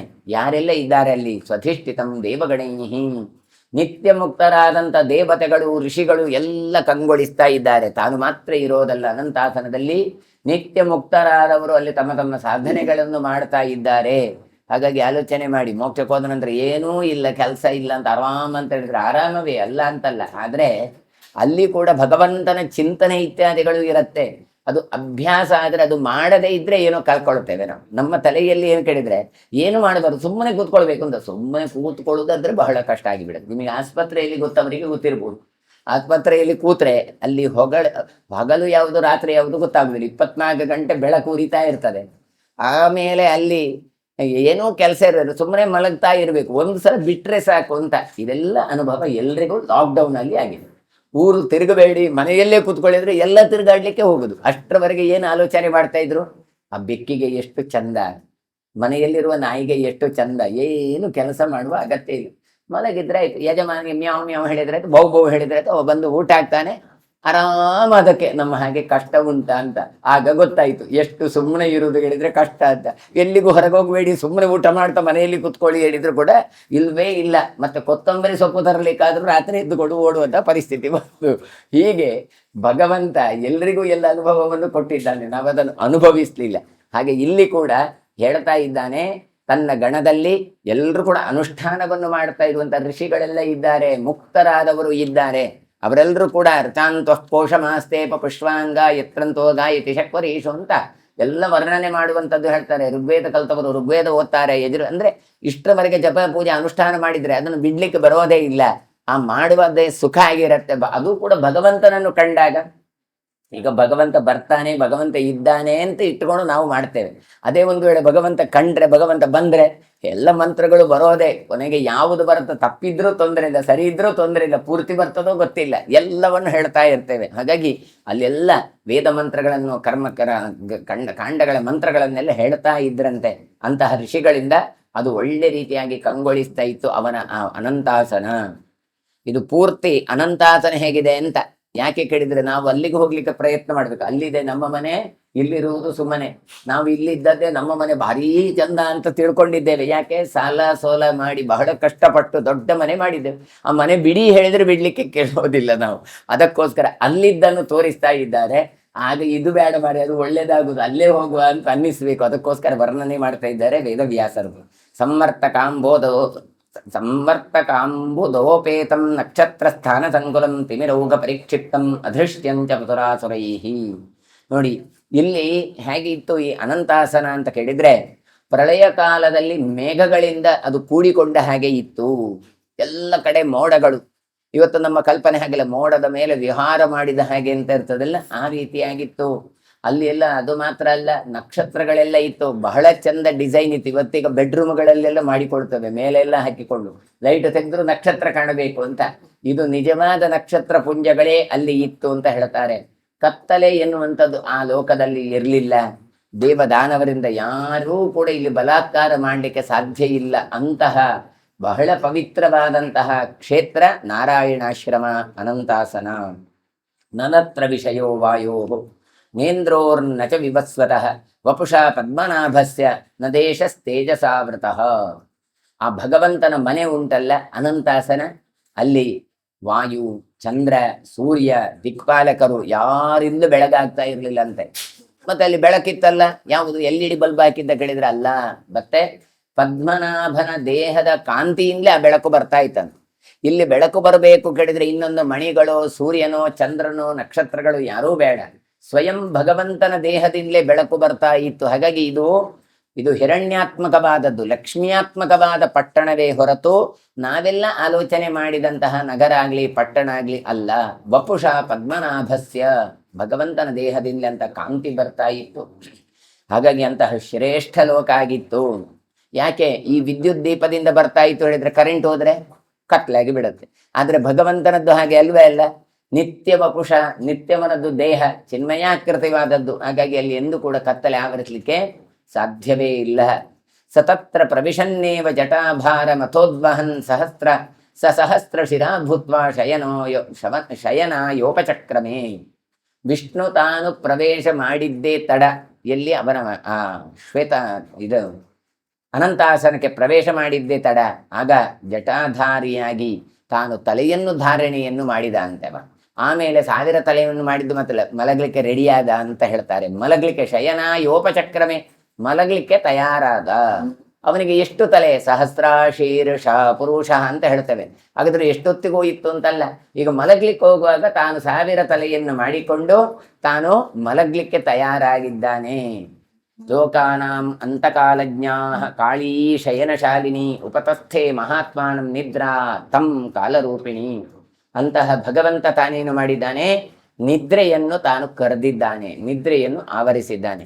ಈ ಕಾಳಿ ಅಂತ ಕರೀತಾ ಇದ್ದಾಳೆ, ನಿದ್ರೆ ಕೊಡುವ ದೇವತೆ ಅಥವಾ ನಿದ್ರಾದೇವಿ ಅಂತ ಏನು ಹೇಳ್ತಾ ಇದ್ದಾಳೆ, ಅವಳನ್ನು ತಾನು ಆಹ್ವಾನಿಸ್ತಾ ಇದ್ದಾನೆ. ಬಾ ನಿದ್ರೆ ಅಂತ. ಎಷ್ಟು ಚಂದ ನೋಡಿ. ಬೇಕು ಹೇಳುವಾಗ ನಿದ್ರೆ ಬರುತ್ತೆ, ಬೇಡ ಹೇಳಿದ್ರೆ ಹೋಗುತ್ತೆ. ನಮಗೆ ಹಾಗಲ್ಲ, ಬೇಡ ಅಂತ ಇದ್ದಲ್ಲಿ ನಿದ್ರೆ ಬರುತ್ತೆ, ಬೇಕು ಅಂತ ಇದ್ದಲ್ಲಿ ನಿದ್ರೆ ಬರಲ್ಲ. ಎಲ್ಲಿ ಪಾಠ ಪ್ರವಚನಕ್ಕೆ ಕೂತ್ಕೊಳ್ತೇವೋ, ಕೇಳಬೇಕು ಅಂತ ಮಾಡ್ತೇವೆ, ಅಲ್ಲಿ ನಿದ್ರೆ ಆವರಿಸತ್ತೆ. ಎಲ್ಲಿ ನಿದ್ರೆ ಬೇಡ, ರಾತ್ರಿಯಲ್ಲಿ ಹೋಗಿ ಮಲಗುವಾಗ ಹೇಳಿದ್ರೆ ಗಂಟೆ ಗಟ್ಟಲೆ ನಿದ್ರೇನೇ ಬರೋಲ್ಲ. ಇಂತಹ ಪರಿಸ್ಥಿತಿಯಲ್ಲಿ ನಾವಿದ್ರೆ, ಇವನು ಹಾಗಲ್ಲ, ತಾನು ಕಾಳಿ ಎನಿಸಿದ ಕಾಲವನ್ನು ಕೊಂಡೊಯ್ಯುವಂತಹ ಸಾಮರ್ಥ್ಯವುಳ್ಳವನು. ಅಂತಹ ನಿದ್ರಾ ಎನ್ನುವಂತಹ ದೇವಿಯನ್ನು ತಾನು ಭಗವಂತ ಸಮೀಪಿಸಿದ್ದಾನೆ. ಅಂದ್ರೆ ನಿದ್ರಾದೇವಿಗೆ ಯಾರು ಅಭಿಮಾನಿ ಅಂದ್ರೆ ದುರ್ಗೆ. ಹಾಗಾಗಿ ದುರ್ಗೆಯನ್ನು ಕರೆದಿದ್ದಾನೆ. ನೋಡಿ, ಅವಳು ಯಾಕೆ ಬರ್ತಾಳೆ? ಭಗವಂತನಿಗೋಸ್ಕರ ಬರ್ತಾಳೆ. ಭಗವಂತನಿಗೆ ಇವನಿಂದ ಏನು ಆಗಬೇಕಾಗಿಲ್ಲ. ಆದರೂ ಕೂಡ ನೋಡಿ, ಲೋಕಾನಾಂ ಅಂತಕಾಲಜ್ಞಾ, ಲೋಕದ ಕೊನೆಯನ್ನು ತಾನು ತಿಳಿದವ ಅಂದ್ರೆ ಪ್ರಳಯ ಕಾಲ. ಇದೆಲ್ಲವನ್ನು ತಿಳಿದು ತಾನು ನಿದ್ರೆಗೆ ಕರಿತಾ ಇರ್ತಾನೆ. ಶಯನಶಾಲಿನಿ ನೋಡಿ, ಅವಳು ಬರ್ತಾಳೆ. ಅಲ್ಲ, ನಿದ್ರಾದೇವಿ ಹಾಗೆ ಅಂತೆ. ಎಲ್ಲಿಂದ ಬಂದು ಯಾವಾಗ ಬಂದು ಅಂತ ಯಾರಾದ್ರೂ ಹೇಳಲಿಕ್ಕೆ ಸಾಧ್ಯ ಉಂಟ? ನಾನು 10 ಕಾಲಕ್ಕೆ ಮಲಗಿದೆ ಅಂತ, ಮಲಗಿದ್ದು ಹೌದು, ನಿದ್ರೆ ಬಂದದ್ದು ಅದು ಗೊತ್ತಿಲ್ಲ. 10:20ಕ್ಕೆ ನಿದ್ದೆ ಬಂತೋ 10:22ಕ್ಕೆ ನಿದ್ದೆ ಬಂತೋ ಗೊತ್ತಿಲ್ಲ. ಯಾಕೆ ಕೇಳಿದ್ರೆ ಬಂದ್ರೆ ಅವನಿಗೆ ಅದನ್ನು ಹೇಳಲಿಕ್ಕಾಗಲ್ಲ, ಹೇಳಿದ್ರೆ ನಿದ್ದೆ ಬರಲಿಲ್ಲ ಅಂತ ಅರ್ಥ. ಹೀಗೆ ಅವನು ಎಲ್ಲಿಂದ ಯಾಕೆ ಬಂದ್ಲು ಅವಳು ನಿದ್ದೆ ಅಂತ ಗೊತ್ತಿಲ್ಲ. ಅಂತಹ ನಿದ್ರಾದೇವಿ ಅವಳು ಕಾಲರೂಪಿಣಿಯಾದವಳು, ಅವಳನ್ನು ಕರೆದಿದ್ದಾನೆ. ಸಶಿಷ್ಟೇ ಶಯನೇ ದಿವ್ಯೇ ಸಮುದ್ರಾಂಬೋಧ ಶೀತಲೆ ಹರಿರೇ ಕಾರಣವೋಕ್ತೇನ ವ್ರತೇನ ವ್ರತಿನಾಂಬರಃ. ವ್ರತಗಳಲ್ಲಿ ಅತ್ಯಂತ ಶ್ರೇಷ್ಠವಾದದ್ದು ಯಾವುದು ಕೇಳಿದ್ರೆ ಭಗವಂತನ ಏಕಾರಣವ ಅಂತ. ಸಾಮಾನ್ಯವಾಗಿ ಪ್ರಳಯ ಕಾಲದಲ್ಲಿರುವುದಕ್ಕೆ ಏಕಾರ್ಣವ ಅಂತ ಕರೀತಾರೆ. ಅರ್ಣವ ಅಂದ್ರೆ ಸಮುದ್ರ, ಒಂದೇ ಸಮುದ್ರ ಅಂತ. ಅಂದ್ರೆ ಪ್ರಳಯ ಕಾಲದಲ್ಲಿ ಎಲ್ಲ ಪರಮಾಣುಗಳು ಕೂಡ ಬೇರೆ ಬೇರೆ ಬೇರೆ ಬೇರೆ ಬೇರೆ ಆಗಿರುತ್ತೆ. ಆ ರೀತಿ ಆಗಿರುವಂಥದ್ದು ಒಟ್ಟಿಗೆ ಆದರೂ ಸೃಷ್ಟಿ, ಅದು ಬೇರೆ ಬೇರೆ ಆದ್ರೆ ಅದು ಲಯ. ಹಾಗಾಗಿ ಏಕಾರ್ಣವ ಅಂತ. ಆದ್ರೆ ಇದು ಅವಾಂತರದ ಪ್ರಳಯದ ಕಾಲ. ದ್ವಾಪರದ ಕೃಷ್ಣ ಅವತಾರ ಮಾಡಬೇಕು ಎಂದು ಮುಂದೆ ದೇವತೆಗಳು ಬಂದು ಕೇಳಬೇಕಲ್ಲ, ಅದಕ್ಕೋಸ್ಕರ ತಾನು ಮಲಗಿದ್ದಾನೆ, ಹೊರತು ಮಹಾಪ್ರಳಯ ಅಲ್ಲ. ಆದರೂ ಅವನ ಈ ಸಮುದ್ರಕ್ಕೆ ಏಕಾರ್ಣವ ಅಂತ ಕರೀತಾರೆ. ಅಂತಹ ಸಮುದ್ರದ ನೀರಿನಲ್ಲಿ ಅದು ಕೂಡ ಎಂತಹ ಹಾಸಿಗೆ ಅಂತ ಹೇಳ್ತಾರೆ. ಅವರು ಹೇಳ್ತಾರೆ ಶೀತಲವಾದ ಹಾಸಿಗೆ ಅಂತ, ತಂಪಿರ್ಬೇಕಂತೆ. ನೋಡಿ ವಾಟರ್ ಬೆಡ್ ಅಂತ ಬಂತು ಈಗೆಲ್ಲ, ಇಲ್ಲದ್ರೆ ವ್ರಣಗಳಾಗತ್ತೆ. ಅದು ಮಲಗಿ ಮಲಗಿ ಮಾತ್ರ ಬೆವರಿ ಒದ್ದೆ ಆಯ್ತು ಅಂತ ಹೇಳ್ತದೆ. ಇದು ಯಾವುದು ಆಗ್ಲಿಕ್ಕಿಲ್ಲ. ಯಾಕೆ? ಎಲ್ಲಿ ಮಲಗಿದ್ದಾನೆ? ಆ ಕ್ಷೀರಸಾಗರದಲ್ಲಿ ತಾನು ಮಲಗಿದ್ದಾನೆ. ಅದರಲ್ಲಿ ಇರುವುದು ಯಾವುದು? ಅವನ ಹಾಸಿಗೆ ಕೇಳಿದ್ರೆ ಅದು ಹಾವೇ ಹಾಸಿಗೆ. ಹಾವು ಮುಟ್ಟಿ ನೋಡಿ ನೀವು, ತಂಪು ತಂಪು ತಂಪಾಗತ್ತೆ. ಹಾಗಾದ್ರೆ ಅಂತಹ ಶೀತಲವಾದ ಹಾಸಿಗೆಯಲ್ಲಿ ಯೋಗಾರೂಢನಾಗಿ ನಿದ್ರಿಸಿದ್ದಾನೆ. ನಾವೆಲ್ಲ ನಿದ್ದೆ ಮಾಡಿದ್ಯಾಕೆ ಕೇಳಿದ್ರೆ ಏನೂ ಕೂಡೋದಿಲ್ಲ ಅಬ್ಬಾ ಅಂತ ನಿದ್ದೆ ಮಾಡ್ತೇವೆ. ಅವನು ಹಾಗಲ್ಲ, ಯೋಗ ನಿದ್ರೆಯನ್ನು ಮಾಡ್ತಾನೆ. ಯೋಗ ನಿದ್ರೆ ಬೇರೆ, ಈ ನಿದ್ರೆ ಬೇರೆ. ಹಾಗಾಗಿ ತಂ ಶಯಾನಂ ಮಹಾತ್ಮಾನಂ ಜಲಾಶಯ ಗತಂ ಪ್ರಭುಂ ಉಪಾಸಾಂಶ್ಚಕ್ರಿರೇ ಸರ್ವೇ ದೇವಾಃ ಸರ್ಷಿಗಣಾಸ್ತಥ. ಅಲ್ಲಿ ಮುಂದೆ ಹೇಳ್ತಾರೆ ಏನು ಅಂತ ಕೇಳಿದ್ರೆ, ಜಲಾಶಯದಲ್ಲಿ ಅಂದ್ರೆ ನೀರಿನ ಆಶ್ರಯದಲ್ಲಿ ಭಗವಂತ ತಾನು ಮಲಗಿದ್ದಾನೆ. ಹಾಗಾಗಿ ಏನು ಮಾಡಿದರೆ, ಇಂತಹ ಮಲಗಿದ ದೇವರನ್ನು ಯಾರೆಲ್ಲ ಉಪಾಸಾಂಶ್ಚಕ್ರಿರೆ, ಇವನು ಉಪಾಸನೆಯನ್ನು ಮಾಡ್ತಾರೆ. ನೀರಿನಲ್ಲಿ ಭಗವಂತ ಮಲಗಿದ್ದಾನೆ, ನೀರು ಅಂದ್ರೆ ಕ್ಷೀರಸಾಗರದಲ್ಲಿ ಮಲಗಿದ್ದಾನೆ. ಸರ್ವೇ ದೇವಾಃ ಸ ಋಷಿಗಣಾಸ್ತಥ, ಋಷಿಗಳಿಂದ ಕೂಡಿದ ಎಲ್ಲ ದೇವತೆಗಳು ಹೀಗೆ ಚಿಂತನೆಯನ್ನು ಮಾಡ್ತಾ ಇದ್ದಾರೆ. ಮಲಗಿದ ಭಗವಂತನ ಚಿಂತನೆ ಯಾಕೆ ಮಾಡಬೇಕು? ನಾವು ಮಲಗಬೇಕಾದ್ರೆ ನಾವು ಮಲಗಿದ ದೇವರನ್ನು ಚಿಂತನೆ ಮಾಡಬೇಕು. ರುಕ್ಮಿಣೀಶ ವಿಜಯ ಅಂತ ಭವಿ ಸಮೀರ ವಾದರಾಜರು ಒಂದು ಗ್ರಂಥ ಬರೀತಾರೆ. ಅದರಲ್ಲಿ ಕೃಷ್ಣ ಕೆಲವೆಲ್ಲ ಪ್ರಶ್ನೆ ಮಾಡ್ತಾನೆ, ಅದಕ್ಕೆ ಯಶೋದೆ ಉತ್ತರ ಕೊಡುವಂಥದ್ದು ತೋರಿಸ್ತಾರೆ. ಅಲ್ಲಮ್ಮ, ದಿನ ನೀನು ತೊಟ್ಲು ತೂಗ್ತೀಯಲ್ಲ, ತೊಟ್ಲು ತೂಗುವಾಗ ಯಾರ ಹಾಡು ಹೇಳ್ತಾರೆ? ಜೋಜೋಶಿ ಕೃಷ್ಣ ಪರಮಾನಂದ ಅಂತ ಹೇಳಿ ಯಾರು ಮಲಗಿದ್ದು? ಪಾಲುಗಡಲಲ್ಲೂ ಪವಡಿಸಿದವರಿಂದ ಮಲಗಿದ ದೇವರ ಕಥೆಯನ್ನು ನೀನು ಹೇಳ್ತಾ, ಹಾಡನ್ನು ಹೇಳ್ತಾ ಇದ್ದೇನೆ. ಆ ದೇವರು ಮಲಗಿದ್ದಾನ? ಒಂದು ವೇಳೆ ಮಲಗಿದ್ರೆ ನೀನು ಹೇಳುವ ಹಾಡು ಅವನಿಗೆ ಕೇಳ್ತದ? ಮತ್ತೆ ಮಲಗಿರುವ ದೇವರನ್ನು ಯಾಕೆ ದಿನಾಲು ನೀನು ಹಾಡು ಹೇಳ್ತೀ ಅಂತ ಕೇಳ್ತಾನೆ. ಆಗ ಅವಳು ಹೇಳ್ತಾಳೆ, ದೇವರು ಮಲಗೋದಿಲ್ಲ, ಆದರೆ ದೇವರು ಮಲಗಿದ ಅಂತ ಚಿಂತನೆ ಮಾಡಿದರೆ ನಮಗೆ ಬೇಗ ನಿದ್ದೆ ಬರುತ್ತೆ. ಅದಕ್ಕೆ ಜೋಜೋ ಲಾಲಿ ಅಂತ ಹೇಳುವಂಥದ್ದು ಅಂತ. ಕೊನೆಗೆಲ್ಲ ಬಹಳವಾಗಿ ಕೇಳ್ತಾನೆ ಆತ, ನಿದ್ರೆ ಅಂದ್ರೆ ಏನು ಅಂತ. ನಿದ್ರೆ ಅಂದ್ರೆ ನೋಡಿ, ನಮ್ಮ ಹಾಗೆ ಸುಮ್ಮನೆ ಕಣ್ಣು ಮುಚ್ಚೋದು ಅಂತ ಹೇಳ್ತೇವೆ. ಆ ಮಕ್ಳು ಏನು ಮಾಡ್ತವೆ? ಹೀಗೆ ಮಾಡ್ತವೆ, ಕಣ್ಣಿನ ಬೆರಳಿನ ಎಡೆಯಿಂದ ಕಣ್ಣು ಪಿಳಿ ಪಿಳಿ ನೋಡ್ತಾ ಇರ್ತವೆ, ನಾನು ಕಣ್ಣು ಮುಚ್ಚಿದೆ ಅಂತ ಹೇಳ್ತವೆ. ಹಾಗಲ್ಲ. ಮತ್ತೆ ಇವಳು ಏನು ಹೇಳ್ತಾಳೆ? ಪ್ರಾಜ್ಞರೂಪಿ ಭಗವಂತನನ್ನು ಆಲಿಂಗನೆ ಮಾಡೋದು ಅಂತ ಹೇಳ್ತಾಳೆ. ವಿಶ್ವ, ತೈಜಸ, ಪ್ರಾಜ್ಞ, ತುರಿಯ ಅಂತ 4 ಭಗವದ್ ರೂಪ ಇದೆ. ಒಂದೊಂದು ಸ್ಥಾನದಲ್ಲಿ ಬಂದಾಗ ಒಂದೊಂದು ಹೆಸರು. ಅಂತಹ ಪ್ರಾಜ್ಞರೂಪಿ ಭಗವಂತನನ್ನು ಆಲಿಂಗನೆ ಮಾಡೋದುಂಟಲ್ಲ, ಅದು ನಿದ್ರೆ ಅಂತ. ಅದು ನಮಿಗೂ ಅಷ್ಟೇ. ಅದಕ್ಕೋಸ್ಕರನೇ ಅಂತಹ ಸುಖವನ್ನು ನಾವು ಕಾಣ್ತಾ ಇದ್ದೇವೆ. ಮೋಕ್ಷದಲ್ಲಿ ಏನು? ಮೋಕ್ಷ ಅಂದ್ರೆ ಇದ್ರ ಹಾಗೆ ಅಂತ ಕೇಳಿದ್ರೆ, ಇಲ್ಲಪ್ಪ, ನಿಮಗೊಂದು ಸ್ಯಾಂಪಲ್ ಕೊಟ್ಟಿದ್ದಾರೆ. ಯಾವುದು? ನಿದ್ರೆ. ಆ ನಿದ್ರೆಯಲ್ಲಿ ನಿಮಗೆ ಒಳ್ಳೆ ಸುಖ ಸಿಗತ್ತೆ ನೋಡಿ, ಅದು ಮೋಕ್ಷದ ಒಂದು ಪಾಯಿಂಟ್, ಬಿಂದು. ಹಾಗಾದ್ರೆ ಅಂತಹ ಸುಖ ಕೊಟ್ಟವನು ಭಗವಂತ. ಅದನ್ನು ರುಚಿ ನಿಮಗೆ ತೋರಿಸಿದ. ಹೌದಲ್ವಾ? ನೋಡಿ, ಎಷ್ಟೇ ಹಣ ಇರಲಿ, ಎಷ್ಟೇ ಕಾರುಬಾರ್ ಇರಲಿ, ನಿದ್ದೆ ಬರಲಿಲ್ಲ ಹೇಳಿದ್ರೆ ಹುಚ್ಚರಾಗಿ ಹೋಗುತ್ತೆ. ನಮ್ಮಲ್ಲಿ ಹೇಳೋದು ಅಂತ, ಯಾರಾದ್ರೂ ಬಂದು ಮಾತಾಡ್ತಿದ್ದೆ, ಹೋಗು ಮಾರೆ, ನನಗೆ ಕೋಲಕ್ಕೆ ಹೋದಾಗ ಆಗ್ತದೆ ಅಂತ. ಅಂದ್ರೆ ಕೋಲಗಳಲ್ಲಿ ಹೋದ್ರೆ ನಿದ್ದೆ ಇರುವುದಿಲ್ಲ, ಮರುದಿನ ತುಂಬಾ ಕರಕರಿ ಆಗತ್ತೆ, ಊಟ ಬೇಡ ಏನು ಬೇಡ, ಒಂದು ಬಿದ್ದುಕೊಂಡ್ರೆ ಸಾಕು ಅಂತ ಆಗತ್ತೆ. ಹಾಗೆ ಅಂತಹ ಸುಖ ಇದ್ದದ್ದಕ್ಕೆ ನಾವಂತ ಪ್ರಯತ್ನವನ್ನು ಮಾಡ್ತಾ ಇದ್ದೇವೆ. ಹಾಗಾಗಿ ಅಂತಹ ಸುಖವನ್ನು ಕೊಡುವವನು ಯಾರು? ಭಗವಂತ. ಹಾಗಾಗಿ ಪ್ರಾಜ್ಯರೂಪಿ ಭಗವಂತನ ಆಲಿಂಗನೆಯಿಂದ ದೊರಕುವ ಯಾವ ಆನಂದ ಅಂತ ಯಶೋದೆ ಹೇಳಿದ್ರೆ, ಕೃಷ್ಣ ಹೇಳ್ತಾನೆ ಅಂತ. ಹೌದಮ್ಮ ಅಂತ ತನ್ನನ್ನು ತಾನು ಗಟ್ಟಿ ಹಿಡ್ಕೊಂಡು ನನಗೆ ನಿದ್ದೆ ಬಂತು ಅಂತ ಹೇಳಿದಂತೆ. ಯಾಕೆ? ತಾನೇ ಪ್ರಾಜ್ಞರೂಪಿ ಭಗವಂತ. ನೋಡಿ, ಅಲ್ಲಲ್ಲಿ ಹೇಳಿದ್ದಾನೆ, ನಾವದನ್ನು ತಿಳ್ಕೊಳ್ಳಿಲ್ಲ ಅಷ್ಟೇ. ಹಾಗಾಗಿ ಇಲ್ಲಿ ಕೂಡ ಹೇಳ್ತಾರೆ, ಇಂತಹ ದೇವತೆಗಳು ಭಗವಂತ ಆ ಕ್ಷೀರಸಾಗರದಲ್ಲಿ ಅನಂತ ಶಯನ ಭಗವಂತ ತಾನು ಮಲಗಿದ್ದಾನೆ, ಅದನ್ನು ಚಿಂತನೆ ಮಾಡ್ತಾ ಇದ್ದಾರೆ. ತಸ್ಯ ಸುಪ್ತಸ್ಯ ಶುಶುಭೆ ನಾಭಿ ಮಧ್ಯಾತ್ಸಮುತ್ಥಿತಂ ಆದ್ಯಸ್ಯ ಸದನಂ ಪದ್ಮಂ ಬ್ರಹ್ಮಣ ಸೂರ್ಯ ಸನ್ನಿಭಂ ಸಹಸ್ರಪತ್ರಂ ವರ್ಣಾಢ್ಯಂ ಸುಕುಮಾರ ವಪುರ್ಧರಂ. ಸಮುದ್ರದಲ್ಲಿ ಮಲಗಿದಂತಹ ಭಗವಂತ, ಆಗ ಅವನ ನಾಭಿಯಲ್ಲಿ ಕಮಲ ಹೊರಗೆ ಬಂದಿದೆ ಅಂತ ಹೇಳ್ತಾರೆ. ಎಂತಹ ಕಮಲ ಅಂತ ಹೇಳಿದ್ರೆ, ಶುಶುಭೆ, ಭಾರೀ ಚಂದ ಅಂತೆ. ಎಲ್ಲೆಲ್ಲಿಯೋ ಹೂವಲ್ಲ, ನಾಭಿಯಲ್ಲಿ ಒಂದು ಕಮಲ ಬಂದಿದೆ, ಅದು ಬಹಳ ಚಂದ ಆಗಿದೆ. ಅದು ಯಾಕೆ ಅಂತ ಕೇಳಿದರೆ, ಚತುರ್ಮುಖ ಆದ್ಯಸ್ಯ ಸದನಂ ಪದ್ಮಂ. ಆದ್ಯ ಬ್ರಹ್ಮ ಏನಿದ್ದಾನೆ ಅವನ ಆಸನ ಅದು ಸೂರ್ಯಕಾಂತಿಯಂತೆ ಹೊಳಿತಾ ಉಂಟು. ಸೂರ್ಯ ಸನ್ನಿಭಂ, ಸೂರ್ಯನ ಹಾಗೆ ಬೆಳಕು, ಭಗವಂತನೇ ಒಂದು ಬೆಳಕು, ಅದರಲ್ಲಿ ಮತ್ತೆ ಕಮಲ, ಆ ಕಮಲದಲ್ಲಿ ಒಂದು ಬೆಳಕು, ಈ ಬೆಳಕು ಹೊರ ಹೊಮ್ತಾ ಉಂಟು ಅಂತ. ಅದೆಲ್ಲ ಈಗೆಲ್ಲ ಲೈಟಿಂಗ್ಸ್ ಮಾಡುವವರು ಮಾಡ್ತಾರೆ, ಇದ್ದ LED ಇತ್ಯಾದಿಗಳೆಲ್ಲ ಮಾಡಿ, ಅದರಲ್ಲಿ ಮತ್ತೆ ಅದರಲ್ಲಿ ಇನ್ನೊಂದು ಬೆಳಕು, ಅದರ ಮಧ್ಯದಲ್ಲಿ ಇನ್ನೊಂದು ಬೆಳಕು. ಇದೆಲ್ಲ ಕಲ್ಪನೆ ಕೊಟ್ಟದ್ದು ನಮ್ಮ ಪುರಾಣಗಳೇ. ಹೀಗೆ ಆ ಹೊಳೆಯುವ ಕಮಲ ಹೊರಹೊಮ್ಮಿದೆ. ಆ ಕಮಲದಲ್ಲಿ ಆದರೂ ಕೂಡ ಹೇಗೆ ಇದ್ದು, ಸಹಸ್ರ ಪತ್ರಂ ವರ್ಣಾಢ್ಯಂ, 1000 ಪತ್ರಗಳಿಂದ ಕೂಡಿದ ಸುಂದರವಾದ ಕಮಲ ಅಂತ ಹೇಳ್ತಾರೆ. ಅತ್ಯಂತ ಶೋಭಾಯಮಾನವಾಗಿತ್ತು. ಅಂತಹ ಸುಂದರವಾದ ಶರೀರವನ್ನು ಧರಿಸಿದ್ದ. ಸುಕುಮಾರ ವಪುರ್ಧರಂ, ಅಂತಹ ಬ್ರಹ್ಮದೇವರು ಅದರಲ್ಲಿ ಇದ್ರು, ಪದ್ಮನಾಭನಾಗಿ ಬಿಟ್ಟ, ತಾನು ಶಯನವನ್ನು ಮಾಡಿದ್ದಾನೆ ಭಗವಂತ. ಬ್ರಹ್ಮಸೂತ್ರೋದ್ಯತಕರ ಸ್ವಪನ್ನೇವ ಮಹಾಮುನಿ ಆವರ್ತಯತಿ ಲೋಕಾನಾಂ ಸರ್ವೇಷಾಂ ಲೋಕಪರ್ಯಯಾತ್. ಆ ಭಗವಂತ ಹೇಗಿದ್ದಾನೆ? ಆರಾಮ ಮಲಗಿದ್ದಾನೆ. ಮಲಗುದು ಕೇಳಿದ್ರೆ ಯಾವ ತಲೆಬಿಸಿಯೂ ಇಲ್ಲದೆ ಸುಖವಾಗಿ ಇದ್ದಾನೆ ಅಂತ ಅರ್ಥ. ಆಗ ಎಲ್ಲ ಋಷಿಗಳು ಏನು ಮಾಡ್ತಾರೆ? ಯಾರು ಮುಕ್ತರಾದಂಥ ಋಷಿಗಳೆಲ್ಲ ಇದ್ದಾರಲ್ಲ, ಅವರು ಆ ಭಗವಂತನನ್ನು ತಾನು ಸ್ತೋತ್ರ ಮಾಡ್ತಾ ಇದ್ದಾರೆ ಅಂತ. ಹೇಗೆ? ಬ್ರಹ್ಮಸೂತ್ರ ಇತ್ಯಾದಿಗಳಿಂದ ಸ್ತೋತ್ರ ಮಾಡ್ತಾ ಇದ್ದಾರೆ. ಪ್ರತಿಯೊಂದು ಮಂತ್ರ. ಯಾಕೆ ಬ್ರಹ್ಮಸೂತ್ರಕ್ಕಷ್ಟು ಮಹತ್ವ ಕಡಿದ್ರೆ? ವೇದಗಳಿಂದ ಸ್ತೋತ್ರ ಮಾಡ್ತಾರೆ. ಆದರೆ ನಮ್ಗೆ ಅಜ್ಞರು, ವೇದಗಳಲ್ಲಿ ಹೇಳಿದ್ರು ಕೂಡ ಅದು ಕೆಲಗೆ ಹೌದೋ ಅಲ್ಲವೋ ಅಂತ ತುಂಬಾ ಕನ್ಫ್ಯೂಸ್ ಆಗತ್ತೆ. ಉದಿತೇ ಹೋತವ್ಯಂ, ಅನುದಿತೇ ಹೋತವ್ಯ. ಸೂರ್ಯೋದಯ ಕೆಲವರು ಹೇಳ್ತಾರೆ ಬೆಳಿಗ್ಗೆ ಬೇಗ ಹೋಮ ಮಾಡಿದ್ರೆ ಒಳ್ಳೇದು ಅಂತ, ಕೆಲವರು ಹೇಳ್ತಾರೆ ಸೂರ್ಯೋದಯದಾಗದೆ ಹೋಮ ಮಾಡಬಾರ್ದು ಅಂತ, ಕೆಲವು ಸಲ ಬಾಳ ಗಣಪತಿ ಅದು ಸೂರ್ಯೋದಯಕ್ಕೆ ಹೋಮ ಮಾಡಬೇಕು ಅಂತ. ಹೀಗೆ ಇಂಥದ್ದೆಲ್ಲ ನಮ್ಮಲ್ಲಿ ಬಹಳಷ್ಟು ವಿಚಾರಗಳಿದ್ದ ಹಾಗೆ ಲೋಕದಲ್ಲಿಯೂ ಹಾಗೆ ನಿರ್ಗುಣ ಬ್ರಹ್ಮ ಅಂತ ಹೇಳ್ತಾರೆ, ಒಂಥರ ಸಗುಣ ಬ್ರಹ್ಮ ಅಂತ ಕರೀತಾರೆ. ಏನು ಅಂತ ಗೊತ್ತಾಗೋದಿಲ್ಲ ಅಂತ ತುಂಬಾ ವಿಚಾರಗಳು ಬಂದಾಗ ಅದಕ್ಕೆ ನಿರ್ಣಯವನ್ನು ಕೊಡೋದಕ್ಕೋಸ್ಕರ ವೇದವ್ಯಾಸರು ಒಂದು ಸೂತ್ರವನ್ನು ನಿರ್ಮಾಣ ಮಾಡ್ತಾರೆ. ಹಾಗಾಗಿ ಅದರಲ್ಲೇ ಭಗವಂತನನ್ನು ಸ್ತೋತ್ರ ಮಾಡ್ತಾರೆ. ಕೇಳಿದ್ರೆ ನಿರ್ಣಯವೇ ಆಗಿಬಿಟ್ಟಲ್ಲ. ಅನಂತ ವೇದಗಳು ಕೂಡ ಭಗವಂತನನ್ನೇ ಹೇಳುವಂಥದ್ದು. ಪುರಾಣಗಳಿರ್ಬೋದು, ಪಂಚರಾತ್ರ ಆಗಮಗಳಿರ್ಬೋದು, ಎಲ್ಲವೂ ಕೂಡ. ಹಾಗಾಗಿ ಅದನ್ನು ಒಂದು ಉಪಲಕ್ಷಣವನ್ನಾಗಿ ಇಟ್ಟುಕೊಂಡು ಹೇಳ್ತಾ ಇದ್ದಾರೆ. ಆದಾವಂತೇಚ ಮಧ್ಯೇಚ ವಿಷ್ಣು ಸರ್ವತ್ರ ಗೀಯತೆ ಅಂತ. ಹಾಗಾಗಿ ಮಹಾವಿಷ್ಣುವನ್ನು ಸ್ತೋತ್ರ ಮಾಡ್ತಾ ಇದ್ದಾರೆ ಎಲ್ಲರೂ ಕೂಡ. ಆಗ ತಾನೇನು ಮಾಡ್ತಾ ಇದ್ದಾನೆ ಭಗವಂತ? ಸುಮ್ಮನೆ ಕೇಳಿ ಆರಾಮ ಇದನ್ನ ಇಲ್ಲ. ಆವರ್ತಯತಿ ಲೋಕಾನಾಂ ಸರ್ವೇಷಾಂ ಲೋಕಪರ್ಯಯ. ತಾನು ಮಲಗಿದ್ದಲ್ಲಿಯೇ ಸಮಸ್ತ ಲೋಕವನ್ನು ಕೂಡ ನಿಭಾಯಿಸ್ತಾ ಇದ್ದಾನೆ. ಆವರ್ತಯತಿ, ಕಂಟ್ರೋಲ್ ಮಾಡ್ತಾ ಇದ್ದಾನೆ. ನೋಡಿ, ಇದು ಭಗವಂತನದ್ದು ಸಾಮರ್ಥ್ಯ. ನಾವೇನಾದ್ರೂ ಕೆಲಸ ಮಾಡ್ಬೇಕಾದ್ರೆ ಎಲ್ಲೆಲ್ಲಿಗೋ ಹೋಗ್ಬೇಕು ಇಲ್ಲ, ಕೂತಲ್ಲಿಂದಲೇ ಎಲ್ಲವನ್ನು ಕೂಡ ನಿಭಾಯಿಸ್ತಾನೆ. ಇದೆಲ್ಲ ಆಗತ್ತಾ ಅಂತ ಸ್ತೋತ್ರಗಳಲ್ಲಿ ಉಪನಿಷತ್ತಲ್ಲಿ ಹೇಳ್ತಾರೆ. ಶಯಾನಂ ಯಾತಿ ಸರ್ವತಃ ಅಂತ. ಮಲಗಿದ್ದಾನಂತೆ ಭಗವಂತ, ಆದ್ರೆ ಎಲ್ಲಾ ಕಡೆ ಹೋಗ್ತಾನಂತೆ. ಅದು ಹೇಗ್ರಿ?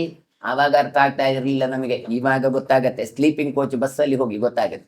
ನೀವು ಮಲಗಿದ್ದಲೇ ಇರ್ತೀರಾ, ಇಲ್ಲಿದ್ದವರು ಬೆಂಗಳೂರಲ್ಲಿ ಎದ್ದು ಬಿಡ್ತೀರಿ. ಭಗವಂತನು ಹಾಗೆ ಒಂದು ಕಡೆ ಇದ್ದುಕೊಂಡು ಎಲ್ಲ ಕೆಲಸವನ್ನು ಮಾಡುವವ.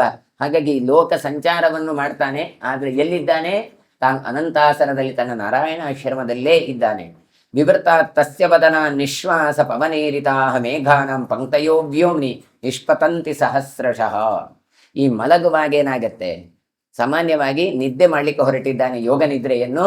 ಬ್ರೀದಿಂಗ್ ಎನ್ನುವಂಥದ್ದು ಸ್ಲೋ ಆಗತ್ತೆ, ಗಾಳಿ ಎನ್ನುವಂಥದ್ದು ನಿಧಾನ ತೆಕೊಂಡು ನಿಧಾನ ಬಿಡ್ತಾನೆ. ಹಾಗಾಗಿ ಜಲಶಾಹಿಯಾದ ಈ ಭಗವಂತ ತನ್ನ ತೆರೆದ ಬಾಯಿಯಿಂದ ತಾನು ಗಾಳಿಯನ್ನು ಪ್ರೇರೇಪಿಸ್ತಾ ಇದ್ದಾನಂತೆ, ಬಿಡ್ತಾ ಇದ್ದಾನಂತೆ.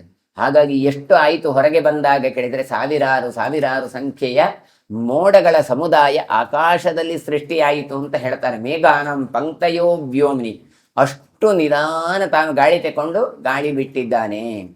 ಇದನ್ನು ಕೂರ್ಮರೂಪಿ ಭಗವಂತ ತಾನು ಅವತಾರ ಆಗುವಾಗ ಅಲ್ಲಿ ಭಾಗವತದಲ್ಲಿ ವರ್ಣನೆ ಮಾಡ್ತಾರೆ. ಪಾಪ ಅವನದ್ದು ಬೆನ್ನು ಹೇಗಿತ್ತು ಕೇಳಿದರೆ, ಭಗವಂತ ಕೂರ್ಮರೂಪಿಯಾದ ಅವನ ಬೆನ್ನಿನ ಮೇಲೆ ಒಂದು ಏನು ಗ್ರಿಪ್ ಇರುವ ಹಾಗೆ. ಯಾಕೆ ಕೇಳಿದ್ರೆ ಆ ಮಂದರ ಪರ್ವತ ಬೀಳಬಾರ್ದಲ್ಲ, ಆ ರೀತಿಯಾಗಿ ಮುಳ್ಳು ಮುಳ್ಳು ಮುಳ್ಳು ಆಗಿರುವಂತಹ ಒಂದು ಕಚ್ಚು ಕಚ್ಚು ಕಚ್ಚು ಅಂತ ಹೇಳ್ತೇವೆ, ಅದರಲ್ಲಿ ಪರ್ವತವನ್ನು ತಾನು ಹೊತ್ತಿದ್ದಾನೆ. ಮೊದಲವನ ಹತ್ರ ರೋಮ ಇತ್ತಂತೆ, ಭವಿಷ್ಯ ಪುರಾಣ ಹೇಳುತ್ತೆ. ಆದ್ರೆ ಏನಾಯ್ತು ಕೇಳಿದ್ರೆ, ಮಂದರ ಪರ್ವತವನ್ನು ತೊಳಿವಾಗ ರೋಮಗಳೆಲ್ಲ ಬಿತ್ತಂತೆ. ಬಿದ್ದದ್ದು ಏನಾಯ್ತು ಕೇಳಿದ್ರೆ, ಆ ಸಮುದ್ರದ ಬದಿಯಲ್ಲಿ ಹೋಗಿ ನಿಂತಿತು. ಮುಂದೆ ಆ ಧನ್ವಂತರಿ ತಾನು ಅಮೃತ ಕಲಶವನ್ನು ಹಿಡ್ಕೊಂಡು ಬಂದು ಆ ಹುಲ್ಲಿನ ಮೇಲೆ, ರೋಮದ ಮೇಲೆ ಇಟ್ಟನು. ಅದೇ ದೂರ್ಬ ಆಯಿತು. ಹಾಗಾಗಿ ಗರಿಕೆ ಹುಲ್ಲಿನಿಂದ ಹೋಮ ಮಾಡಿದ್ರೆ ಆಯುಷ್ಯ ವೃದ್ಧಿ. ಯಾಕೆ ಕೇಳಿದ್ರೆ, ಆ ಅಮೃತ ಕಲಶವನ್ನು ಅದರ ಮೇಲೆ ಇಟ್ಟಿದ್ರು ಅಂತ ವರ್ಣನೆ ಮಾಡ್ತಾರೆ. ಅಲ್ಲಿಂದ ಕೂರ್ಮಕ್ಕೆ ರೋಮ ಇಲ್ಲ, ಅಲ್ಲಿಂದ ಆಮೆಗೆ ರೋಮ ಇಲ್ಲ. ಹಾಗಾದ್ರೆ ಬೆನ್ನು ತುರಿಸಿದಾಗೆ ಆಯ್ತು. ಹಾಗಾಗಿ ಇವನಿಗೆ ಏನಾಯ್ತು? ಕೂರ್ಮರೂಪಿ ಭಗವಂತನಿಗೆ ನಿದ್ರೆ ಬಂದ್ರೆ ಬ್ರೀದಿಂಗ್ ಸ್ಲೋ ಆಗುತ್ತೆ. ಹಾಗಾಗಿ ದೀರ್ಘವಾದ ಗಾಳಿಯನ್ನು ಬಿಟ್ಟಲ್ಲಿಂದ ಆರಂಭ ಆದಂತ ಸಮುದ್ರದ ಅಲೆಗಳು ಇವತ್ತೂ ಕೂಡ ನಿಲ್ಲೇ ಇಲ್ಲ ಅಂತ ವರ್ಣಿಸ್ತಾರೆ. ಹಾಗೆ ಇಲ್ಲಿ ಕೂಡ ಎಲ್ಲ ಮೋಡಗಳು ಒಟ್ಟೊಟ್ಟಾಗುತ್ತಾ ಉಂಟು. ತೇ ಸೃಷ್ಟಾ ಪ್ರಾಣಿನಾಂ ಓಘ ವಿಭಕ್ತ ಬ್ರಹ್ಮಣ ಸ್ವಯಂ ಗತಿಂ ಜಗ್ಮ ಸ್ವವೀತಂ ಕೃತಾಂತೋಕ್ತೇನ ಕರ್ಮಣ. ಸ್ವಯಂ ಗುಣಪರಿಪೂರ್ಣನಾದ ಭಗವಂತ ಎಲ್ಲರನ್ನು ತಾನು ಸೃಷ್ಟಿ ಮಾಡಿದ. ಹಾಗಾಗಿ ಪ್ರಾಣಿಗಳ ಓಘ ಸಮೂಹ ಅಂತ ಹೇಳ್ತಾರೆ. ಅನೇಕ ವಿಭಾಗಗಳನ್ನು ಹೊಂದಿದ್ದಾನೆ ಭಗವಂತ. ಹಾಗಾಗಿ ತಾನು ನಿಯಮಿಸುವಂತಹ ಯಾವ ಮಾರ್ಗ ಉಂಟಲ್ಲ, ಅದರಲ್ಲಿ ಪ್ರವೃತ್ತಿಯನ್ನು ಮಾಡುವ ಹಾಗೆ ತಾನು ಮಾಡಿದ್ದಾನೆ. ಆದರೆ ಅದಕ್ಕೆ ಏನು ಇಟ್ಟಿಕೊಂಡಿದ್ದಾನೆ ಕೇಳಿದ್ರೆ, ಕರ್ಮಣ. ಅವರವರ ಕರ್ಮಕ್ಕೆ ಸರಿಯಾಗಿ ಅವರವರ ಗತಿಯನ್ನು ಹೊಂದುವ ಹಾಗೆ ಮಾಡ್ತಾ ಇದ್ದಾನೆ. ಹಾಗಾದ್ರೆ ಭಗವಂತ ಏನು ಮಾಡಿದ್ದಾನೆ? ಎಲ್ಲ ಪ್ರಾಣಿಗಳನ್ನು ಕೊಟ್ಟಿದ್ದಾನೆ, ಎಲ್ಲರನ್ನೂ ಸೃಷ್ಟಿ ಮಾಡಿದ್ದಾನೆ. ಮತ್ತೆ ಅವರಿಗೆ ಆ ಪ್ರವೃತ್ತಿ ಮಾಡಿ ಏನು ಮಾಡಿದ? ಈಗ ಕೂತ್ಕೊಂಡು ಏನು ಮಾಡಿದ ಕೇಳಿದ್ರೆ ಇಷ್ಟೇ ಮಾಡಿದ್ದು. ಅವರವರ ಗತಿ ಏನುಂಟು, ಅವರವರ ಮಾಡುವ ಕರ್ಮ ಏನು, ಅದಕ್ಕೆ ಫಲ ಕೊಟ್ಟ. ಒಳ್ಳೇದು ಮಾಡಿದವನಿಗೆ ಒಳ್ಳೇದಾಗತ್ತೆ, ಕೆಟ್ಟದು ಮಾಡಿದವನಿಗೆ ಕೆಟ್ಟದಾಗತ್ತೆ. ಹೊರತು ಎಲ್ರಿಗೂ ಒಳ್ಳೇದು ಮಾಡ್ತೇನೆ ಅಂತ ಎಲ್ಲಿಯೂ ಹೇಳಿಲ್ಲ, ಎಲ್ರಿಗೂ ಕೆಟ್ಟದು ಮಾಡ್ತೇನೆ ಇಲ್ಲ. ಅವರವರು ಮಾಡಿದ ಕರ್ಮ. ಇದು ದಿತಿ ತಾನು ಪ್ರಶ್ನೆ ಮಾಡಿದಾಗ ಕೊಟ್ಟಂತದ್ದನ್ನು ಉದಾಹರಣೆ ಕೊಡ್ತಾರೆ. ದಿತಿ ಹೋಗಿ ಹೇಳ್ತಾಳೆ ಕಶ್ಯಪರ ಹತ್ರ, ನೀವೆಲ್ಲ ಒಳ್ಳೆ ಒಳ್ಳೆ ಮಕ್ಕಳನ್ನ ಭಗವಂತನ ಹತ್ರ ಪ್ರಾರ್ಥನೆ ಮಾಡ್ತಾಳೆ. ಅವರು ಏನು ಕೇಳಿದ್ರೆ, ನನಗೆ ಒಂದು ಒಳ್ಳೆ ಸಂತಾನ ಬೇಕು ಅಂತ. ನೀನು ಯಾವಾಗ್ಲೂ ಕೂಡ ಅತಿಥಿಗಳು ಒಳ್ಳೆ ಒಳ್ಳೆ ಸಂತಾನ ಕೊಟ್ಟಿದ್ದೀಯ, ಅವರೆಲ್ಲ ಸ್ವರ್ಗಕ್ಕೆ ಹೋಗಿದ್ದಾರೆ, ನನ್ನ ಮಕ್ಕಳು ಮಾತ್ರ ಯಾವಾಗ್ಲೂ ನರಕಕ್ಕೆ ಹೋಗುದು, ನಮಗೂ ಕೊಡಿ ಅಂತ. ಆಗ ಕಶ್ಯಪರು ಹೇಳ್ತಾನೆ, ನೀನು ಒಳ್ಳೆಯ ಚಿಂತನೆಯಿಂದ ಒಳ್ಳೆ ವ್ರತದಿಂದ ಮಾಡಿದ್ರೆ ನಿನಗೂ ಒಳ್ಳೆ ಮಕ್ಕಳು ಸ್ವರ್ಗಕ್ಕೆ ಹೋಗುವವರು ಸಿಗ್ತಾರೆ ಅಂತ. ಹಾಗಾಗಿ ಮತ್ತೆ ಆ ವ್ರತದಿಂದ ಇದ್ದುಕೊಂಡು ತಾನು ಪುಂಸವನ ವ್ರತ ಇತ್ಯಾದಿಗಳನ್ನೆಲ್ಲ ಮಾಡಿ, ಕ್ಷೀರ ವ್ರತದಿಂದೆಲ್ಲ ಮಾಡಿಕೊಂಡು 1000 ವರ್ಷ ಗರ್ಭಧಾರಣೆ ಮಾಡಿ ಮರುದೇವತೆಗಳನ್ನು ಪಡೆದು ಮತ್ತೆ ದೇವಲೋಕವನ್ನು ಪಡೀತಾರೆ. ಹಾಗಾಗಿ ಒಳ್ಳೆ ಕೆಲಸ ಮಾಡಿದವರಿಗೆ ಭಗವಂತ ಒಳ್ಳೆ ಮಾಡ್ತಾನೆ, ಹೊರತು ಸುಮ್ಮನೆ ಇಲ್ಲ. ಹಾಗಾಗಿ ಅವರವರ ಏನು ಗತಿಯನ್ನು ನೋಡಿಕೊಂಡು, ಕರ್ಮದ ಗತಿಯನ್ನು ನೋಡಿಕೊಂಡು ಅವರಿಗೆ ಫಲವನ್ನು ತಾನು ಕೊಡ್ತಾ ಇದ್ದಾನೆ. ತನ್ನ ವೇದ ಸ್ವಯಂ ಬ್ರಹ್ಮ ನಾಪಿ ಬ್ರಹ್ಮರ್ಷಯೋ ಮಲಾಹ ವಿಷ್ಣುಂ ನಿದ್ರಾಮಯಂ ಯೋಗಂ ಪ್ರವಿಷ್ಟುಂ ತಮಸಾವೃತಂ. ಇನ್ನು ಧ್ಯಾನ ಮಗ್ನನಾದಂತಹ ಋಷಿಗಳಿಗೇ ಗೊತ್ತಾಗಲಿಲ್ಲ. ಯಾರಿಗೆ ಹೇಳ್ತಾರೆ? ಸ್ವಯಂ ಬ್ರಹ್ಮ, ಚತುರ್ಮುಖ ಬ್ರಹ್ಮನಿಗೆ ಭಗವಂತನ ಈ ಲೀಲೆ ಅದು ಪೂರ್ತಿ ಆಗೋದಿಲ್ಲ. ಗಹನ ಕರ್ಮಣ ಗತಿ ಅಂತ ಹೇಳಿದಾಗೆ ಇವನು ಹೇಗೆ ಏನು ಮಾಡ್ತಾನೆ, ಎಂತ ಫಲ ಕೊಡ್ತಾನೆ, ಯಾಕೆ ಹೀಗೆ ಮಾಡ್ತಾನೆ ಅಂತ ಗೊತ್ತಾಗೋದಿಲ್ಲ.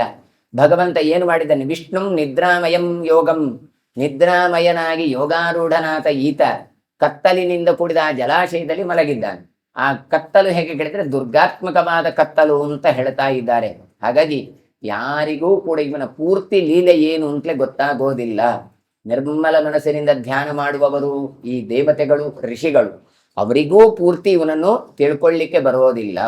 ತೇತು ಬ್ರಹ್ಮರ್ಷಯ ಸರ್ವೇ ಪಿತಾಮಹ ಪುರೋಗಮಾಹ ನಬಿದುಸ್ತಂ ಕ್ವಚಿತ್ ಸುಪ್ತಂ ಕ್ವಚಿತ್ ಆಸೀನಮಾಸನೆ. ಅಲ್ಲ, ಅವರಿಗೆ ಗೊತ್ತಾಗುದಿಲ್ಲ, ಇನ್ನು ನಮಗೇನು ಗೊತ್ತಾಗುತ್ತೆ. ಹಾಗಾಗಿ ತಲೆಬಿಸಿ ಮಾಡಬೇಕಾಗಿಲ್ಲ. ಎಷ್ಟು ಕೂಡಿತೋ ಅಷ್ಟು ನಾವು ಭಗವಂತನ ಬಗ್ಗೆ ತಿಳ್ಕೊಳ್ಬೇಕು ಅಂತ ಹೇಳ್ತಾ ಇದ್ದಾರೆ.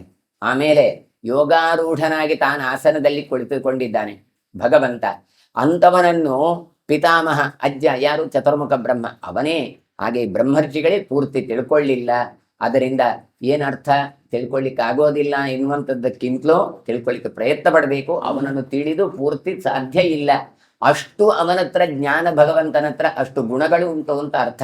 ಹಾಗಾಗಿ ಸರ್ವೇ ಪಿತಾಮಹ ಪುರೋಗಮಃ, ಬ್ರಹ್ಮನಿಂದ ಮೊದಲುಗೊಂಡ ಎಲ್ಲ ದೇವತೆಗಳು ಕೂಡ ಅವನನ್ನು ಆಲೋಚನೆ ಮಾಡ್ತಾನೇ ಇದ್ದಾರೆ. ಆದರೆ ಒಂದು ಪೂರ್ತಿ ಚಿಂತನೆ ಮುಗಿಯೋದೇ ಇಲ್ಲ. ಹಾಗಾದ್ರೆ ಅವ್ರು ಎಂತ ಆಲೋಚನೆ ಮಾಡಿದ್ದು?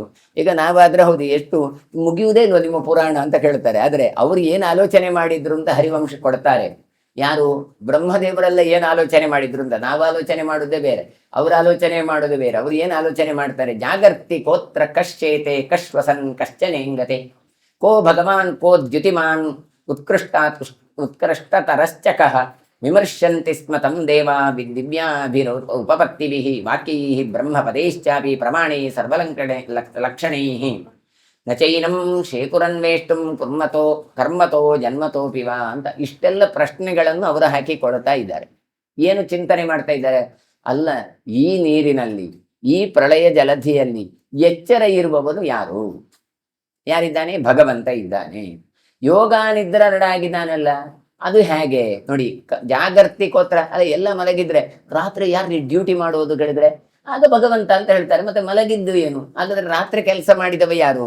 ಹಗಲಲ್ಲಿ ಕೆಲಸ ಮಾಡಿದವ ಯಾರು ಅಂತ ಹೀಗೆ ಒಂದೊಂದೊಂದನ್ನು ಅವರು ವಿಮರ್ಶವಾಗಿ ಚಿಂತನೆ ಮಾಡ್ತಾ ಇದ್ದಾರೆ. ಯೋಗಾರೂಢನಾದವನು ಯಾರು? ಯಾರು ಉಸಿರಾಡ್ತಾ ಇದ್ದಾರೆ? ಅಲ್ಲಿ ಹೇಳಿದ್ರು ಮೋಡಗಳಾಗಿ ಬರ್ತಾ ಉಂಟವನ ಉಸಿರಿನಿಂದ ಅಂತ. ಹಾಗಾದ್ರೆ ಉಸಿರಾಡಿದ್ದು ಯಾರು? ಅಲ್ಲ, ಇವರನ್ನೆಲ್ಲ ಯಾರು ನಿಯಮನ ಮಾಡ್ತಾರೆ? ನಮಗೆ ಒಂದು ಮನೆಯನ್ನು ನಿಭಾಯಿಸ್ಲಿಕ್ಕೆ ಆಗೋದಿಲ್ಲ, ಒಂದು ಮಠವನ್ನು ನಿಭಾಯಿಸೋದು ಕಷ್ಟ, ಒಂದು ಸಂಸ್ಥೆಯನ್ನು ನಿಭಾಯಿಸೋದು ಕಷ್ಟ. ಇಡೀ ಬಹುಚಿತ್ರ ಜಗದ್ಬಹುಧಾಕರಣ ಇಂತಹ ಲೋಕವನ್ನು ನಿಯಮನವನ್ನು ಮಾಡ್ತಾನೆ ಕೇಳಿದ್ರೆ ಹೇಗೆ ಮಾಡ್ತಾನೆ? ಇನ್ನು ಇಂತಹ ಭೋಗವುಳ್ಳವನು ಯಾರು? ಇಂತಹ ಹಾವಿನ ಮೇಲೆ ಮಲಗಿದ ಭಗವಂತ ಭೋಗಿ, ಅದರ ಮೇಲೆ ನಿಂತವನು ಹೌದು. ಇಂತಹ ಇಡೀ ಯಾವ ವಸ್ತುಗಳದ್ದು ಸುಖವನ್ನು ಅನುಭವಿಸುವರು. ನಾವು ಹೇಳ್ತೇವೆ, ನಾವು ಕೊಟ್ಟದ್ದು ಅನುಭವಿಸುವುದು ಎಲ್ಲ ನಾವಲ್ಲ, ಮತ್ತೆ ಭಗವಂತನೇ ಅದನ್ನೆಲ್ಲ ಸ್ವೀಕಾರ ಮಾಡುದು. ಹಾಗಾದ್ರೆ ಅಂತಹ ಭೋಗವುಳ್ಳವನು ಯಾರು ಅಂತ? ಹಾಗಾದ್ರೆ ಇಷ್ಟು ಕಾಂತಿ, ನೋಡಿ, ಅಲ್ಲಿ ಯಾವುದೇ ಕೂಡ ಸೂರ್ಯಚಂದ್ರರು ಇರಲಿಲ್ಲ, ಮತ್ತೆ ತನ್ನ ದೇಹದ ಕಾಂತಿಯಿಂದಲೇ ವ್ಯಾಪಾರಗಳು ನಡೀತಾ ಇದ್ರು. ಕೇಳ್ತಾರೆ, ಹಾಗಾದ್ರೆ ಇಂತಹ ಕಾಂತಿ ಉಳ್ಳವನು ಯಾರು ಅಂತ ಭಗವಂತನನ್ನು, ಎಲ್ಲವೂ ದೇವರಿಗೆ, ಆದ್ರೆ ಒಂದೊಂದು ಪಾಯಿಂಟ್ ಅನ್ನು ಇಟ್ಟುಕೊಂಡು ಅವರು ಒಬ್ಬೊಬ್ರು ಒಂದೊಂದು ಚಿಂತನೆಯನ್ನು ಮಾಡ್ತಾ ಇದ್ದಾರೆ. ಇನ್ನು ಹೇಳ್ತಾರಂತೆ, ಇವನು ಬಹಳ ಕಪ್ಪು, ಕಡುನೀಲ ಮೇಘಶ್ಯಾಮ, ಇಂತಹ ಕಪ್ಪು ಚೆಲುವು, ಇಂಥ ಚೆಲುವು ಎಲ್ಲಿಂದ ಬಂದದ್ದು ಅಂತ. ನಮ್ಮ ಲೆಕ್ಕದಲ್ಲಿ ಕಪ್ಪು ಅಂದ್ರೆ ನೋಡ್ಲಿಕ್ಕಾಗೋದಿಲ್ಲ ಅಂತ ಅರ್ಥ, ಮಸಿಕೆಂಡ ಅಂತ. ಆದ್ರೂ ಇದು ಹಾಗಲ್ಲ, ನೋಡಿದಷ್ಟು ಮತ್ತಷ್ಟು ನೋಡಬೇಕು ಅಂತ ನಮಗೆ ಕಾಣುತ್ತೆ. ಕೃಷ್ಣನ ಹಾಗೆ ಉಡುಪಿ ಕೃಷ್ಣ ಕಪ್ಪು, ಆದ್ರೆ ಮತ್ತೆ ಮತ್ತೆ ನೋಡಬೇಕು ಅಂತ ಆಸೆ ಉಂಟಾಗುತ್ತೆ. ಇದು ಎಲ್ಲಿಂದ ಬಂದಂತಹ ಚೆಲುವು? ಹೀಗೆ ಅನೇಕ ರೀತಿಯಾದಂತಹ ಪ್ರಶ್ನೆಗಳು ಅವರ ಹತ್ರ ಬರ್ತಾ ಇದ್ದಾರಂತ. ಹಾಗಾಗಿ ದೇವತೆಗಳು ನಾರಾಯಣನ ಬಗ್ಗೆ ಹೇಗೆ ಟೈಮ್ ಪಾಸ್ ಮಾಡ್ತಾರೆ, ಹೇಗೆ ಭಗವತ್ ಚಿಂತನೆ ಮಾಡ್ತಾರೆ ಹೇಳಿದ್ರೆ, ಈ ರೀತಿಯಾಗಿ ಒಂದೊಂದು ಪ್ರಶ್ನೆಗಳನ್ನು ಮಾಡಿಕೊಂಡು ಆ ಬಿಂದುಗಳನ್ನು ಚಿಂತನೆ ಮಾಡ್ತಾ ಇದ್ದಾರೆ.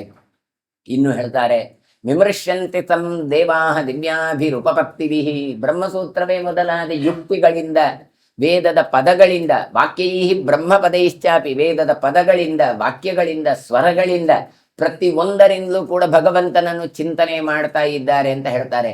ಸರ್ವಲಕ್ಷಣಗಳಿಂದ ಕೂಡಿದಂತಹ ಯಾವ ಪಂಚರಾತ್ರಾದಿ ಆಗಮಗಳು, ಇವುಗಳಿಂದ ವಿಮರ್ಶೆ ಮಾಡ್ತಾ ಇದ್ದಾರೆ. ಅಂದ್ರೆ ಸುಮ್ಮನೆ ಇಮ್ಯಾಜಿನ್ ಮಾಡ್ತಾ ಇಲ್ಲ ಅವರು, ಎಲ್ಲವೂ ಪ್ರಮಾಣ ಉಂಟು, ಅವುಗಳಿಂದ ಪ್ರಮಾಣೈಹಿ ಸರ್ವಲಕ್ಷಣೈಹಿ ಅಂತ ಇಷ್ಟೆಲ್ಲ ಮಾಡಿದ್ರೂ ಕೂಡ ಪೂರ್ತಿ ತಿಳ್ಕೊಳ್ಳಿಕ್ಕಾಯ್ತಾ ಕೇಳಿದ್ರೆ ಇಲ್ಲ.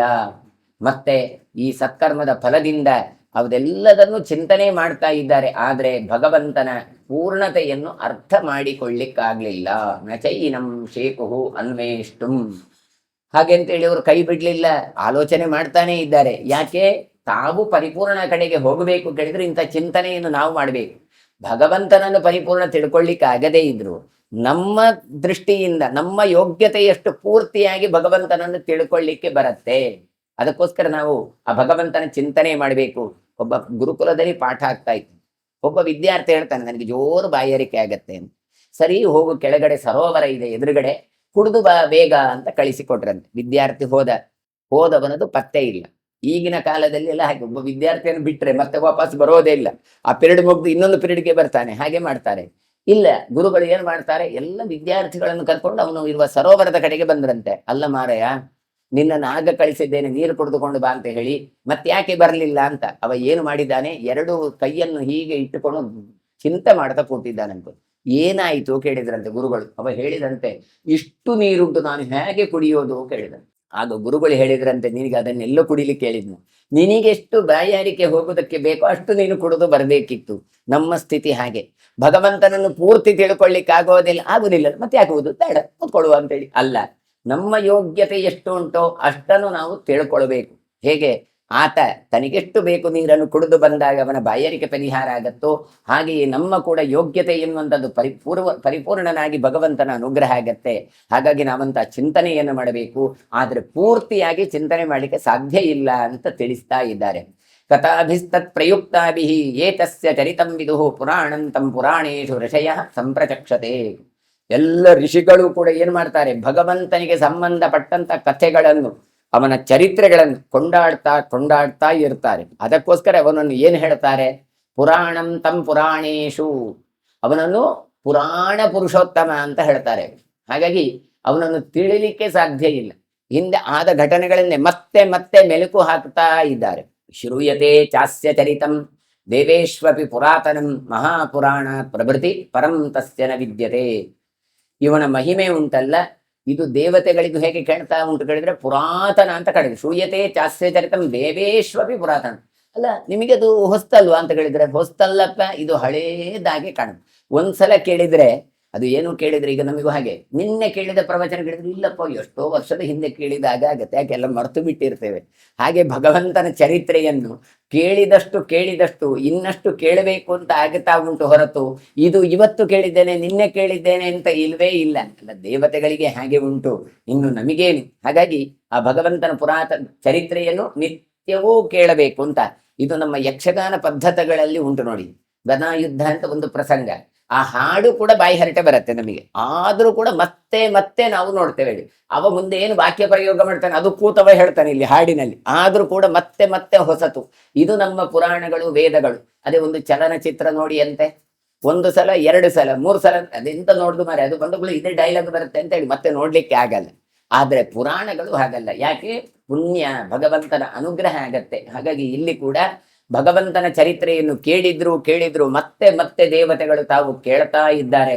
ಹಾಗಾಗಿ ಪುರಾಣ ಪುರುಷೋತ್ತಮ ಅಂತ ಹೇಳಬೇಕಾದ್ರೆ, ಸರ್ವೋತ್ತಮ ಅಂತ ಹೇಳಲಿಕ್ಕೆ ಇದಕ್ಕಿಂತ ಮಿಗಿಲಾದ ಇನ್ನೊಂದು ಕಾರಣ ಬೇಕಾಗಿಲ್ಲ ಅಂತ ಹೇಳಿದ್ರೆ, ಮಹಾಪುರಾಣ ಪ್ರಭೃತಿ ಪರಂ ತಸ್ಯನ ವಿದ್ಯತೆ, ಸರ್ವೋತ್ತಮತ್ವ ಬೇರೆ ಯಾರಿಗೂ ಇಲ್ಲ, ಅದು ಮಹಾವಿಷ್ಣುವಿಗೆ ಮಾತ್ರ ಇರುವಂತದ್ದು ಅಂತ ಹೇಳ್ತಾ ಇದ್ದಾರೆ. ಯಚ್ಚಾಸ್ಯ ವೇದ ವೇದ ಚರಿತಂ ತತ್ತಸ್ಯೈವ ಪ್ರಭಾವಜಂ ತೇನೇಮಾಶ್ರಿತಯೋ ವ್ಯಾಪ್ತಾ ವೈದಿಕ್ಯೋ ಲೌಕಿಕಾಶ್ಚಯಾಹ. ಯಾವ ಭಗವಂತನ ಮಹಿಮೆಗಳನ್ನು ವೇದಗಳೇ ಕೊಂಡಾಡ್ತಾ ಉಂಟು, ಆ ವೇದಗಳೇ ಪೂರ್ತಿಯಾಗಿ ಭಗವಂತನನ್ನು ಹೊಗಳೋದಿಲ್ಲ. ಅಂತಹ ಒಂದು ಅನಂತವಾದ ಗುಣಪರಿಪೂರ್ಣನಾದ ಭಗವಂತ. ಹಾಗಾಗಿ ಆ ವೇದಗಳು ಕೂಡ ಭಗವಂತನ ಪ್ರಭಾವದಿಂದಲೇ ಇರುವಂತದ್ದು. ತತ್ಯೈವ ಪ್ರಭಾವಜಂ, ಆ ಭಗವಂತನ ಪ್ರಭಾವದಿಂದಲೇ ಇದ್ದಾಗ. ಅಂದ್ರೆ ಪ್ರಳಯ ಕಾಲದಲ್ಲಿ ಏನೂ ಇರಲಿಲ್ಲ, ಮತ್ತೆ ಬಂತಲ್ಲ, ಎಲ್ಲಿಂದ ಹುಟ್ಟಿಕೊಂಡದ್ದು ವೇದಗಳು? ಎಲ್ಲಿಂದ ಬಂತು? ಹುಟ್ಟಿದಂದ್ರೆ ಅಭಿವ್ಯಕ್ತ ಆಗುವಂಥದ್ದು ಅಂತ ಕೇಳಿದ್ರೆ ಅದಕ್ಕೆ ಶಾಶ್ವತ ವಿಷ್ಣು ಬುದ್ಧಿಗ, ಭಗವಂತನ ಬುದ್ಧಿಯಲ್ಲಿ ಇತ್ತು. ಆತ ಮೊದಲು ಚತುರ್ಮುಖನನ್ನು ಕರೆದು ಅವನಿಗೆ ತಾನು ವೇದಗಳನ್ನು ಕೊಡ್ತಾನೆ, ಅಲ್ಲಿಂದ ನಮಗೆ ಬಂತು. ಹಾಗಾಗಿ ಯಾವುದು? ತೇನೇಮಾ ಶ್ರುತಯೋ ವ್ಯಾಪ್ತ ವೈದಿಕ್ಯೋ ಲೌಕಿಕಾಶ್ಚಯ. ಶ್ರುತಿಗಳು, ವೈದಿಕ, ಲೌಕಿಕ, ವೇದಾಂತಗಳು ಎಲ್ಲವೂ ಕೂಡ ಆ ಭಗವಂತನಿಂದಲೇ ಬಂದದ್ದು. ಹಾಗಾಗಿ ಲೌಕಿಕ ವಿದ್ಯೆ ಬಂತಲ್ಲ ಕೇಳಿದ್ರೆ ಅದಕ್ಕೂ ಮೂಲ ಯಾವುದು? ವೇ ವಿದ್ಯೆ ವೇದಿತವ್ಯೆ ಪರಾಚ ಅಪರಾಚೈವ ಅಂತ ಹೇಳಿದಾಗ ಎಲ್ಲವೂ ನಮ್ಮ ಶಾಸ್ತ್ರದಿಂದಲೇ ಬಂದದ್ದು. ಆ ಬಂದಂತಹ ವಿದ್ಯೆಯಲ್ಲಿ ಭಗವದ್ ವಿಮುಖ ಆಗಬಾರದಷ್ಟೇ. ಯಾವ ಡಾಕ್ಟರ್ ಓದಿ, ಇಂಜಿನಿಯರಿಂಗ್ ಹೋಗಿ, ಆದ್ರೆ ಅದು ಎಲ್ಲವೂ ಭಗವಂತನನ್ನೇ ಪ್ರತಿಪಾದನೆ ಮಾಡುವಂಥದ್ದು.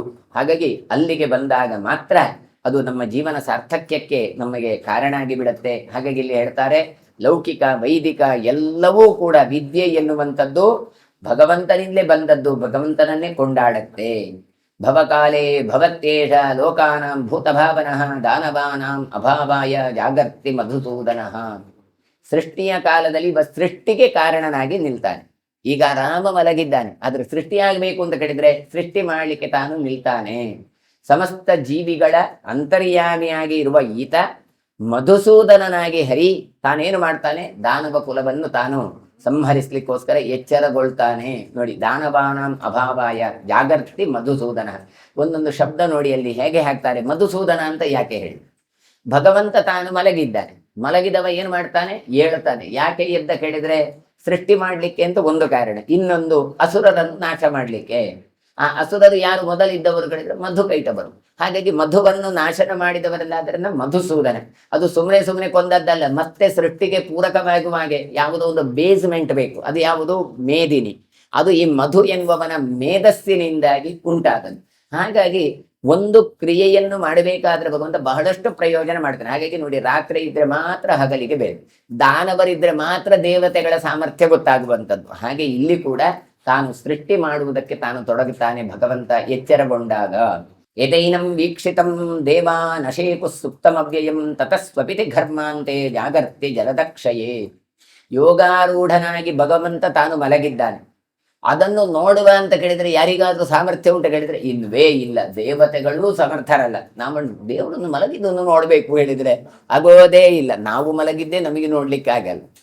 ಹಾಗಾದ್ರೆ ಅಂತಹ ಭಗವಂತ ಯಾವಾಗ ಮಲಗುವಂಥದ್ದು ಕೇಳಿದ್ರೆ ಘರ್ಮಾಂತೆ, ಪ್ರಳಯ ಕಾಲದ ಕೊನೆಯಲ್ಲಿ ತಾನು ಮಲಗಿರ್ತಾನೆ. ಆಮೇಲೆ ಜಲದಕ್ಷಯೆ, ಪ್ರಳಯ ಕಾಲದ ಬಳಿಕ ತಾನೇನು ಮಾಡ್ತಾನೆ? ಎಚ್ಚರಗೊಳ್ತಾನೆ. ಹಾಗಾಗಿ ಆ ಕಾಲದಲ್ಲಿ ಯಾರೂ ಇರೋದಿಲ್ಲ, ಯಾರೂ ಆದ ಭಗವಂತ ಮಲಗುವಂಥದ್ದನ್ನು ನೋಡ್ಲಿಕ್ಕಿಲ್ಲ. ಆದರೆ ಭಗವಂತನ ಅನುಗ್ರಹ ಇದ್ರೆ ಅದರದೊಂದು ವಿಷನ್ ಎನ್ನುವಂಥದ್ದು ಆಗಿದೆ. ಯಾರಿಗೆ? ಮಾರ್ಕಂಡೇಯರಿಗೆ. ಹಾಗಾಗಿ ಅದು ಪ್ರಳಯ ಕಾಲದ ಒಂದು ಪಟಸ್ಯ ಪತ್ರಸ್ಯ ಪುಟೇಶಯಾನಂ ಎನ್ನುವಂಥದ್ದು ಅವರು ಕಂಡಿದ್ದಾರೆ. ಆದ್ರೆ ಅದು ನಿಜವಾಗಿ ಆದದ್ದಲ್ಲ, ಭಗವಂತ ಅವನಿಗೆ ದರ್ಶನವನ್ನು ಕೊಟ್ಟದ್ದು. ಸಹಿ ವೇದಾಶ್ಚ ಯಜ್ಞಾಶ್ಚ ಯಜ್ಞಾಂಗಾನಿ ಚ ಸರ್ವಶಃ ಯಾತು ಯಜ್ಞಗತಿ ಪ್ರೋಕ್ತ ಸಯೇಷ ಪುರುಷೋತ್ತಮ. ಹಾಗಾಗಿ ಈ ಪುರುಷೋತ್ತಮನಾದವ ಯಾವೆಲ್ಲ ಭಗವಂತ ಇದ್ದಾನೆ, ಆತ ಎಲ್ಲರಿಗಿಂತಲೂ, ಎಲ್ಲ ಪುರುಷರು ಅಂತ ಯಾರು ನೀವು ಹೇಳ್ತಾ ಇದ್ದೀರಾ ಅವರಿಗಿಂತ ಉತ್ತಮನಾದವನು. ಹಾಗಾಗಿ ಅವನು ಏನನ್ನು ಅವನನ್ನು ಹೇಳ್ತಾರೆ, ಸ್ತೋತ್ರ ಮಾಡ್ತಾರೆ ಗೊತ್ತಾ? ವೇದ, ಯಜ್ಞ, ಯಜ್ಞಾಂಗ, ಯಜ್ಞಗತಿ ಅಂತ ಅವನನ್ನು ಕರೀತಾರೆ. ವೇದ ಅಂದ್ರೆ ತಿಳ್ಕೊಳ್ಳಿಕ್ಕೆ ಇರುವವನು, ಎಲ್ಲವನ್ನು ವೇದಗಳನ್ನು ಕೂಡ ಕೊಟ್ಟವನು ಅಂತವನೇ. ಯಾಗಗಳಲ್ಲಿ ಪ್ರತಿಪಾದ್ಯನಾದವನು. ಯಜ್ಞ ಅಂತ ಹೇಳಿದ್ರೆ ಹೋಮ ಮಾತ್ರ ಅಲ್ಲ, ಜ್ಞಾನ ಯಜ್ಞ ಉಂಟು, ದ್ರವ್ಯ ಯಜ್ಞ, ಕರ್ಮ ಎಲ್ಲ ಬಹಳವಾದಂಥ ಯಜ್ಞಗಳುಂಟು. ಎಲ್ಲಿ? ಭಗವಂತನ ಸಂಪರ್ಕ ಆಗುತ್ತೋ ಅದೆಲ್ಲವೂ ಯಜ್ಞಗಳೇ. ಹಾಗಾಗಿ ಅದು ಮಾತ್ರ ಅಲ್ಲ, ಹಾಗೆ ಅಂಗಭೂತನಾದದ್ದು ಯಾರು, ಸಹಾಯಕನಾಗದು ಅದೂ ಭಗವಂತನೇ. ಇವತ್ತು ಒಂದು ಯಜ್ಞದಲ್ಲಿ ಬೇಕಾದ ಸೃವ ಇಟ್ಟಿಗೆ ತುಪ್ಪ ಏನೇ ಬೇಕಾದ್ರೆ ತಗೊಳ್ಳಿ, ಅದಕ್ಕೆ ಬೇಕಾದಂಥ ಅಂಗಗಳು ಎಲ್ಲವೂ ಮೀಮಾಂಸಕರ ಬಗ್ಗೆ ಹೇಳುವಂತಹ ಅಂಗಗಳು ಇರ್ಬೋದು, ಎಲ್ಲವೂ ಕೂಡ ಅದು ಭಗವಂತನೇ. ಭಗವಂತ ಆ ರೂಪದಲ್ಲಿ ಇದ್ದಾನೆ. ಹಾಗೆ ಆಯ್ತು, ಇದೆಲ್ಲ ಹೋಮ ಹವನ ಯಜ್ಞ ಮಾಡಿತು, ಜೀವನ ಯಜ್ಞ ಮಾಡಿತು, ಎಲ್ಲ ಇದು ಗತಿ ಏನು ಕೇಳಿದ್ರೆ ಅದು ಯಜ್ಞಗತಿ ಭಗವಂತನೇ. ಕೊನೆಗೆ ಪಡಿಲಿಕ್ಕೆ ಇರುವವನು ಯಾರು ಕೇಳಿದ್ರೆ ಮಹಾವಿಷ್ಣುವನ್ನೇ. ಹೀಗೆ ಇವನನ್ನು ಹೇಳ್ತಾ ಇದ್ದಾರೆ. ಹಾಗಾಗಿ ಪ್ರಳಯ ಕಾಲದಲ್ಲಿ ಮಲಗಿದ ಭಗವಂತನೇ ಎಲ್ಲರೂ ಕೂಡ ಹೊಂದಲಿಕ್ಕೆ ಇರುವಂತದ್ದು. ತಸ್ಮಿನ್ ಸುಪ್ತೆ ನವರ್ತಂತೆ ಮಂತ್ರಪೂತ ಕೃತಕ್ರಿಯಾ ಶರತ್ ಪ್ರಖ್ಯಾತ ಯಜ್ಞಾಗ್ನಿ ಜಾಗ್ರತ್ರಿ ಶ್ರೀಧರೇ ಹರೌ. ಆ ಭಗವಂತ ಯೋಗ ನಿದ್ರಾರೂಢನಾಗಿ ತಾನು ಮಲಗಿರ್ತಾನೆ. ಆಗ ಈ ಮಂತ್ರಪೂತವಾದಂತಹ ಯಾವ ಯಜ್ಞಗಳಾಗಲಿ ಕ್ರಿಯೆಗಳಾಗಲಿ ಯಾವುದು ಕೂಡ ಪ್ರವೃತ್ತಿ ಆಗೋದಿಲ್ಲ ಅಂತ ಹೇಳ್ತಾರೆ. ಹಾಗಾದ್ರೆ ಇಲ್ವೇ ಇಲ್ವಾ ಅಂತ ಕೇಳ್ಬೋದು. ವೇದ ಮಂತ್ರಗಳು ಯಜ್ಞಗಳು ಕ್ರಿಯೆಗಳು ಇರ್ತಾವೆ, ಆದ್ರೆ ಎಲ್ಲಿ ಇರ್ತಾವೆ ಅವುಗಳು ಕೇಳಿದ್ರೆ ಅದಕ್ಕೆ ಹೇಳ್ತಾರೆ ಜಾಗೃತಿ ಶ್ರೀಧರೇ ಹರವು. ಶ್ರೀಧರನಲ್ಲಿ ಅದು ಜಾಗೃತಿ ಆಗಿರ್ತಾರೆ.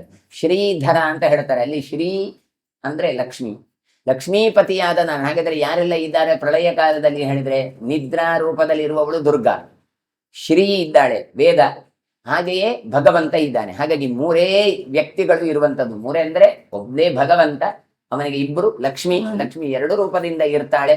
ಹಾಗಾಗಿ ಶ್ರೀ ಭೂ ದುರ್ಗಾ ಅಂತ ಮೂರು ರೂಪದಿಂದ ತಾನು ಭಗವಂತನ ಸೇವೆಯನ್ನು ಮಾಡುವವಳು. ಅದನ್ನು ಇಟ್ಟುಕೊಂಡು ಹೇಳ್ತಾ ಇದ್ದಾರೆ. ಅಲ್ಲಿಯೇ ಇರ್ತದೆ ಎಲ್ಲ ಯಜ್ಞ ಇತ್ಯಾದಿಗಳು ಕೂಡ. ಎಲ್ಲಿರ್ತದೆ ಕೇಳಿದ್ರೆ ಭಗವಂತನಲ್ಲಿಯೇ ಇರ್ತದೆ. ಹಾಗಾಗಿ ಭಗವಂತ ಯೋಗಾರೂಢನಾಗಿ ಇದ್ದಾಗ ಯಾವ ಪ್ರಕ್ರಿಯೆಗಳು ಇರೋದಿಲ್ಲ ಅಂತ ಹೇಳ್ತಾ ಇದ್ದಾರೆ. ಯದಿದಂ ವಾರ್ಷಿಕಂ ಚಕ್ರಂ ಕಾರಯಂತ್ಯಂಬುದೇಶ್ವರ ವೈಷ್ಣವಂ ಕರ್ಮ ಕುರ್ಮಾಣ ಸುಪ್ತೆ ವಿಷ್ಣು ಪುರಂದರ.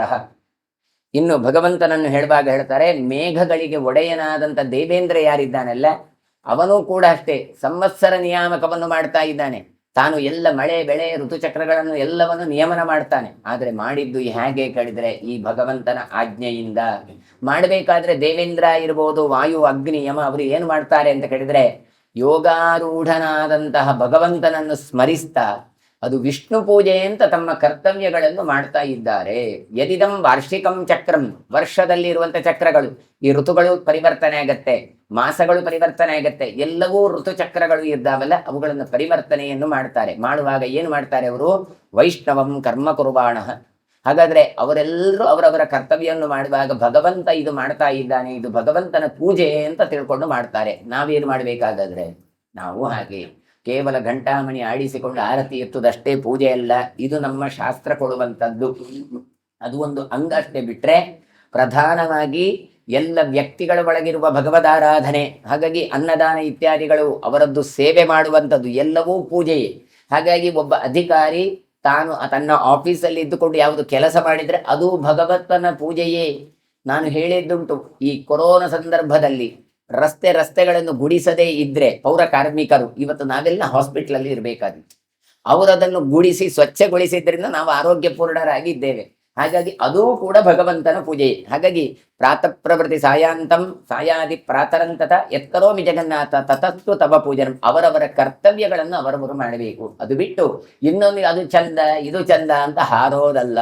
ಅದಕ್ಕೋಸ್ಕರ ಹೇಳ್ತಾ ಇದ್ದಾರೆ, ದೇವಾದಿ ದೇವತೆಗಳೇ ಋತು ಇತ್ಯಾದಿಗಳನ್ನು ನಿಯಮನ ಮಾಡುವಾಗ ಎಲ್ಲವೂ ಭಗವಂತನ ಪೂಜೆ ಅಂತಲೇ ಮಾಡ್ತಾ ಇದ್ದಾರೆ.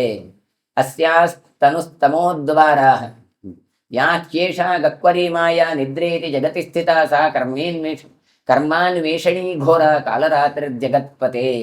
ಆಮೇಲೆ ಹೇಳ್ತಾ ಇದ್ದಾರೆ, ಯಾವುದು ಇವತ್ತು ನಿದ್ರೆ ಅಂತ ಜಗತ್ತಿನಲ್ಲಿ ಹೇಳ್ತಾ ಇದ್ದಲ್ಲ ಅದು ಭಯಂಕರವಾದ ಕತ್ತಲೆಯ ರೂಪದಲ್ಲಿ ಇರುವಂತದ್ದು. ಅದನ್ನು ಮಾಯೆ ಅಂತ ಕರೀತಾರೆ, ಅದನ್ನು ವಿಷ್ಣು ಮಾಯೆ ಅಂತ ಕರೀತಾರೆ.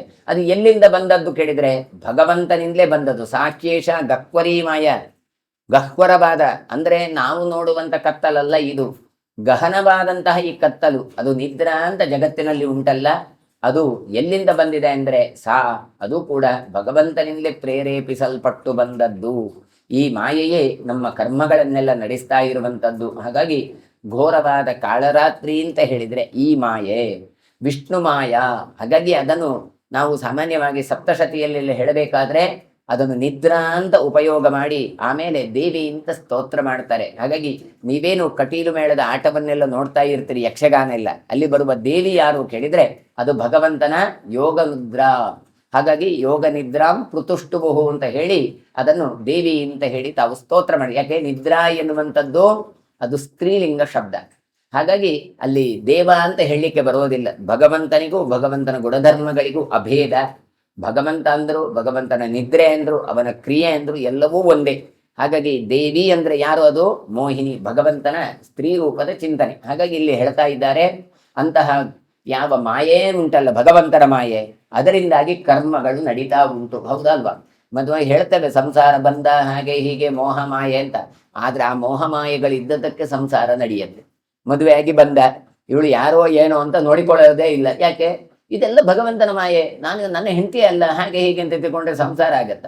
ಭಗವಂತ ಅದಕ್ಕೊಂದು ಕೊಟ್ಟ, ನನ್ನ ಹೆಂಡತಿ ಅಂತ ಅಭಿಮಾನ ಬರುವ ಹಾಗೆ ಮಾಡಿದ. ನಾವು ಹೇಳ್ತೇವೆ ಏನು, ಆ ಅಭಿಮಾನವನ್ನು ಬಿಡಬೇಕು, ನಂದಲ್ಲ ಭಗವಂತ ಕೊಟ್ಟದ್ದು ಅಂತ. ಆದ್ರೆ ಹಾಗೆ ಇದ್ರೆ ಕ್ರಿಯೆ ಆಗೋದಿಲ್ಲ. ನನ್ನದು ಅಂತ ಬಂದಾಗ ಅವಳಿಗೋಸ್ಕರ ಎಷ್ಟೆಷ್ಟು ಕಷ್ಟಪಟ್ಟು ಇಲ್ಲದಿದ್ರೆ ಇಷ್ಟೆಲ್ಲ ಕಷ್ಟಪಡುವ ಕೆಲಸವೇ ಇರಲಿಲ್ಲ. ದ್ರೋಣಾಚಾರ್ಯರು ಒಂದು ದನಕ್ಕೋಸ್ಕರ ಪಟ್ಟ ಕಷ್ಟ ಎಷ್ಟು ಅಂತ ನೋಡಿ. ಯಾವುದಕ್ಕೋಸ್ಕರ? ಮಗ. ಪಾಪ ಅಶ್ವತ್ಥಾಮ ಬಂದ, ಹಾಲು ಕೇಳಿದ, ಹಾಲು ಅಂತ ಹೇಳಿ ಹಿಟ್ಟನ್ನು ಕಲಿಸಿ ಕೊಟ್ಟರೆ ಅದು ಗೊತ್ತಾಯ್ತು ಅವನಿಗೆ? ಅಲ್ಲ, ಅದಲ್ಲ ಅಂತ ನೋಡಿ. ಮಗನ ಮೇಲೆ ಮೋಹದಿಂದಾಗಿ ಕೆಲಸ ಆಯ್ತು ನೋಡಿ. ಹಾಗಿದ್ರೆ ಮೋಹ ಕೊಟ್ಟದ್ದು ಯಾರು? ಕೊಟ್ಟದ್ದು ಭಗವಂತನೇ. ಯಾಕೆ? ಯಾವುದೋ ಮಹಾಫಲ ಉಂಟು. ದುರ್ಯೋಧನ ತಾನು ದುಷ್ಟ, ಆದರೂ ಧೃತರಾಷ್ಟ್ರನಿಗೆ ಮೋಹ ಕೊಟ್ಟ. ಕೊಡದೇ ಇದ್ರೆ ಯುದ್ಧವೇ ಆಗೋದಿಲ್ಲ, ಯುದ್ಧ ಆಗದಿದ್ರೆ ಎಷ್ಟು ಅಸುರರೇ ನಾಶ ಆಗೋದಿಲ್ಲ. ಇದೆಲ್ಲವನ್ನೂ ಕೂಡ ಮಾಡಿದವ ಯಾರು ಹೇಳಿದ್ರೆ ಭಗವಂತನೇ. ಹಾಗಾಗಿ ಅಂತಹ ಮೋಹ, ಅಂತಹ ಮಾಯೆ ಇದೆಲ್ಲವೂ ಭಗವಂತ ತಾನು ಸೃಷ್ಟಿ ಮಾಡಿ ಕೊಟ್ಟಿದ್ದಾನೆ. ಹಾಗಾದ್ರೆ ಅಂತಹ ಮಾಯೆಯನ್ನು ದಾಟಬೇಕಾದ್ರೆ ಏನು ಮಾಡಬೇಕು? ಉದ್ಧವ ಹೇಳಿದ ಹಾಗೆ ತ್ವಯೋಪಭುಕ್ತ ಸೃಗ್ಗಂಧಾಃ ವಾಸೋಲಂಕಾರ ಚರ್ಚಿತಃ. ಭಗವಂತನಿಗೆ ಸಮರ್ಪಣೆ ಮಾಡಿದ ಪ್ರತಿಯೊಂದು ವಸ್ತುವನ್ನು ನಾವು ಅನುಭವಿಸಿತು ಅಂತಾದ್ರೆ ಆಗ ಆ ಮಾಯೆಯನ್ನು ದಾಟಿದ್ರೂ ದಾಟಬಹುದು. ದಾಟ್ತದೆ ಅಂತ ಗ್ಯಾರಂಟಿ. ಹಾಗಾದ್ರೆ ಭಗವಂತ ಅಂತಹ ಅನುಗ್ರಹ ಮಾಡುವುದಕ್ಕೋಸ್ಕರ ಭಗವಂತನ ಪ್ರಸಾದ ಅಂತ ನಾವು ಸ್ವೀಕಾರ ಮಾಡ್ತಾ ಇರ್ತೇವೆ. ಹಾಗಾಗಿ ಹೇಳ್ತಾ ಇದ್ದಾರೆ, ಯಾವುದು ಇವತ್ತು ನಿದ್ರೆ ಅಂತ ಹೇಳ್ತಾ ಇದ್ದೇವೆ ಅದು ಘೋರವಾದಂಥ ಕಾಲರಾತ್ರಿ. ಅಸ್ಯಾಸ್ತ್ವನುಸ್ತಮೋದ್ವಾರ ನಿಶಾ ದಿವಸನಾಶಿನಿ ಜೀವಿತಾರ್ಧ ಹರಿ ಘೋರ ಸರ್ವಪ್ರಾಣ ಭೃತಾಂಭುವಿ. ಈ ಮಾಯೆ ಉಂಟಲ್ಲ, ಇದೇ ನಮ್ಮ ಶರೀರಕ್ಕೆ ಅಜ್ಞಾನಕ್ಕೆ ಎಲ್ಲ ಕಾರಣ ಆದದ್ದು. ಆ ಮಾಯೆ ಇಲ್ಲದೆ ಇದ್ರೆ ಗಂಡ ಹೆಂಡತಿ ಸೇರ್ತಾನೆ ಇರಲಿಲ್ಲ, ನಮಗೆ ಈ ಸಾಧನ ಶರೀರವೇ ಸಿಗ್ತಾ ಇರಲಿಲ್ಲ. ಹಾಗಾದ್ರೆ ಇದಕ್ಕೆಲ್ಲ ಕಾರಣ ಯಾವುದು ಕೇಳಿದ್ರೆ ಇಂತಹ ಮಾಯೆ. ಹಾಗಾಗಿ ಇದನ್ನು ಏನು ಹೇಳ್ತಾರೆ? ನಿಶಾ ದಿವಸ ನಾಶಿನಿ, ನಿಶಾ ಅಂತ ಕರೀತಾರೆ. ಪ್ರತಿದಿನಗಳ ನಾಶಕ್ಕೆ ಕಾರಣ ಅಂತ. ಇವತ್ತು ರಾತ್ರಿ ಆಯ್ತು, ಇವತ್ತಿನ ದಿನ ಮುಗಿಯಿತು ಅಂತ ಹೇಗೆ ಗೊತ್ತಾಗತ್ತೆ? ರಾತ್ರಿ ಬಂದಾಗ ಅಲ್ಲ. ಈಗ ಹೇಳ್ತೇವೆ ನಾವು ಕ್ಯಾಲೆಂಡರ್ ನೋಡಿದ್ರೆ ಗೊತ್ತಾಗುತ್ತೆ, ವಾಚ್ ನೋಡಿದ್ರೆ ಗೊತ್ತಾಗುತ್ತೆ ಅಂತ. ಆದ್ರೆ ಅದಲ್ಲ. ನಿಜವಾದ ಯಾವುದು ಗಡಿಯಾರ ಕೇಳಿದ್ರೆ ಅದು ಸೂರ್ಯ ಚಂದ್ರರೇ ನಿತ್ಯವಾದದ್ದು. ಹಾಗಾಗಿ ಪ್ರತಿದಿನದ ನಾಶಕ್ಕೆ ಕಾರಣವಾದದ್ದು ಈ ರಾತ್ರಿ ಎನ್ನುವಂತಹ ಮಾಯೆ, ಈ ದೇವತೆ. ಜೀವನದ ಎಷ್ಟು ಹೇಳ್ತಾರೆ, ಜೀವಿತಾರ್ಧ ಹರಿ ಘೋರ, ನಮ್ಮ ಅರ್ಧ ಜೀವನವನ್ನೇ ತೆಗ್ದದ್ದೇ ಈ ರಾತ್ರಿಯಂತೆ.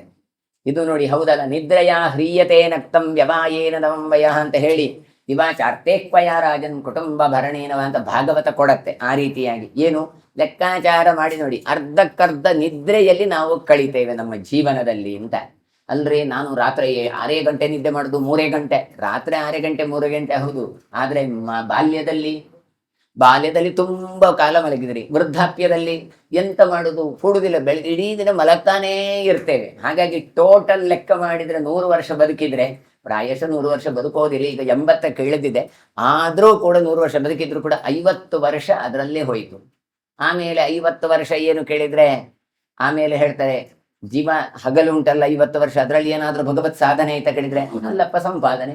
ನೀವು ಯಾರ ಹತ್ರ ಬೇಕಾದ್ರೂ ಕೇಳಿ, ಅದು ಯಾಕೆ ಓದ್ತೀರಿ, ಇದು ಯಾಕೆ ಹೋಗ್ತೀರಿ ಅಂತ ನೀವೇನು ಹೇಳ್ತೀರಿ? ಅದು ನಾವು ಇಂಜಿನಿಯರ್ ಅಥವಾ ಡಾಕ್ಟರ್ ಹತ್ರ ಕೇಳಿ, ನೀನ್ ಯಾಕೆ ಇದನ್ನು ತಕೊಂಡದ್ದು? ಸ್ಕೋಪ್ ಉಂಟು ಅಂತ. ಸ್ಕೋಪ್ ಅಂದ್ರೆ ಏನು? ಹಣ ಬರ್ತದೆ ಅಂತ ಅಷ್ಟೇ, ಮತ್ತೆಂಥದ್ದು ಅಲ್ಲ. ಇವನಿಗೆ ಆಸಕ್ತಿ ಆ ಕ್ಷೇತ್ರದಲ್ಲಿ ಇರೋದಿಲ್ಲ. ಹಾಗಾದ್ರೆ ಹಣ ಬರುವುದಕ್ಕೋಸ್ಕರವೇ ದಿವಾಚಾರ್ತೇಕ್ವಯ ರಾಜನ್, ಅರ್ಥ ಹಣ ಸಂಪಾದನೆ ಮಾಡಬೇಕು ಅಂತ ರಾತ್ರಿ ಹಗಲು ದುಡಿತಾ ಇದೆ ಅಲ್ವಾ? ಹಾಗಾಗಿ ಅದರಲ್ಲಿ ಮತ್ತೆ 50% ಏನಾಯ್ತು, 25% ಹಣ ಸಂಪಾದನೆಗೆ ಹೋಯ್ತು. ಮತ್ತೆ 25% ಸಾಧನೆ ಮಾಡಿದ್ರ ಕೇಳಿದ್ರೆ ಅಯ್ಯೋ ಹೆಂಡತಿ ಮಕ್ಕಳು ಸಂಸಾರ ಆ ಕುಟುಂಬ ಭರಣೇನವ. ಹಾಗಾದ್ರೆ ಭಗವಂತನ ಚಿಂತನೆಯಲ್ಲಿ ಅದಕ್ಕೆ ಹೇಳಿದ್ರು ಅವರು ಏನು, ಪ್ರಾತಃ ಪ್ರವೃತ್ತಿ ನೀವು ಏನು ಅನುಭವಿಸ್ತಾರೆ ಅದರ ಮಧ್ಯದಲ್ಲೇ ಭಗವಂತನನ್ನು ಚಿಂತನೆ ಮಾಡ್ತಾ ಹೋಗಿ, ಅವರವರ ಕರ್ತವ್ಯವನ್ನು ಮಾಡಿ. ನೀವೆಲ್ಲ ಬಿಟ್ಟು ಮೂಗನ್ನು ಮುಚ್ಚಿಕೊಂಡು ಕಾಡಿಗೆ ಹೋಗಿ ಅಂತ ಹೇಳ್ತಾ ಇಲ್ಲ. ಮತ್ತೇನು ನಿಮ್ಮ ಕರ್ತವ್ಯಗಳನ್ನು ಮಾಡ್ತಾ ಇದ್ದೀರಿ, ಅದರಲ್ಲೇ ಭಗವಂತನನ್ನು ಕಾಣಿ. ಯಾವಾಗ ನೀವು ಹಾಗೆ ಚಿಂತನೆ ಮಾಡ್ತೀರೋ ಅದು ಕೂಡ ಭಗವಂತನ ಪೂಜೆ ಆಗಡತ್ತೆ. ಅದಕ್ಕೋಸ್ಕರ ಹೇಳ್ತಾರೆ, ಜೀವಿತಾರ್ಧ ಹರಿ ಘೋರ ಸರ್ವ ಪ್ರಾಣ ಭೃತಾಂಬುವಿ. ಹಾಗಾಗಿ ಈ ಮಾಯೆಯಿಂದಾಗಿ ಈ ಭೂಲೋಕದಲ್ಲಿ ಸಮಸ್ತ ಪ್ರಾಣಿಗಳು, ವ್ಯಕ್ತಿಗಳು ಎಲ್ಲರೂ ಕೂಡ ಇದ್ದಾರೆ. ಇಲ್ಲದೆ ಇದ್ರೆ ಜೀವನವೇ ನಡೀತಾ ಇರಲಿಲ್ಲ. ನಿದ್ರೆಯ ಮೂಲಕ ಏನು ಮಾಡ್ತಾನೆ, ಹಾಗಾದ್ರೆ ನಿದ್ರೆ ಬೇಡ ಇತ್ತು ಅಂತ ಹೇಳಬೇಡಿ. ಮತ್ತೆ ನಿದ್ರೆಯ ಮೂಲಕ ಚೈತನ್ಯವನ್ನು ಭಗವಂತ ತುಂಬಿಸ್ತಾ ಇದ್ದಾನೆ. ಎಲ್ಲ ಪ್ರಾಣಿಗಳಿಗೂ ಚೈತನ್ಯ. ನಾವು ಹೇಳುದು ಅದೇ ಅಲ್ವಾ, ಒಂದು ನಿದ್ರೆ ಒಂದಾಯ್ತು ಮರ, ಇನ್ನು ಏನು ಬೇಕಾದ್ರೂ ಮಾಡು. ನಿದ್ರೆ ಸರಿಯಾಗಿದ್ರೆ ಮರುದಿನ ಮೂಡೇ ಇಲ್ಲ, ನಮಗೆ ಕೆಲಸ ಮಾಡಕ್ಕೆ ಆಗಲ್ಲ. ಹಾಗಾದ್ರೆ ನಿದ್ರೆ ಎನ್ನುವಂಥದ್ದು ಯುಕ್ತವೇ ಅಲ್ಲ ಅಂತಲ್ಲ.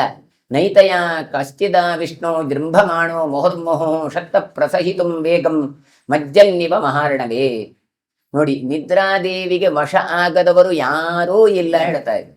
ನಿದ್ರಾದೇವಿ ಅಂದ್ರೆ ಭಗವಂತನ ಯೋಗ ನಿದ್ರೆ ಯೋಗಮಾಯ, ಅದಕ್ಕೆ ವಶ ಆಗದವರು ಯಾರೂ ಇಲ್ಲ. ಒಂದು ವೇಳೆ ಇಲ್ಲ ನಾನು ನಿದ್ದೆ ಮಾಡೋದೇ ಇಲ್ಲ ಹೇಳಿದ್ರು ಏನಾಗತ್ತೆ, ಜೃಂಭಮಾಣೋ ಮುಹುರ್ಮುಹು, ಮತ್ತೆ ಮತ್ತೆ ಬಾಯಿಯಲ್ಲಿ ಆಕಳಿಕೆ ಬರ್ತಾನೇ ಇರ್ತದೆ.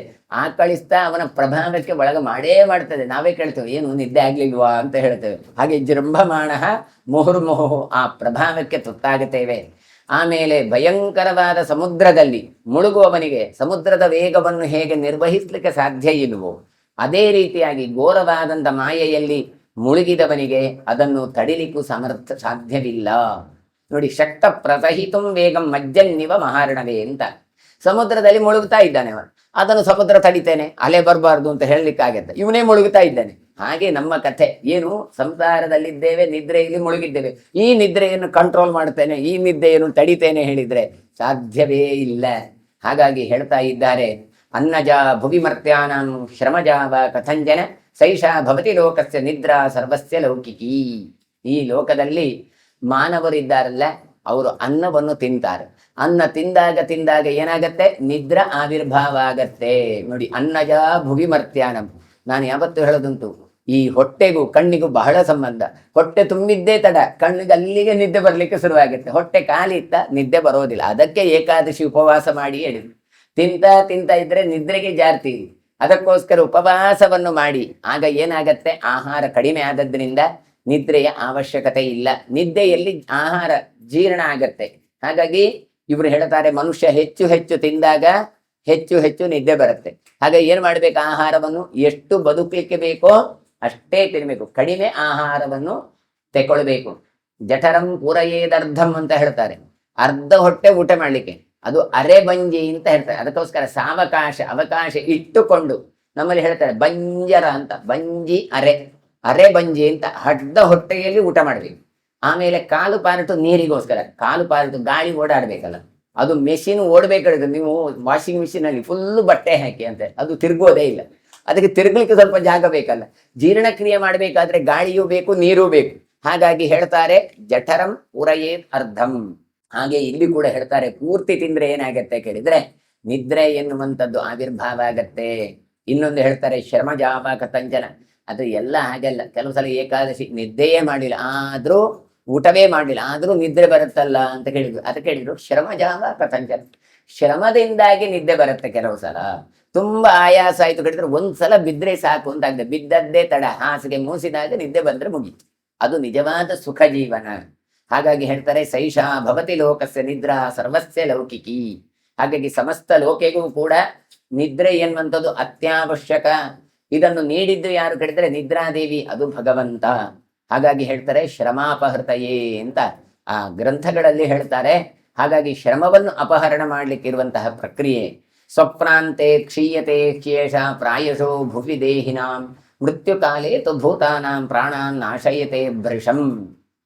ಇನ್ನು ಸ್ವಪ್ನದ ಅವಸ್ಥೆಯಲ್ಲಿ, ಕೊನೆಯ ಸ್ಥಿತಿಯಲ್ಲಿ ಎಲ್ರಿಗೂ ಕೂಡ, ಪ್ರತಿಯೊಬ್ಬ ಜೀವರಾಶಿಗಳಿಗೂ ಕೂಡ ಪ್ರಾಯ ಈಕೆ ಕ್ಷಯವನ್ನು ತಂದು ಕೊಡ್ತಾಳೆ. ಸ್ವಪ್ನ ಅಂದ್ರೆ ನಿದ್ರೆಯ ಮುಕ್ತಾಯ ಅಂತ ಅರ್ಥ. ಪ್ರತಿಯೊಂದು ನಿದ್ರೆಯ ಮುಕ್ತಾಯವೂ ಕೂಡ ನಮ್ಮ ಆಯುಷ್ಯ ಮುಗಿಯಿತು ಅಂತ ಅರ್ಥ. ಹಾಗಾಗಿ ಮೃತ್ಯುಕಾಲೇತು ಭೂತಾನಾಂ ಪ್ರಾಣಾನ್ ನಾಶಯತೆ ಭೃಶಂ. ಮೃತ್ಯುಕಾಲದಲ್ಲಿ ಸಮಸ್ತ ಪ್ರಾಣಿಗಳಿಗೂ ಕೂಡ ವೇಗವನ್ನು ತಂದು ಕೊಡ್ತಾಳೆ. ಏನು ಮಾಡ್ತಾಳೆ, ನಿದ್ರೆಯನ್ನು ನಾಶ ಮಾಡಿ, ನಿದ್ರೆಯನ್ನು ಕೊಟ್ಟು ಅವರನ್ನು ನಾಶ ಮಾಡ್ತಾಳೆ. ಹಾಗಾಗಿ ರಿಪ್ ಅಂತ ಹಾಕುವಂಥದ್ದು. ಅಂದ್ರೆ ನಾವು ಹೇಳ್ತೇವಲ್ಲ, ಏನು ಚಿರನಿದ್ರೆಗೆ ಜಾರಿದರು ಅಂತ. ನಾವೆಲ್ಲ ನಿತ್ಯ ನಿದ್ರೆ ಮಾಡ್ತೇವೆ, ಅದು ಮಾತ್ರ ಚಿರನಿದ್ರೆಗೆ. ಹಾಗಾದ್ರೆ ಯಾರು ಕೊಟ್ಟದ್ದಿದು? ಸ್ವಪ್ನಾಂತೆ ಕ್ಷೀಯತೆ ಕ್ಷೇಷ ಅಂತ ಹೇಳಿ ಪ್ರತಿಯೊಂದು ಜೀವರಾಶಿಗೂ ಕೂಡ ಪ್ರತಿನಿತ್ಯವೂ ಕೂಡ ಪುನರಪಿ ಜನನಂ ಪುನರಪಿ ಮರಣಂ ಅಂತ ಮತ್ತೆ ಮತ್ತೆ ಹುಟ್ಟೋದು, ಮತ್ತೆ ಮತ್ತೆ ಸಾಯೋದು. ಆದ್ರೆ ನಾನು ಅಂತ ಯಾರಿಗೂ ಡೌಟ್ ಬರೋದಿಲ್ಲ, ಇದು ವಿಶೇಷ. ಹಾಗಾಗಿ ಭಗವಂತ ಮಾಡಿದ ವ್ಯವಸ್ಥೆ ನೋಡಿ. ಹಾಗಾಗಿ ಹೇಳ್ತಾರೆ, ಅಂತಹ ನಿದ್ರೆಯನ್ನು ಕೊಟ್ಟವ ಭಗವಂತ. ದೇವೇಶ್ವಪಿ ದಧಾರೈನಾಂ ನಾನ್ಯೋ ನಾರಾಯಣಾದೃತೆ ಸಖೀ ಸರ್ವಹರಶ್ಚೈಷ ಮಾಯಾ ವಿಷ್ಣು ಶರೀರಜ. ದೇವತೆಗಳಲ್ಲಿಯೂ ಕೂಡ ಈ ನಿದ್ರಾದೇವಿಯನ್ನು ಧರಿಸುವ ಸಾಮರ್ಥ್ಯ ಇಲ್ಲ ಅಂತ ಹೇಳಿಬಿಟ್ರು. ಅದನ್ನೆಲ್ಲ ಅವರು ನಿಯಮನ ಮಾಡ್ತಾರೆ ಕೇಳಿದ್ರೆ ಇಲ್ಲ.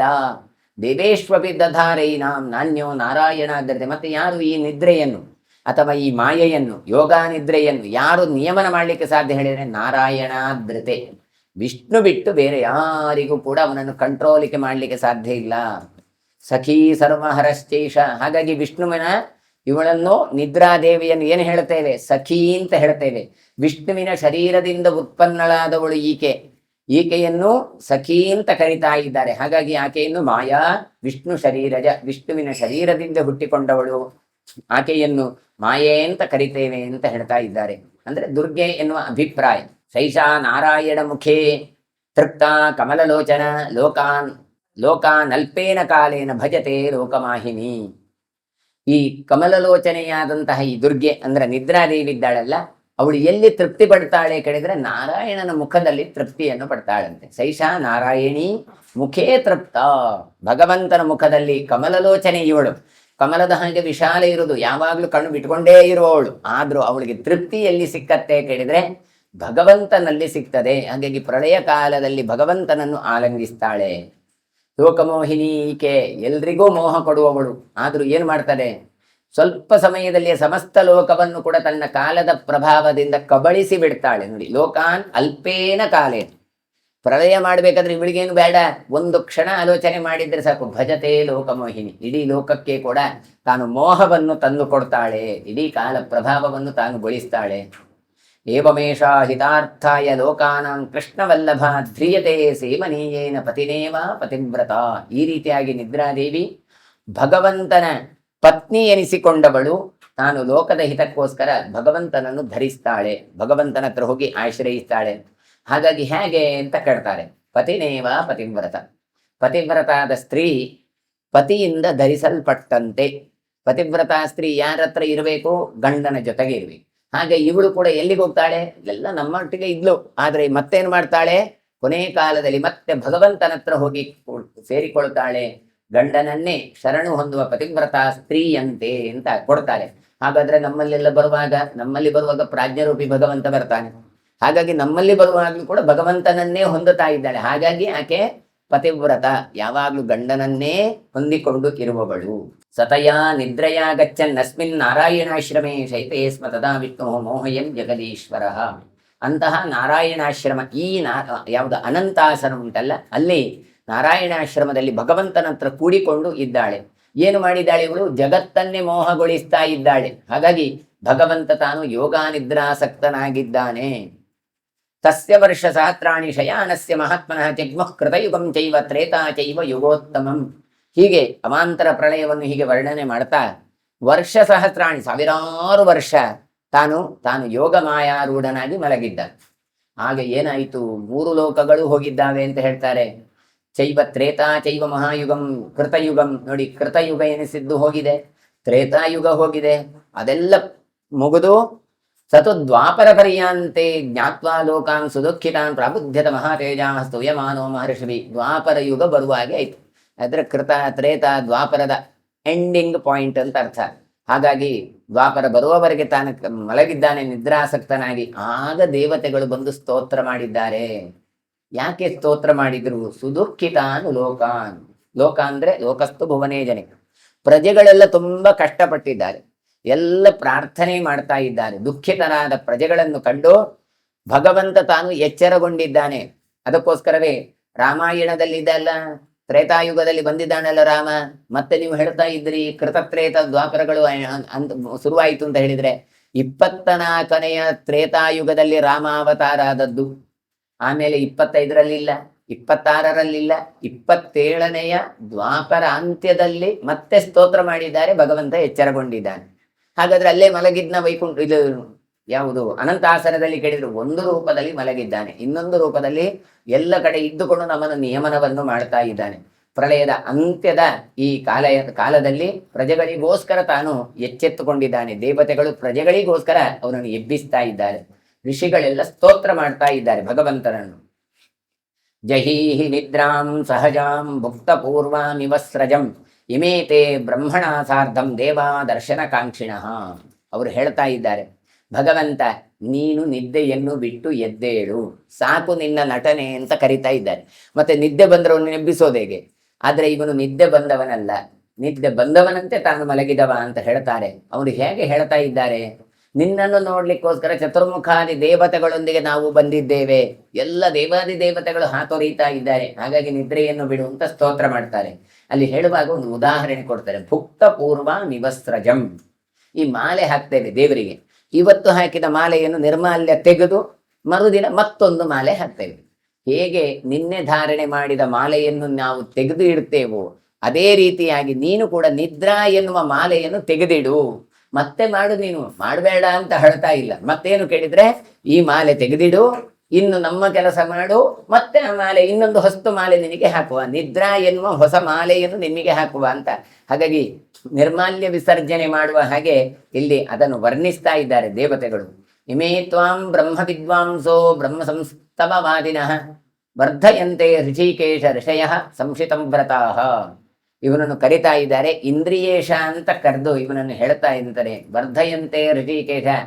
ಎಲ್ಲ ಬ್ರಹ್ಮಜ್ಞಾನಿಗಳಾದಂಥ ಈ ದೇವತೆಗಳೆಲ್ಲ ಏನು ಮಾಡ್ತಾರೆ? ನಿತ್ಯವೂ ಕೂಡ ನಿರಂತರ ನಿನ್ನನ್ನು ಸ್ತೋತ್ರ ಮಾಡ್ತಾ ಇದ್ದಾರೆ. ನಾವು ಸ್ತೋತ್ರ ಮಾಡ್ತೇವೆ, ಬ್ರಹ್ಮಾದಿ ದೇವತೆಗಳು ಸ್ತೋತ್ರ ಮಾಡ್ತಾ ಇದ್ದಾರೆ. ಹಾಗಾಗಿ ಋಷಿಗಳೆಲ್ಲ ಬಂದು ಹೇಳ್ತಾ ಇದ್ದಾರೆ, ನಿನ್ನ ಸ್ತೋತ್ರವನ್ನು ಮಾಡುವುದರಿಂದ ನಮ್ಮ ಸ್ತುತಿಯನ್ನು ನೀನು ಅಭಿವೃದ್ಧಿಯನ್ನು ಮಾಡುವ ಹಾಗೆ ಮಾಡುವಂತ. ನಾವು ನಿತ್ಯ ಮಾಡಿದ್ರೆ ಏನಾಗತ್ತೆ ಹೇಳಿದ್ರೆ ವರ್ಧಯಂತೆ. ಹಾಗಾದ್ರೆ ನಮ್ಮ ಪುಣ್ಯ ವೃದ್ಧಿ ಆಗತ್ತೆ, ಕೆಲಸ ವೃದ್ಧಿ ಆಗತ್ತೆ, ಜ್ಞಾನ ವೃದ್ಧಿ ಆಗತ್ತೆ. ಕೆಲವು ಸಲ ಹೇಳುದುಂಟು, ಹೇಳಿದ್ದನ್ನೇ ಹೇಳುದು ಅಂತ.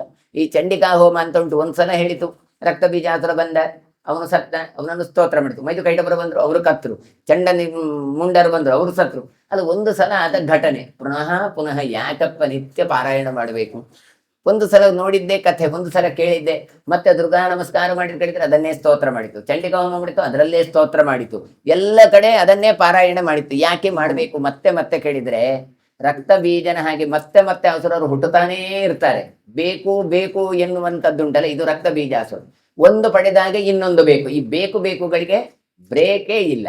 ಹಾಗಾದ್ರೆ ಅದು ಯಾರು ಬರಬೇಕು ಆಗ ಕೇಳಿದ್ರೆ, ಆಗ ಮತ್ತೆ ದೇವಿ ಅಂದ್ರೆ ಭಗವಂತ ತಾನು ಬಂದಾಗ ಮತ್ತೆ ನಮಗೆ ಧರ್ಮ ಸ್ಥಾಪನೆ ಆಗತ್ತೆ. ಹಾಗಾಗಿ ಅದನ್ನು ಒಂದು ಕಡೆ ಹೇಳ್ತಾರೆ, ತ್ರೇತಾಯುಗದಲ್ಲಿ ಕೃತಯುಗದಲ್ಲಿ ಒಂದು ಕಡೆ ಅಸುರರಿದ್ರಂತೆ, ಒಂದು ಲೋಕದಲ್ಲಿ ದೇವತೆಗಳಿದ್ರು. ಹಾಗಾದ್ರೆ ಸ್ವರ್ಗಾದಿಗಳಲ್ಲಿ ಎಲ್ಲ ದೇವತೆಗಳು, ಇಂದ್ರಾದಿ ದೇವತೆಗಳಿದ್ರು.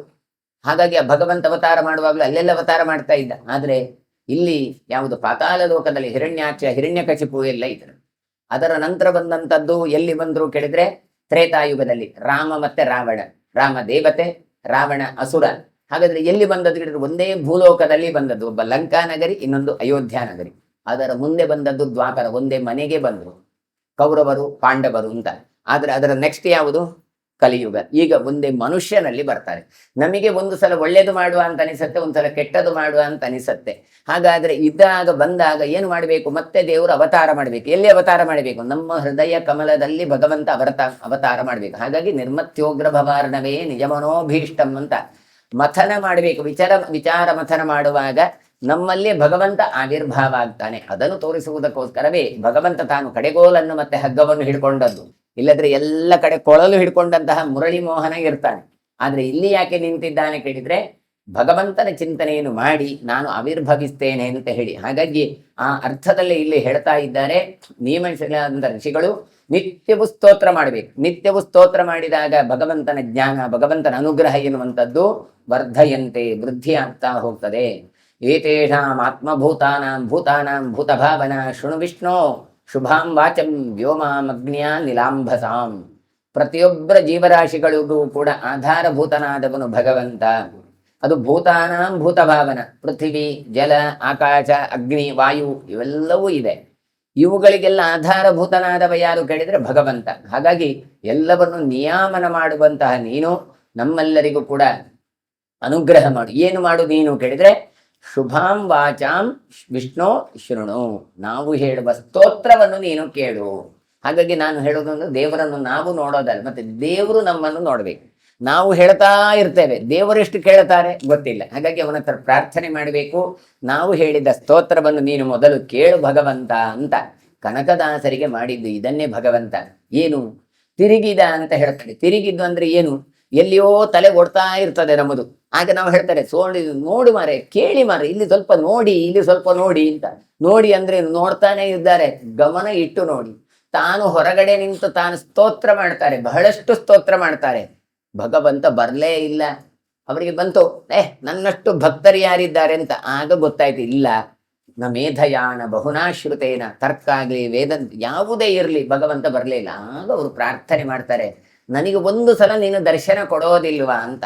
ಆಗ ಭಗವಂತ ಏನು ಮಾಡ್ತಾನೆ, ಎಲ್ಲಿಯೋ ಇದ್ದ ಭಗವಂತ ತಿರುಗಿ ನೋಡಿದ, ಭಗವಂತ ಅನುಗ್ರಹ ಮಾಡಿದ. ಹಾಗಾಗಿ ನಾವು ಕರೆದ ಸ್ವಲ್ಪ ನೋಡಿ, ನಮ್ದು ಫೈಲ್ ಸ್ವಲ್ಪ ನೋಡಿ. ನೋಡುದಂದ್ರೆ ಅವರು ನೋಡಿಯೇ ಬಂದವರು, ಮತ್ತೆ ಅದರ ಬಗ್ಗೆ ಗಮನ ಕೊಡಿ ಅಂತ. ಹಾಗಾಗಿ ತಿರುಗುವುದು ಅಂದ್ರೆ ನಮ್ಮ ಬಗ್ಗೆ ಗಮನ ಕೊಡಿ. ಕನಕದಾಸರು ಕರಿತಾ ಇದ್ದಾರೆ ಕೃಷ್ಣನನ್ನು, ನನ್ನ ಬಗ್ಗೆ ಗಮನ ಕೊಡಪ್ಪ ಭಗವಂತ ಅಂತ. ಹಾಗಾಗಿ ನಾವು ಕೂಡ ಇಲ್ಲಿ ಹೇಳುವುದು ವಿಷ್ಣು ಶುಭಾಂ ವಾಚಾಂ ಶೃಣು, ನಿನ್ನನ್ನು ಸ್ತೋತ್ರ ಮಾಡ್ತಾ ಇದ್ದೇವೆ, ಸ್ವಲ್ಪ ಈ ಕಡೆ ಕೇಳಪ್ಪ ಅಂತ ಕರೆದಾಗ ಭಗವಂತ ತಾನು ಗೋಡೆ ಜರಿದು ತನ್ನ ದರ್ಶನವನ್ನು ಕೊಟ್ಟಿದ್ದಾನೆ. ಆ ಕನಕನಿಗೆ ಅನುಗ್ರಹ ಮಾಡಿದ್ದಾನೆ. ಅಂತಹ ಕನಕನಿಗೆ ಅನುಗ್ರಹ ಮಾಡಿದ ಕನಕ ಕೃಷ್ಣ ನಮಗೆಲ್ರಿಗೂ ಅನುಗ್ರಹ ಮಾಡ್ಲಿ ಅಂತ ದೇವತೆಗಳು ಪ್ರಾರ್ಥನೆ ಮಾಡ್ತಾ ಇದ್ದಾರೆ. ಇಮೇ ತ್ವಾ ಸಪ್ತ ಮುನಯ ಸಹಿತ ಮುನಿಮಂಡಲೈ ಸ್ತುವಂತಿ ದೇವ ದಿವ್ಯಾಭಿ ಗೇಯಾಭಿ ಗೀರ್ಭಿರಂಜಸ. ಇನ್ನು ಎಂತಹ ಋಷಿಗಳು ಇವರೆಲ್ಲ ಕೇಳಿದ್ರೆ, ಸಪ್ತ ಋಷಿಗಳು ಬಂದಿದ್ದಾರೆ, ಬ್ರಹ್ಮ ಋಷಿಗಳು, ದೇವ ಋಷಿಗಳು ಎಲ್ಲರೂ ಬಂದಿದ್ದಾರೆ. ಹಾಗಾಗಿ ಇವರೆಲ್ಲರೂ ಕೂಡ ಇಡೀ ಮಂಡಲಗಳು ಅವರದ್ದು, ಇಡೀ ಸಮೂಹ ಬಂದು ಸಪ್ತಮುನಯ ಸಪ್ತ ಋಷಿಗಳಿಂದ ಕೂಡಿದ ಮುನಿಮಂಡಲಗಳು ಎಲ್ಲ ಬಂದು ಕೂಡ ಯೋಗ್ಯವಾದ ಸ್ತೋತ್ರಗಳಿಂದ ಸ್ತೋತ್ರ ಮಾಡ್ತಾ ಇದ್ದಾರೆ. ವಿಶೇಷವಾಗಿ ಸ್ತೋತ್ರ ಮಾಡ್ತಾ ಇದ್ದಾರೆ. ಹಾಗಾಗಿ ಕೇಳು. ನಾವು ತಪ್ಪು ತಪ್ಪು ಹೇಳ್ತಾ ಇದ್ರೆ ಕೇಳು ಅಂತ ಹೇಳುವಾಗಿಲ್ಲ. ಅದೇ ನೀವು ಏನೇನೋ ಅಬದ್ಧ ಹೇಳ್ತೀರಿ, ನಾನು ಕೇಳಲಿಕ್ಕಾಗೋದಿಲ್ಲ ಅಂತ ಕಿವಿ ಮುಚ್ಚಿಕೊಂಡಾರು. ಅದಕ್ಕೆ ಇವರು ಹೇಳ್ತಾರೆ, ಇಲ್ಲ, ನಾವು ಸ್ತೋತ್ರ ಮಾಡುವ ಸ್ತೋತ್ರ ಹೇಗೆ ಉಂಟು, ದಿವ್ಯಾಭಿಹಿ ಗೇಯಾಭಿಹಿ, ಅತ್ಯಂತ ಪವಿತ್ರವಾದಂಥ ವೇದ ಮಂತ್ರಗಳಿಂದ. ಅದಕ್ಕೋಸ್ಕರವೇ ವೇದ ಮಂತ್ರಕ್ಕಷ್ಟು ಮಹತ್ವ. ನಾವು ಮಾಡಿದ ಶ್ಲೋಕದಲ್ಲಿ ತಪ್ಪಿರಬಹುದು ಅಥವಾ ಭಾವದಲ್ಲಿ ತಪ್ಪು ಬರಬಹುದು, ಆದರೆ ವೇದದಲ್ಲಿ ಒಂದೂ ತಪ್ಪೂ ಇಲ್ಲ. ನೀವು ಯಾವ ಭಾವದಲ್ಲೇ ಹೇಳಿ, ಮಂತ್ರದಲ್ಲಿ ದೋಷಂತೂ ಇರೋದೇ ಇಲ್ಲ. ಹಾಗಾಗಿ ನಿರ್ದುಷ್ಟವಾದಂತಹ ಮಂತ್ರದಿಂದ ನಿನ್ನನ್ನು ಸ್ತೋತ್ರ ಮಾಡ್ತಾ ಇದ್ದೇನೆ, ಇತ್ತ ಕಡೆ ನೀನು ಗಮನಿಸು. ಉತ್ತಿಷ್ಠ ಶತಪತ್ರಾಕ್ಷ ಪದ್ಮನಾಭ ಮಹಾದ್ಯುತೆ ಕಾರಣಂ ಕಿಂಚಿತ್ ಉತ್ಪನ್ನಂ ದೇವಾನಾಂ ಕಾರ್ಯ ಗೌರವ. ಇನ್ನು ಪದ್ಮನಾಭನನ್ನು ಹೇಳ್ತಾ ಇದ್ದಾರೆ. ಹೇಗೆ? ಶತಪತ್ರಾಕ್ಷ ಅಂತ ಮಹಾಕಾಂತಿ ಸಂಪನ್ನನಾದ ಭಗವಂತ. ಅಲ್ಲಿ ಹೇಳುವಾಗ್ಲೂ ಹೇಳಿದ್ರೆ ಕಮಲ ಎಷ್ಟು ಸಹಸ್ರ ದಳವುಳ್ಳಂತಹ ಕಮಲ ಅಂತ ಹೇಳ್ತಾರೆ. ಅಂತಹ ಪತ್ರದಂತೆ ವಿಸ್ತೃತವಾದಂಥ ಕಣ್ಣುಳ್ಳವ. ನಮ್ಮ ಬಗ್ಗೆ ಸ್ವಲ್ಪ ನೋಡಪ್ಪ ಅಂತ ಹೇಳುವಾಗ ಅದು ಪುಂಡರೀಕ ಅಂತ ಕರೀತಾರೆ, ವಿಸ್ತೃತವಾದ ಕಣ್ಣುಳ್ಳವ ಅಂತ ಕರೀತಾರೆ. ಯಾಕೆ? ಆ ದೃಷ್ಟಿಯನ್ನು, ಕಡೆಗಣ್ಣಿನ ದೃಷ್ಟಿಯನ್ನಾದರೂ ನಮ್ಮ ಮೇಲೆ ಬೀರಪ್ಪ ಅಂತ ಹೇಳ್ತಾ ಇದ್ದಾರೆ. ಹಾಗಾಗಿ ಹೇಳ್ತಾರೆ, ಕಾರಣಂ ಕಿಂಚಿತ್ ಉತ್ಪನ್ನ, ಈಗ ಒಂದು ಕಾರಣ ಒದಗಿ ಬಂದಿದೆ. ಏನು? ದೇವತೆಗಳ ಕಾರ್ಯಗೌರವಕ್ಕೋಸ್ಕರ, ಕೆಲಸಕ್ಕೋಸ್ಕರ ನೀನು ಅವತಾರ ಮಾಡುವಂತ ಕಾಲ ಸನ್ನಿಹಿತ ಆಗಿದೆ. ಹಾಗಾಗಿ ನಮಗೆ ಅನುಗ್ರಹ ಮಾಡುವಂತ ಋಷಿಗಳು ದೇವತೆಗಳು ಎಲ್ಲ ಸ್ತೋತ್ರ ಮಾಡ್ತಾ ಇದ್ದಾರೆ. ನೀನು ಸಾಕು, ಎದ್ದೇಳು ಅಂತ. ಅಲ್ಲಿ ಎದ್ದೇಳು ಅಂತ ಹೇಳ್ಬೇಕಾದ್ರೆ ಉತ್ತಿಷ್ಠ ಶತಪತ್ರಾಕ್ಷ ಪದ್ಮನಾಭ ಮಹಾದ್ಯುತೆ ಹೇಳುವಾಗ ಏಳು. ಯಾಕೆ? ನೀನು ಕಣ್ಣು ಬಿಡಬೇಕಪ್ಪ. ಚಿಕ್ಕ ಕಣ್ಣಲ್ಲ, ನೀನು ದೊಡ್ಡ ಕಣ್ಣು.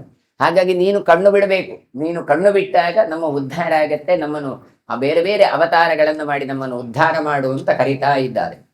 ಜಹಿ ನಿದ್ರಾಂ ಜಗದ್ಧೇತೋ ಕೇಶವೇಶ ಜನಾರ್ದನ ತ್ವಯಿ ಸುಪ್ತೆ ಜಗತ್ಸುಪ್ತಂ ತ್ವಯಿ ಜಾಗರ್ತಿ ಜಾಗೃತಿ. ನೋಡಿ, ಜನಾರ್ದನ ಅಂತ ಕರೀತಾರೆ. ನಮ್ಮ ಜನನವನ್ನು ನಾಶ ಮಾಡುವವ ನೀನು, ಈಶ ನೀನು. ದುಷ್ಟರ ಜನನವನ್ನು ನಾಶ ಮಾಡಬೇಕು, ಅವರನ್ನೂ ನಾಶ ಮಾಡಬೇಕು, ದುಷ್ಟರನ್ನು ಕೂಡ. ಹಾಗಾಗಿ ಕೇಶವ ಅಂತ ಕರೀತಾ ಇದ್ದಾರೆ. ಬ್ರಹ್ಮನಿಗೂ ರುದ್ರನಿಗೂ ನೀನು ಒಡೆಯವನಾದವ. ಹಾಗಾಗಿ ಜಗತ್ತಿನ ಕ್ಷೇಮಕ್ಕೋಸ್ಕರ ನಿದ್ರೆಯನ್ನು ಬಿಟ್ಟು ಬಾ. ಅಂದ್ರೆ ಇಲ್ಲಿ ಮಾತ್ರ ನಿದ್ದೆ ಮಾಡಿದ್ದಾನೆ ಅಂತ ಅಂತಲ್ಲ, ಬೇರೊಂದು ರೂಪದಲ್ಲಿ ಕಾರ್ಯವನ್ನು ನಿರ್ವಹಿಸ್ತಾ ಇದ್ದಾನೆ. ಈ ದೇವತೆಗಳೇ ಇದ್ದಾರಲ್ಲ. ಹಾಗಾಗಿ ನಿದ್ರೆಯ ನಟನೆಯನ್ನು ಬಿಡು. ನೀನು ಮಲಗಿದ್ದಿ ಅಂತ ಹೇಳಿದ್ರೆ ಇಡೀ ಜಗತ್ತು ಮಲಗತ್ತೆ. ನೀನು ಎಚ್ಚರಗೊಂಡ್ರೆ ಇಡೀ ಜಗತ್ತು ಎಚ್ಚರಗೊಳ್ಳತ್ತೆ. ಅದಕ್ಕೋಸ್ಕರವೇ ದೇವರಿಗೆ ತೊಟ್ಲ ಪೂಜೆ ಮಾಡಿ ಮಲಗಿಸು. ಯಾಕೆ? ಭಗವಂತ ಚೆನ್ನಾಗಿ ಮಲಗಿದ್ರೆ ಪ್ರಜೆಗಳು, ಜನರು, ಭಕ್ತರು ಕೂಡ ಚೆನ್ನಾಗಿ ನಿದ್ದೆ ಮಾಡ್ಬೋದು. ಹಾಗಾಗಿ ರಾತ್ರಿ ನಿದ್ದೆ ಬಿಡುವಾಗಿಲ್ಲ. ಏಕಾದಶಿ ಹೊತ್ತು ನಿದ್ದೆ ಮಾಡುವ ಹಾಗಿಲ್ಲ. ಹಾಗಾಗಿ ಭಗವಂತನನ್ನು ಸ್ತೋತ್ರ ಮಾಡಿ ಅವನನ್ನು ಎಬ್ಬಿಸುವ ಕೆಲಸವನ್ನು ಮಾಡಿಸ್ತಾ ಇದ್ದಾರೆ. ಮೀಲನಂ ಕುರು ದೇವಾನಾಂ ದೇವದೇವ ಜಗತ್ಪತೆ ಅಂತ ಹೇಳಿ ದೇವತೆಗಳನ್ನು ಮತ್ತೆ ನೀನು ಕಾಣು ಅಂತ ಹೇಳಿ ಸ್ತೋತ್ರ ಮಾಡ್ತಾರೆ. ಮತ್ತೆ ಭಗವಂತ ಹೇಗೆ ಎಚ್ಚರಗೊಂಡು ಅನುಗ್ರಹ ಮಾಡ್ತಾನೆ ಎನ್ನುವ ವಿಚಾರಗಳನ್ನು ನಾಳೆ ಎಲ್ಲ ನಾಡ್ದು ತ್ರಯೋದಶಿ ಅವತ್ತು ಚಿಂತನೆ ಮಾಡುವಂತ ಹೇಳ್ತಾ, ನಾಳೆ ದ್ವಾದಶಿ ಆದದ್ರಿಂದ ವಿರಾಮ. ಶ್ರೀ ಕೃಷ್ಣಾರ್ಪಣಮಸ್ತು. ಕಾಯೇನ ವಾಚ ಮನಸೇಂದ್ರಿಯೇರ್ವ ಬುದ್ಧ್ಯಾತ್ಮನಾ ಮನಸೃತ ಸ್ವಭಾವಂ ಕರೋಮ್ಯದ್ಯ ಸಕಲಂ ಪರಸ್ಮೈ ನಾರಾಯಣಾಯೇತಿ ಸಮರ್ಪಯಾಮಿ. ಶ್ರೀ ಕೃಷ್ಣಾರ್ಪಣಮಸ್ತು. ಶ್ರೀಕೃಷ್ಣಾಯ ನಮಃ. ಓಂ ಶ್ರೀಕೃಷ್ಣಃ ಕಮಲಾನಾಥೋ ವಾಸುದೇವಃ ಸನಾತನಃ ವಸುದೇವಾತ್ಮಜಃ ಪುಣ್ಯೋ ಲೀಲಾಮಾನುಷ ವಿಗ್ರಹಃ ಶ್ರೀವತ್ಸಕೌಸ್ತುಭಧರೋ ಯಶೋದಾವತ್ಸರೋ ಹರಿಃ ಚತುರ್ಭುಜಾತ್ತ ಚಕ್ರಾಸಿ ಗದಾ ಶಂಖಾದ್ಯುದಾಯುಧಃ ದೇವಕೀ ನಂದನ ಸುರೇಶೋ